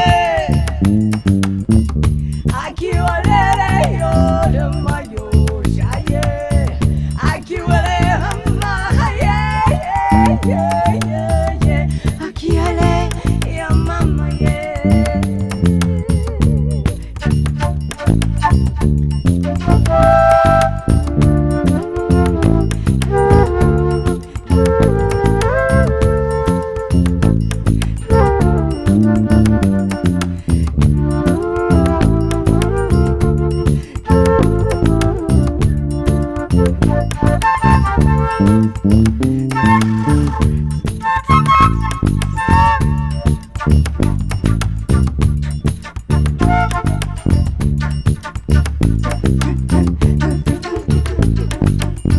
Akiole yomaye,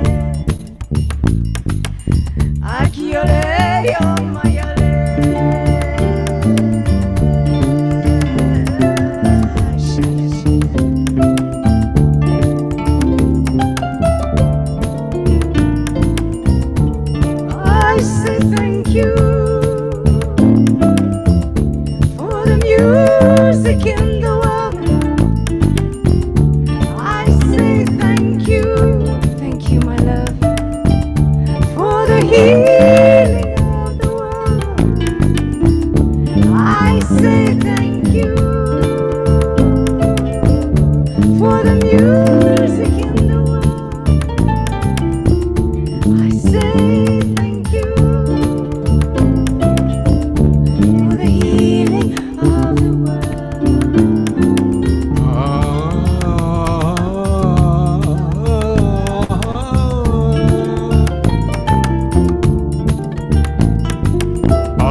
Hola. Oh. Where's everybody? We're Everybody's in a here. Hola, hola, Scott. Scott You know, and you it's, got beamed up it's or the beamed it's somewhere. the craziest thing. My computer kind of froze up. I had to go to my little small laptop, and I'm not able to find myself. Usually, I'm right in the corner, so it's been a little bit of an interesting trick. It's a But miracle you're back. and again, Fanny and Vigari, you can find them on Bandcamp as Mystiques 1111. Mystiques 1111 on Bandcamp. Or you can find them by being a regular viewer of The Awakening World, because they are on our show quite frequently. And people are asking, Ayada just said, when are they going to be on The Awakening World next? You also get to meet Jasmine Bear, who's my trusty dog and the Beautiful. mascot for the Global Peace Tribe. Do I get a kiss? Get a kiss? Okay, there we go. Ow, ow, to all the beings of the world. Ow, ow, Well, we're wrapping up, even though there's still 168 people in the Zoom room. So I want to just thank everybody for still being with us. And as we wind down, we're going to have one more Omashar song. And I'd like to encourage you, put in the chat box, what were some of your favorite moments from tonight? What were some of the special moments? Everybody was wonderful. Each presenter, each musical artist really touched my heart. But I'd love to hear from people what stood out for them. And Adrian, I'm going to go bring you up for a moment.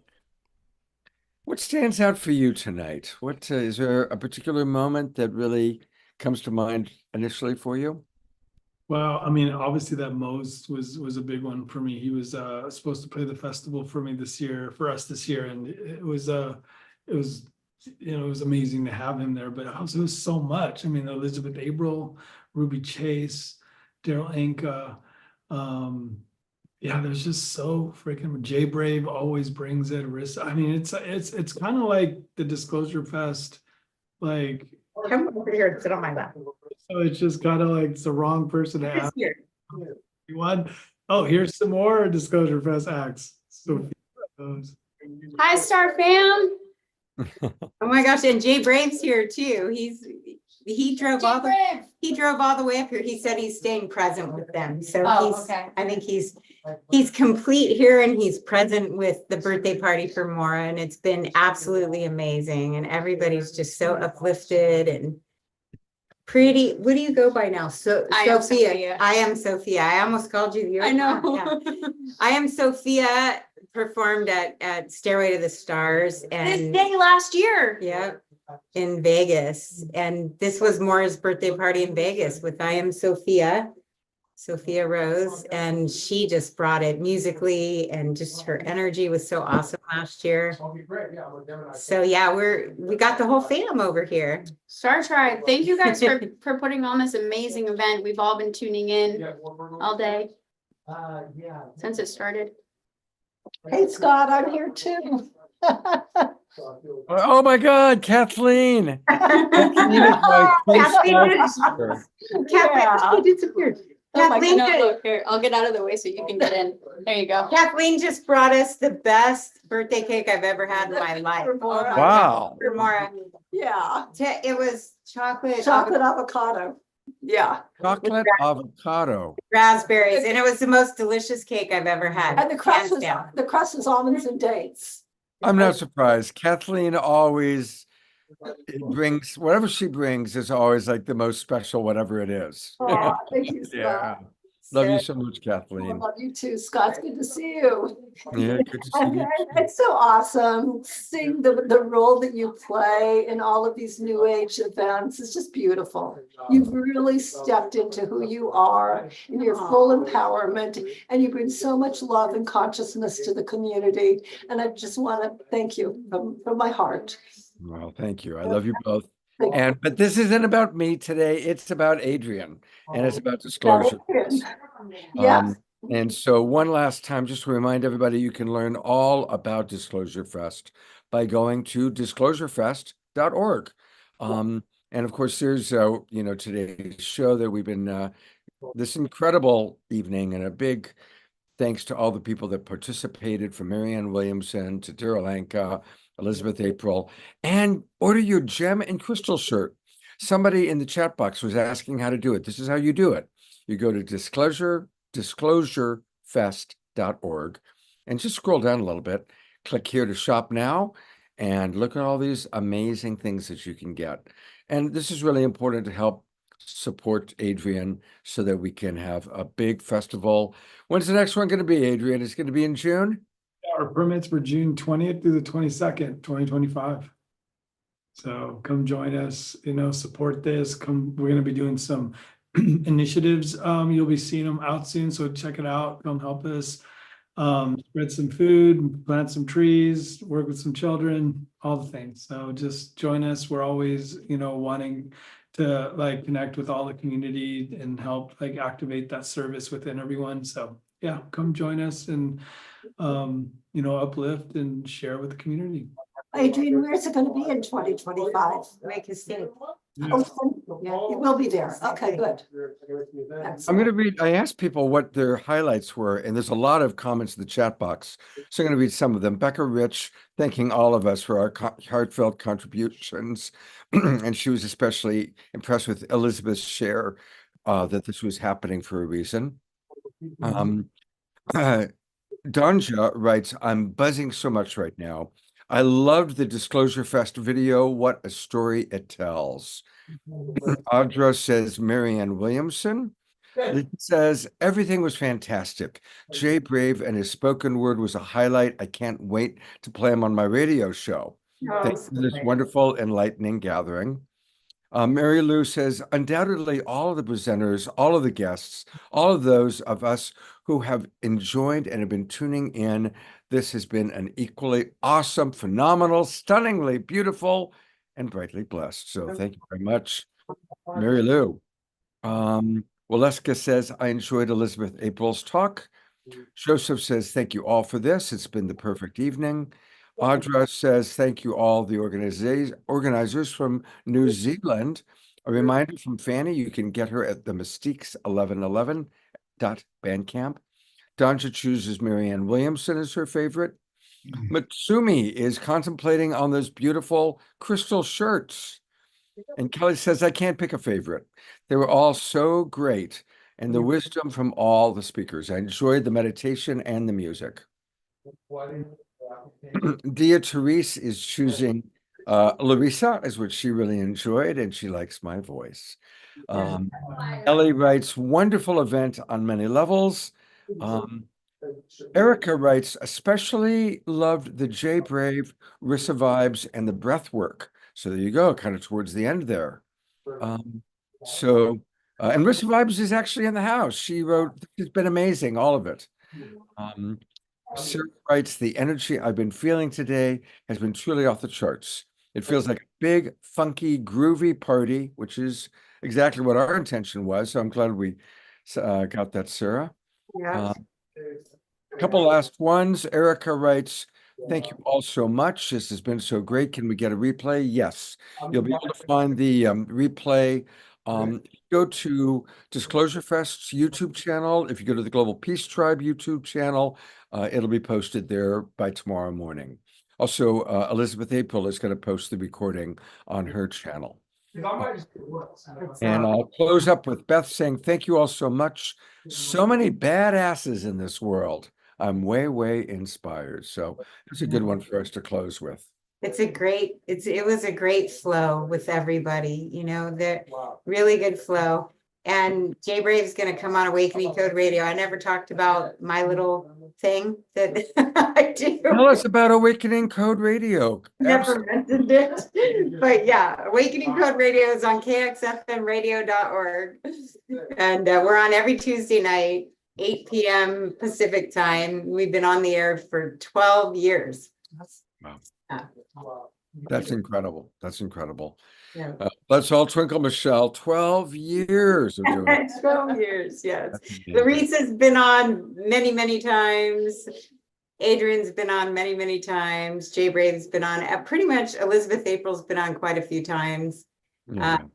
Yeah, it's great to be able to share people with other people. And that's what this whole thing was all about. I mean, look at all the connections you got tonight, Scott.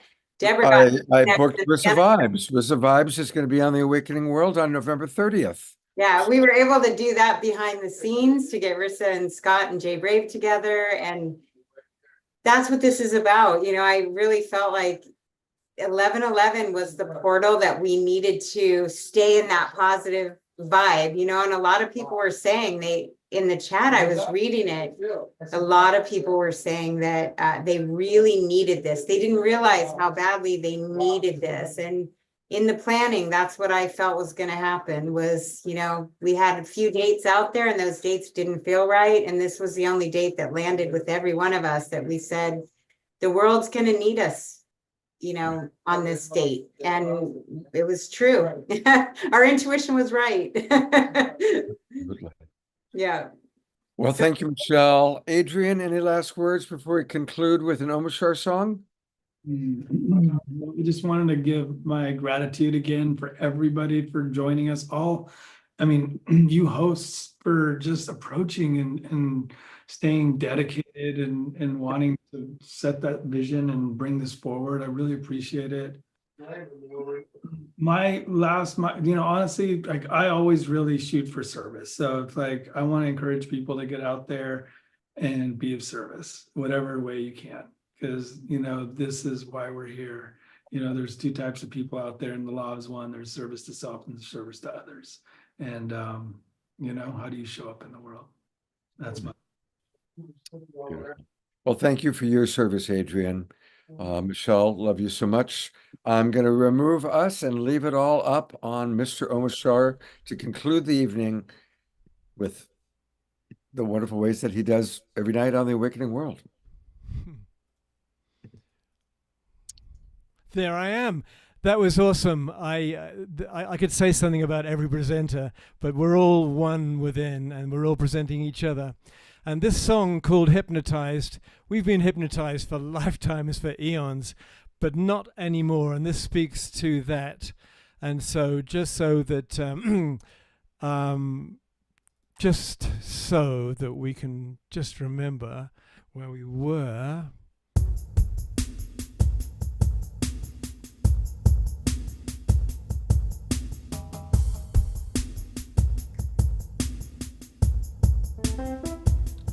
Da da da da, bum ba da da da da, ba da ba da da, ba da da, ba da da, bum ba da da da, ba da da, now we recognize we've been hypnotized. The spell is wearing off, and so now we rise with higher frequencies. There is no disguise. The truth of life itself is now realized. Love is reaching through the hearts of me and you. Our world is waking up to our different points of view, because now we recognize we've been hypnotized. The spell is wearing off, and so now we rise with higher frequencies.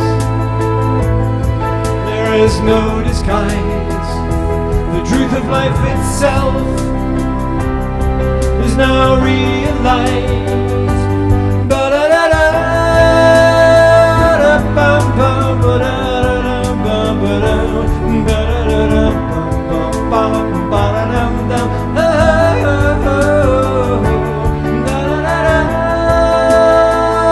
da-da-da-da, ba-da-da, bum-bum, ba-da-dum,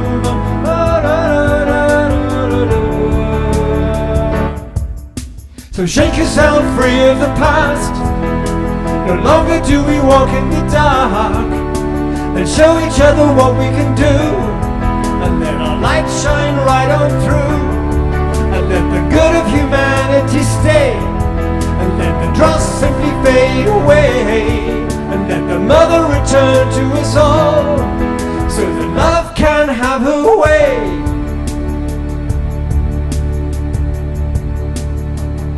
So now you recognize we've been hypnotized. The spell is wearing off, and so now we rise with higher frequencies. There is no disguise. The truth of life itself is now realized. Ba-da-da-da.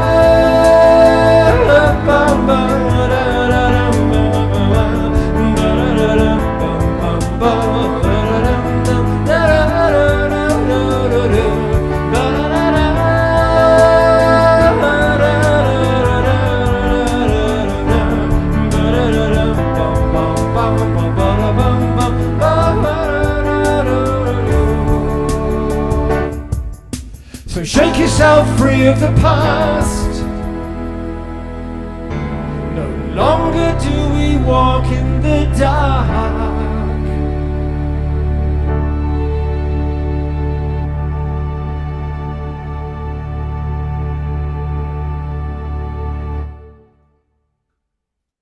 Woohoo! Let's all twinkle, beloved Omashar, and twinkle all of you, everybody watching. Thank you, even though most of you have your cameras off. We love you. We appreciate you. Hope to see you on the Awakening World this Wednesday night. All about the embodiment of spirit is our topic. And hope to see you all soon. God's blessings. Big thanks to Adrian for just being the inspiration for this. And we look forward to our next connection with everybody. Have a beautiful, beautiful week. And remember, carry this love, carry this inspiration that you've heard tonight. And as I always like to say, we can make any moment divine by choosing to see the divinity in all. Even the people with maybe different political beliefs or different ideas, we can still see